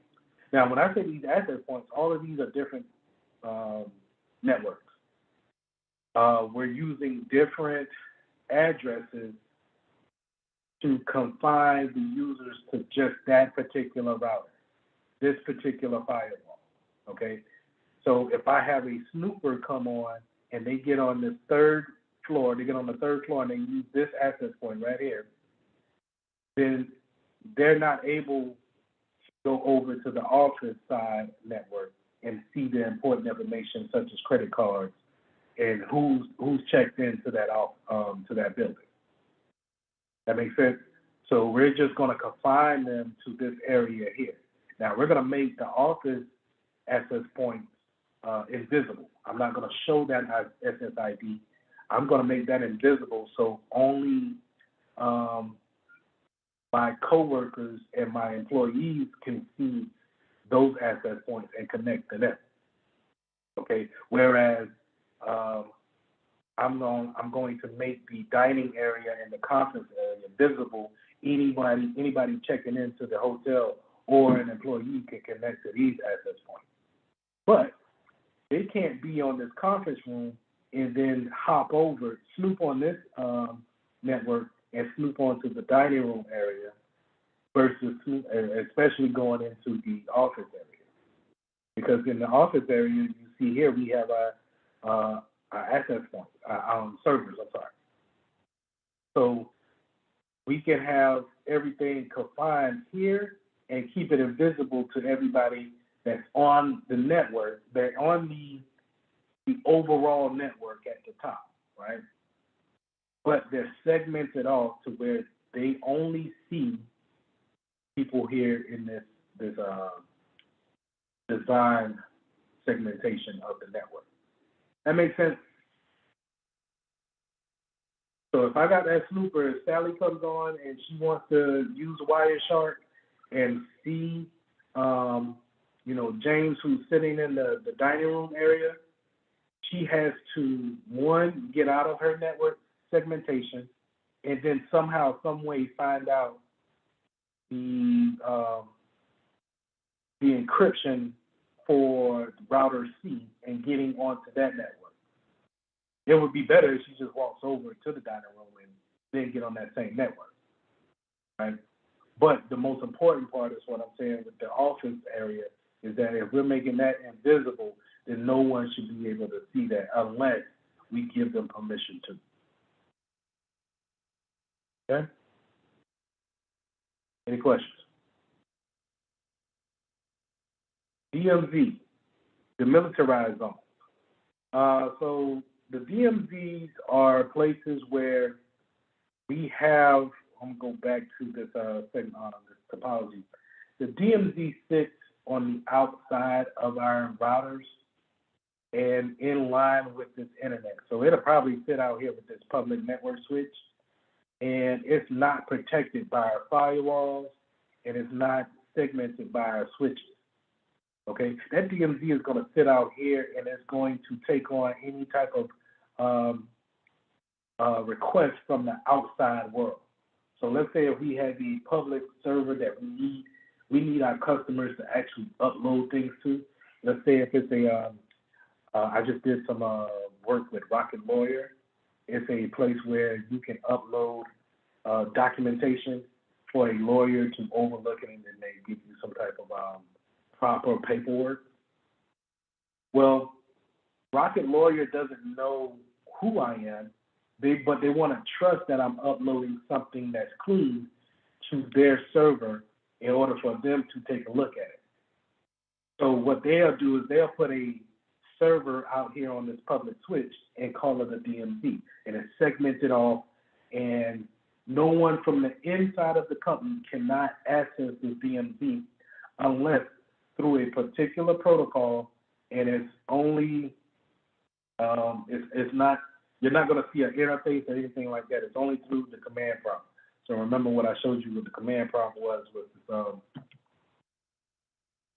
CMD prompt. You'll see it here in just a second. So this is the only way we'll probably be able to access the DMZ, okay? And we'll type in commands in order to pull down information from the outside. The reason why is because we don't want anybody logging in to an internal switch and being able to upload things, even if that's part of our business. So a DMZ is normally going to be put out there as a kind of like a safe zone for the company, but it's also an entry point for the consumer or the client. Okay? To give a better topology, I got this topology here. Let me zoom out.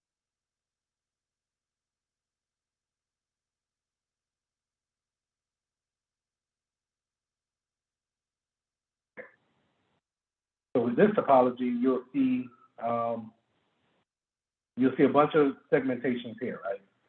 But we see our internet, and this is also to go back to the sign. It is not a cloud here, but it's a globe. So if you see that, it's normally meaning the internet, okay? But we'll put our DMZs out here, and we'll have our people or our clients check into the DMZs. They'll go into our internal router, which now, we can check them with our firewalls whenever we have them come through the DMZ or they check in with the DMZ. And now we can pull whatever they have put in the DMZ through our router, okay? But we don't want them, let's say, over here with our guest wireless or our VLANs down here. Now let me explain VLANs just for a second. When we're talking about our segmentation, our VLANs, our virtual LANs, are the way that's how we make the actual segmentation. We will, let me pull up a notepad.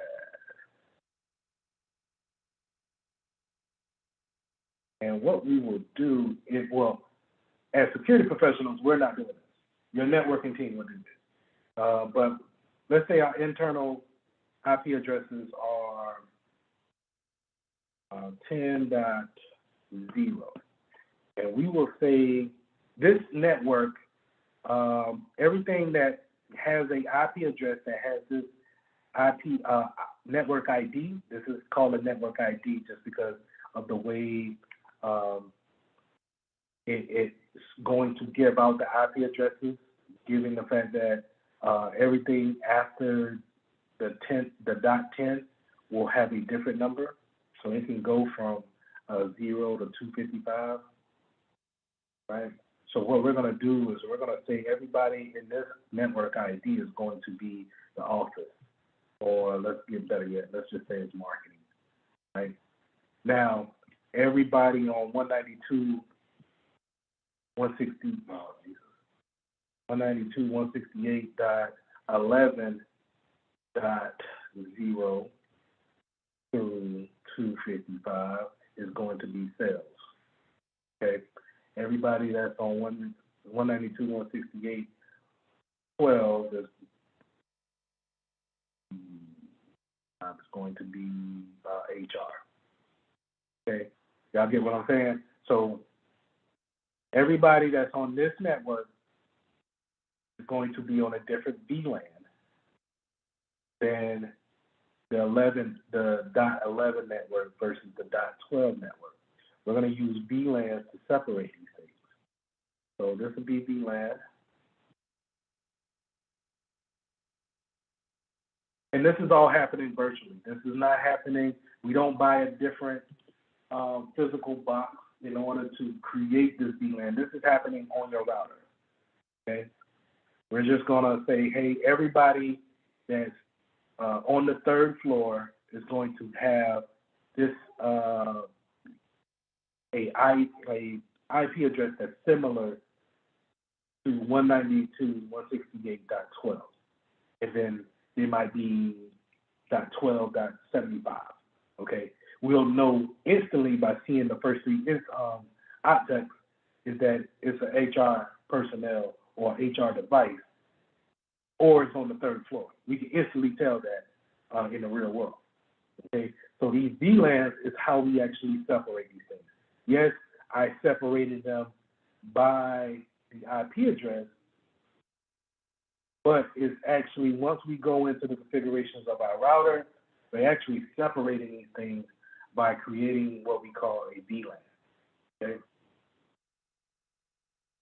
so with that DMZ is going to have its own VLAN, its own separation from the network, and the only way it's going to be stripped down we're going to strip down all the features of it to where we can only FTP into it, use an application called PuTTY.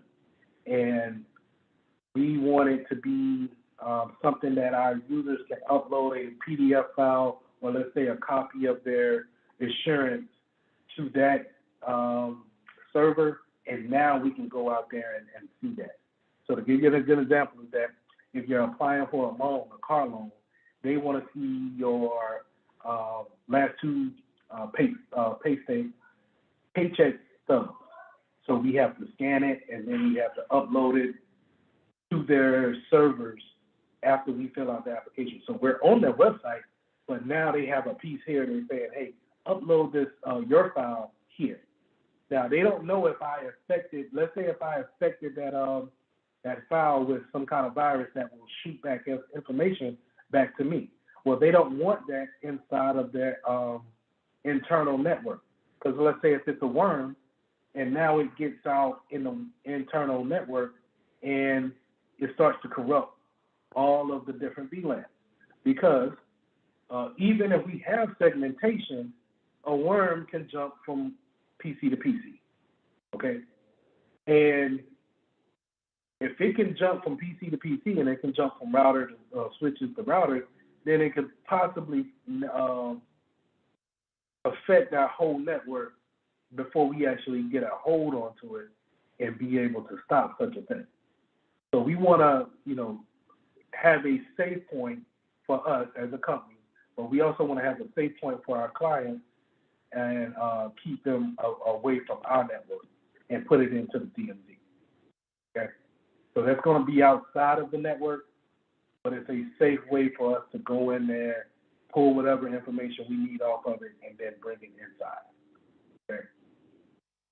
Now, here in this topology, you'll see that our core distribution, our routers and our switches, everybody is pointing back to them, but then we will have, in order for our clients to go out to the internet, we'll have them go out to a DMZ out here, and then they're able to go out to our internet service provider router.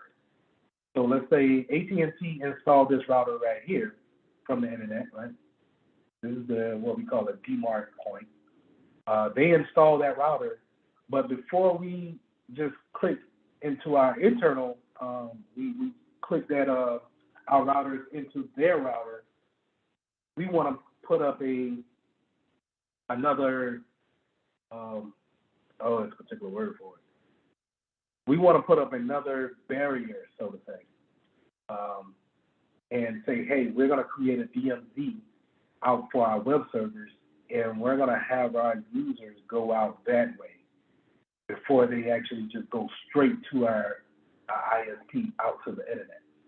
Because maybe we want to put an appliance out here and have them checking their website to see what website they go to. We want to put a CASB. A CASB is an appliance that we use in order to scan different files to see if you're uploading anything to Google Cloud or Dropbox that you're not supposed to be uploading to. So maybe we want to put that out there so we can see that. This is what you'll hear it called a lot of times in the conjunction with the DMZ, you'll hear it called an edge. So it just think of it as it's sitting at the edge of your network, monitoring everything that's going from the inside out, and vice versa. DMZ. Any questions?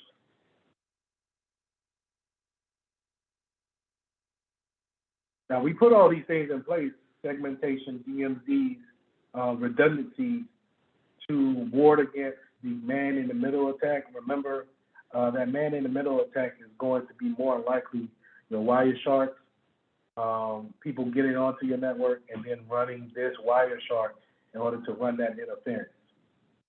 If I can pull it up.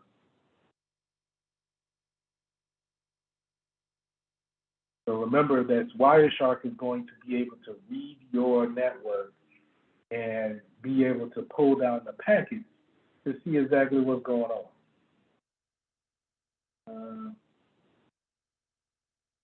So on Wi-Fi 2, double click it to run it. And this is pretty much what your man in the middle is going to do. He's going to sit here and watch this traffic go by, and then we're going to decipher this traffic and see what's talking, see if I can get connected to that. So if I have if I see the source of it right here, 192, 168, 163, then maybe I want to go over to, let's do that. Let's go into our router.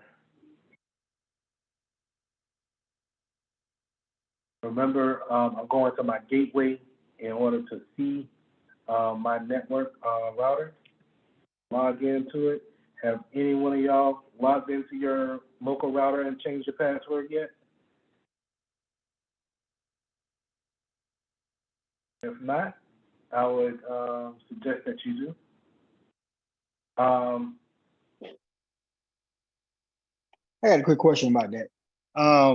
If I change when I change the password on my router, all the appliances that's using the old password, I would have to go back and update it to the current new password, right? That is the different. That's two different passwords. So, okay. So the password I'm talking about here for the actual admin, the admin is an account. Oh yeah. I know you're talking about. So change that password. Okay. What you're changing, what you're thinking about changing is the password to get onto the internet. Okay. Or get on, that's the term we're going to use, right? To get onto, to connect to the router in order to have internet access. That's the problem. Because what you're showing us now is it's like the standard router on the back.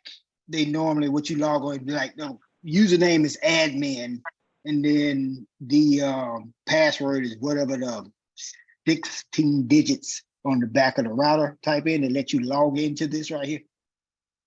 Correct. Okay. Correct. So if you go on there and you can log into your router, but then see if you have an account management section, or see if you can. What I would stay away from is your gateway section. I know it might be different because you have a different router, but if you go into these sections here for the actual SSIDs, and we change the password here, then yes, everything that's connected on drop, and then you have to re-add them. But if you can find your user account, then you're not going to be able to change the username. Well, maybe.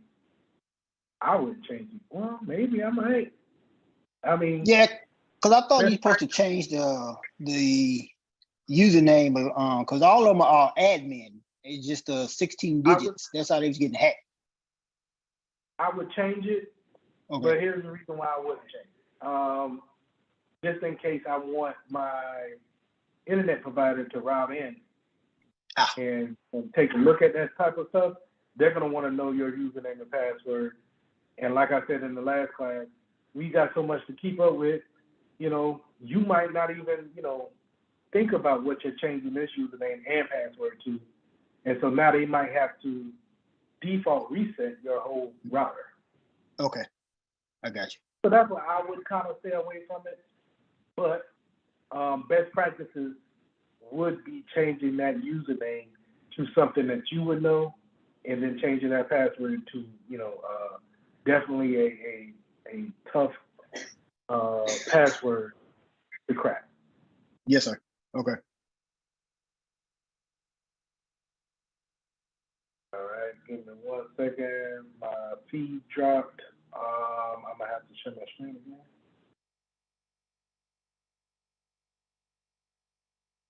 Give me a thumbs up if y'all see the screen.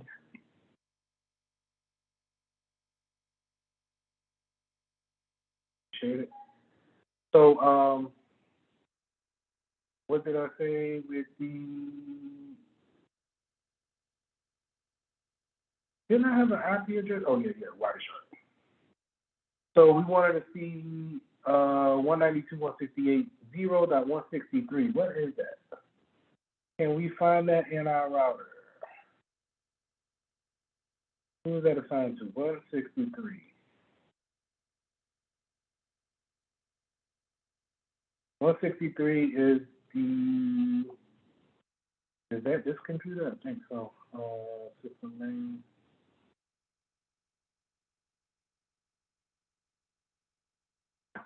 So this is my computer that I'm using right now.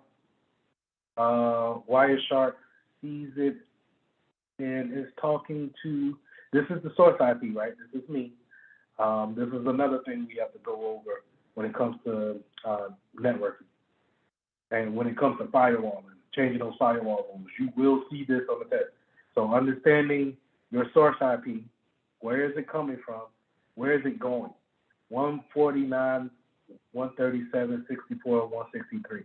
I can say now that 149, 137 is probably outside of my internal network. So let's do this. Let's see if we can track that down. Let's do a NS lookup. Right? Remember, NS lookup is where we can use our DNS records to find what IP addresses are associated with what domain names. So we're gonna plug in 149.137.64.163. Now, mind you, what I'm doing right here is the kind of a man in the middle.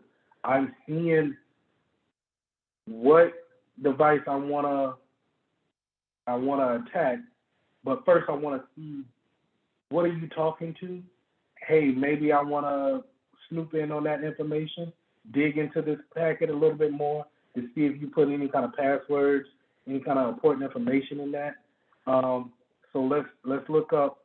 We got our source, right? I know it's Lee's PT, but let's see who is he talking to on this 149. See if we can find it anyway. IP address can I have? Okay.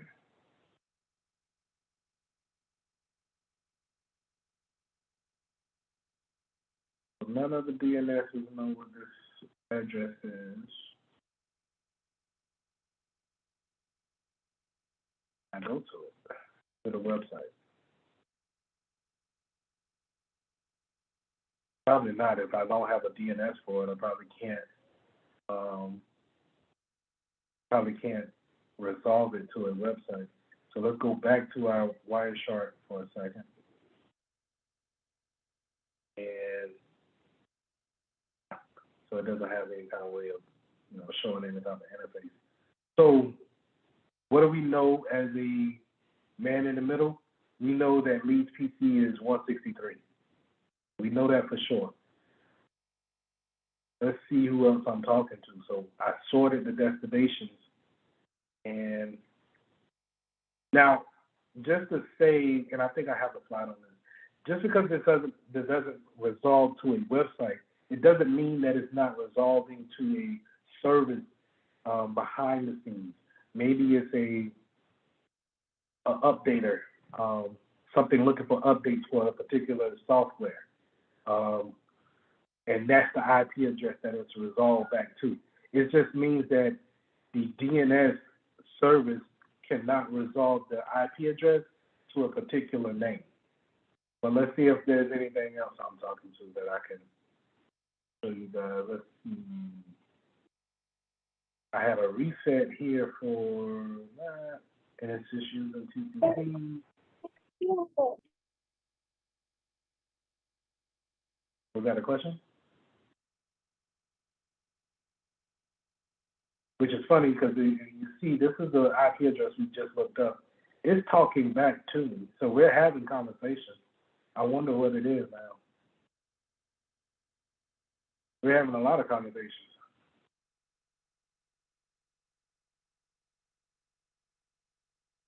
This is when you double click on a entry in Wireshark, it opens up this packet, and this is a particular network packet that goes across your network.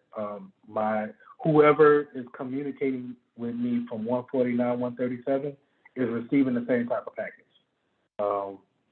just in a reverse order than me. The destination is the TP, and that's my network device. Oh, you know what that is? No, that's not it.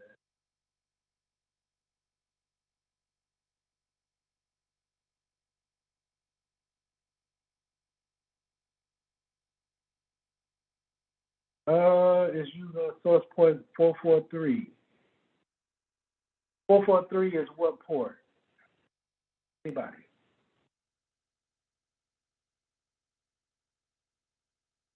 Oh, y'all know it. Yeah. Hold on. Give me a second. HTTPS.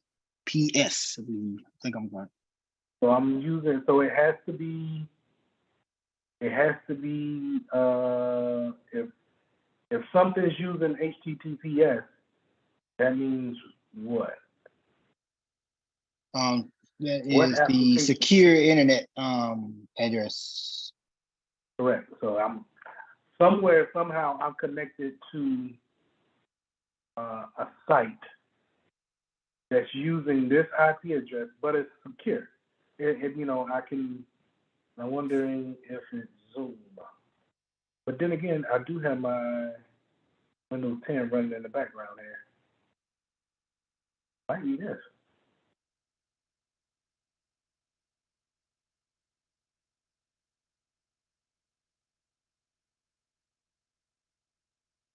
Give me 1 second. Trying to find who am I talking to and why am I talking to them. But I'm using a secure channel. So if I'm since I'm a man in the middle right now and I'm trying to do research on who's talking, I can't see that, right? I stressed before how we wanted to see this little gray lock here when going to different websites and not seeing a non-secure area that keeps an encryption over our communication. And that's what we just seen here in the Wireshark packet. I'm not able in the Wireshark packet. I'm not able to see what's going on here because we're using a secure way of communicating, which is HTTPS. So let's go back to my virtual machine. Go to NSA. And let's look up.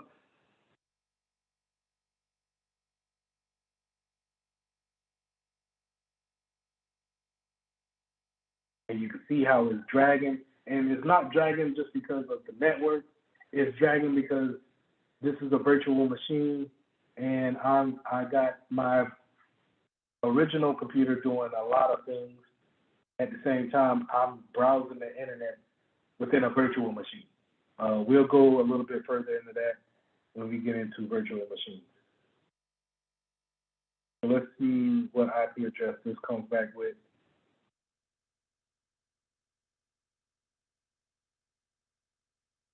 Maybe it's the same, man. They ain't doing nothing.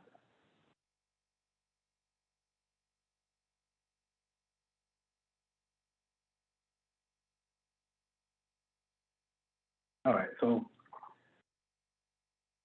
that's a failed attempt. I wish Google had their own thing. And plus, it's just dragging out. So I want to keep this open because I want to show you guys later. But let's get back to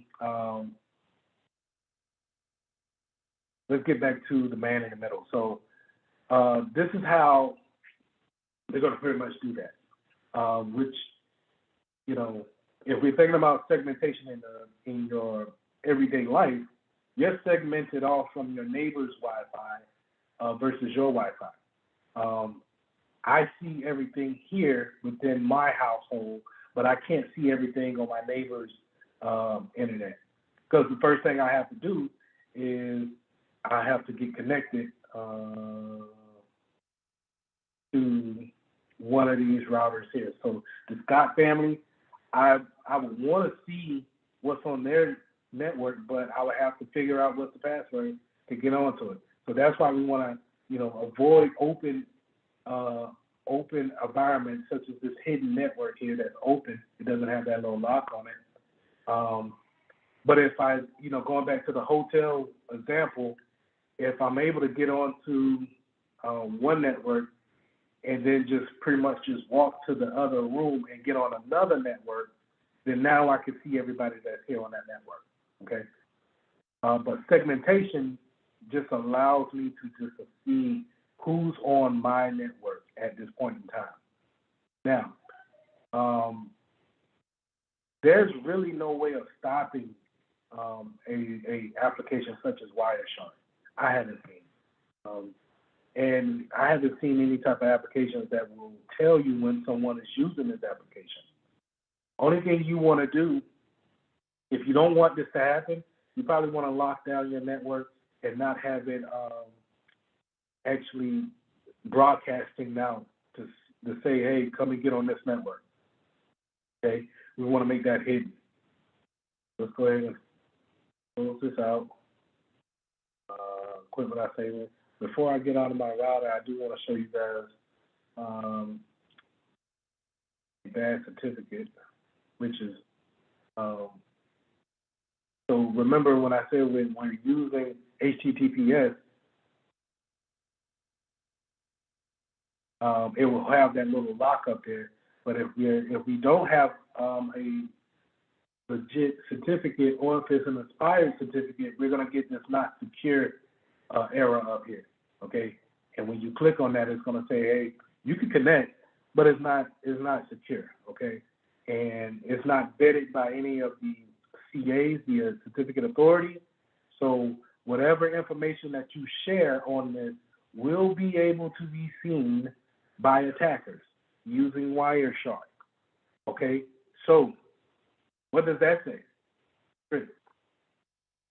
I got a quick question after you get finished showing us this. Can you show us how to hide the SSID so that it doesn't broadcast out? Say like if I'm leaving my house, if I'm driving down the street, I can still see my SSID, but I would like to try to hide that, and but I don't know how to. Okay, 1 second. So when it says your connection is not secure, you should not enter any sensitive information to this site. For example, passwords, credit cards, because it could be stolen by attackers, right? Somebody who is sniffing the network with your Wireshark could see the password that you put into your router that we took so much time to change. Somebody could see it and could be sniffing the network and just see it anyway, right? Because the router interface is not secure. That's not your fault. That's your internet provider's fault. And in my case, that'll be Caporium. And I can't do anything about it because Caporium is the only one that provides internet access for Rock Hill, which is a doggone shame. But anyway, to your point, Chris, how do we stop the broadcast on our network? I want to go to it. So we want to click onto our actual Wi-Fi, our Wi-Fi connection. And I don't want to enable because it might shut me off. But if you can see here, you see broadcast network name, SSID. It says enable. So yes, sir. It says enable, but I don't have this turned on all the way. I have my 2.4 and my 5 gigs turned off. Okay. So because I'm going to a different router. But if it was enabled and I could change all of this stuff, only thing I would want to do is disable this SSI, the broadcast network name. Broadcasting means I'm going to put it out there. This is how you connect to me. Come here, click on me. And then now you put in that security network password. And okay, so sorry. No, you fine. So I'm using Spectrum's modem, but I have Eero's Wi-Fi mesh network. So what I would have to go into is the Eero user interface and find broadcast network name SSID and disable it.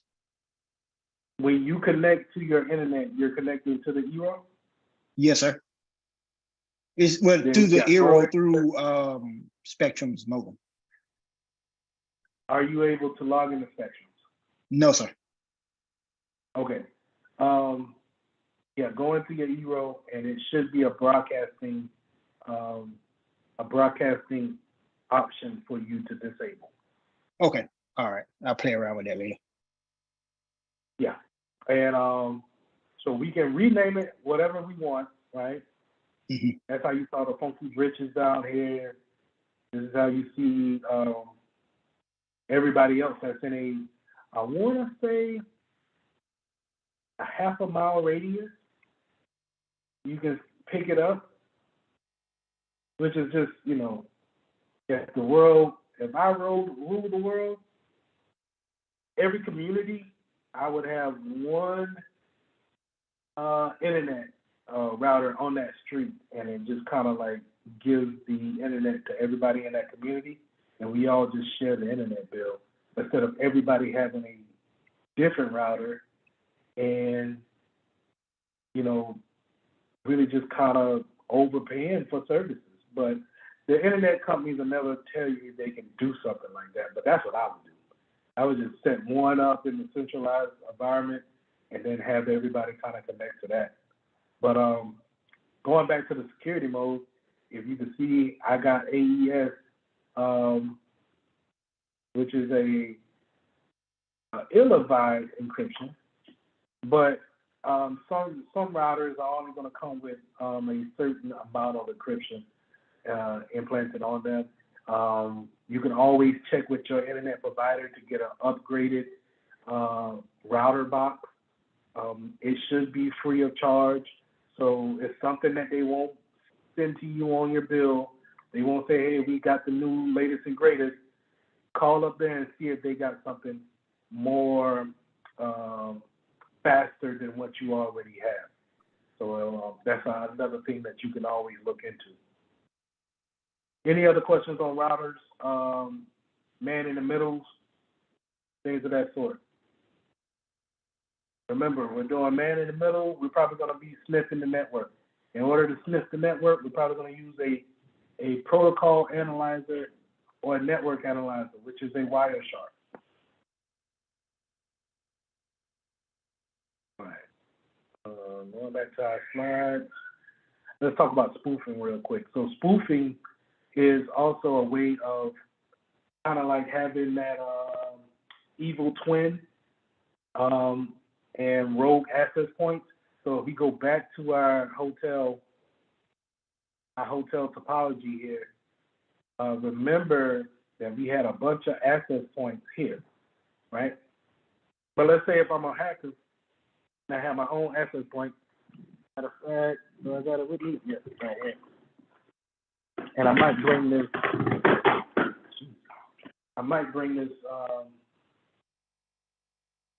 y'all can see that. I might bring this to the in-person class. And let's say I can have this offender plugged up and then giving off the same SSID as I see around in the hotel. So now people think that, oh, okay, this is just another access point that I can connect to, and then I can get on the internet. Because that's what our normal clients are probably thinking about. But if I'm a nice hacker, I can have you connect to that rogue access point, and then now I should be able to see all of your traffic as you're going through my router. Okay, so I may not have no type of encryption on it, so I can see the type of traffic that's going back and forth. Okay, going back to my screen. So that's a way of kind of spoofing your wireless access point that you already have there. You can also spoof IP addresses to trick your network devices, your routers, and your firewall. If we're going back to our VLANs here, you know, for this VLAN for marketing, I have 253 different types of IP addresses that I can put out. You never give out 0 and you never give out 255. That's why I said 253. Okay, you never give out those two. So as a hacker, I can always spoof my IP address and change it to where I emulate this VLAN, and now I can get onto that network. Let's say if I have a rule set in that's saying, hey, nobody can't get onto our sales department unless you have a network ID starting with these 3 numbers. Well, I can use a application, not an application, but a OS called Kali Linux, and now I can change my IP address to be whatever I want it to be.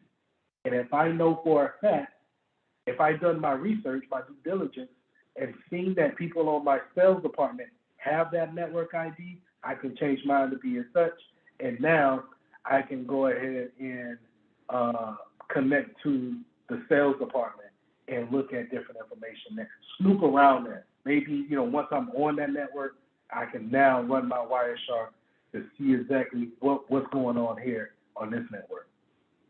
Okay. Any questions? I've got 2 more slides and then we're going to get a break. All right, DDoS. So we already talked about DDoS and denial of service attacks. So DDoS is more of a distributed denial of service attack. I'm targeting one thing. I don't necessarily care to attack the whole building or the whole network. I just want the servers that's collecting applications to be affected, and now people can't put in applications. In the gaming world, I just want Microsoft servers to go down, so I don't want nobody playing online at this point in time. But I don't care if you're able to use Microsoft Outlook. I just don't want you gaming online. So I'm distributing all my attacks to that particular server. Okay, so how you normally, well, these are two examples of a denial of service attack, but do not confuse that with not the denial, but the single point of failure that we talked about earlier, and the load balancing issues that we had earlier too. Those are still, they could be very much denial of service attacks that we could commit on ourselves. But the ones that we normally see from an attacker is MAC flooding or ping test or ping floods, SYN floods. This is where they're sending an attack to your PC, telling it to constantly talk back to them. All right.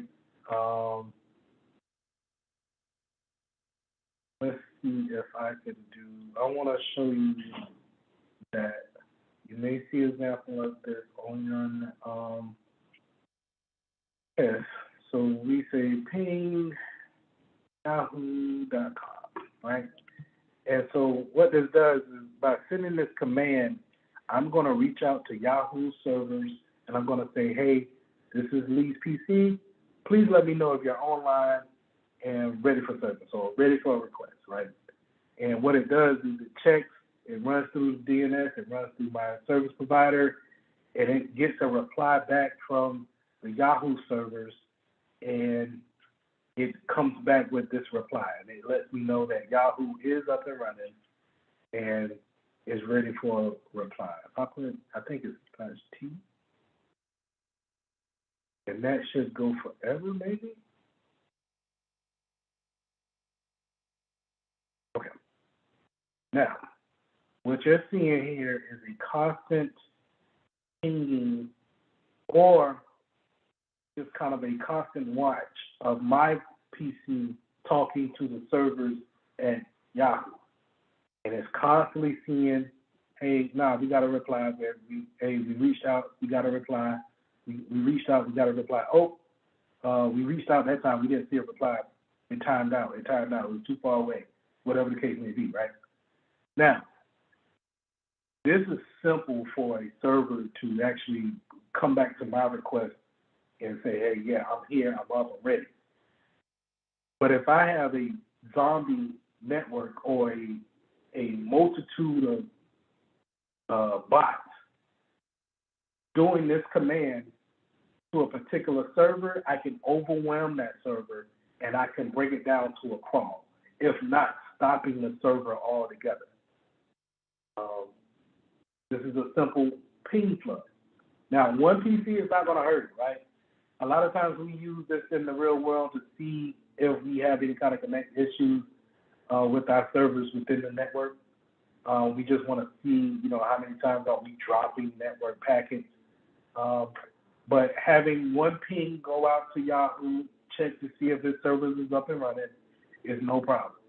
But if I have, let's say, 200 PCs doing this all at the same time and never stopping, it could overwhelm the one server that we're going out after and bring that server down.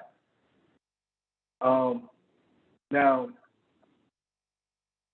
in a ping flood, well, you may say, Lee, why won't you just have, isn't the server smart enough to see that you're just asking for a ping, and now you'll just put that at a stop, or you'll stop with answering that PC?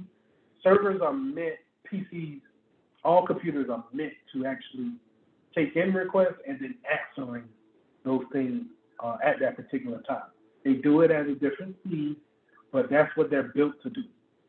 So if I have a multitude of PCs to ask a question of, hey, are you up and are you running, is going to constantly try to answer me back. Okay? And in some cases, this is using TCP, the protocol. In some cases, I may set that protocol up to never give an acknowledgement back. So in TCP, I'm giving a, hey, are you there? You're giving me, yes, an acknowledgement and sending it back to me, and I'm acknowledging that I received your request or your answer. And a lot of times, not a lot of times, in TCP, it will not drop the communication unless I send an acknowledgement back saying that I've got your request, I've got your statement saying that you're up. We can finish talking. In some floods, we can take that acknowledgement out in the packet. We can take that acknowledgement out, and now it's constantly listening to see if you're going to answer back, so it can stop the communication with you and go on to the next person. Okay, so this is how some attackers may go after your servers, may go after different things on your network. This is why it's so important to have that load balance, so it can deal with certain things like this. Because this is not going to stop me from going to Yahoo and trying to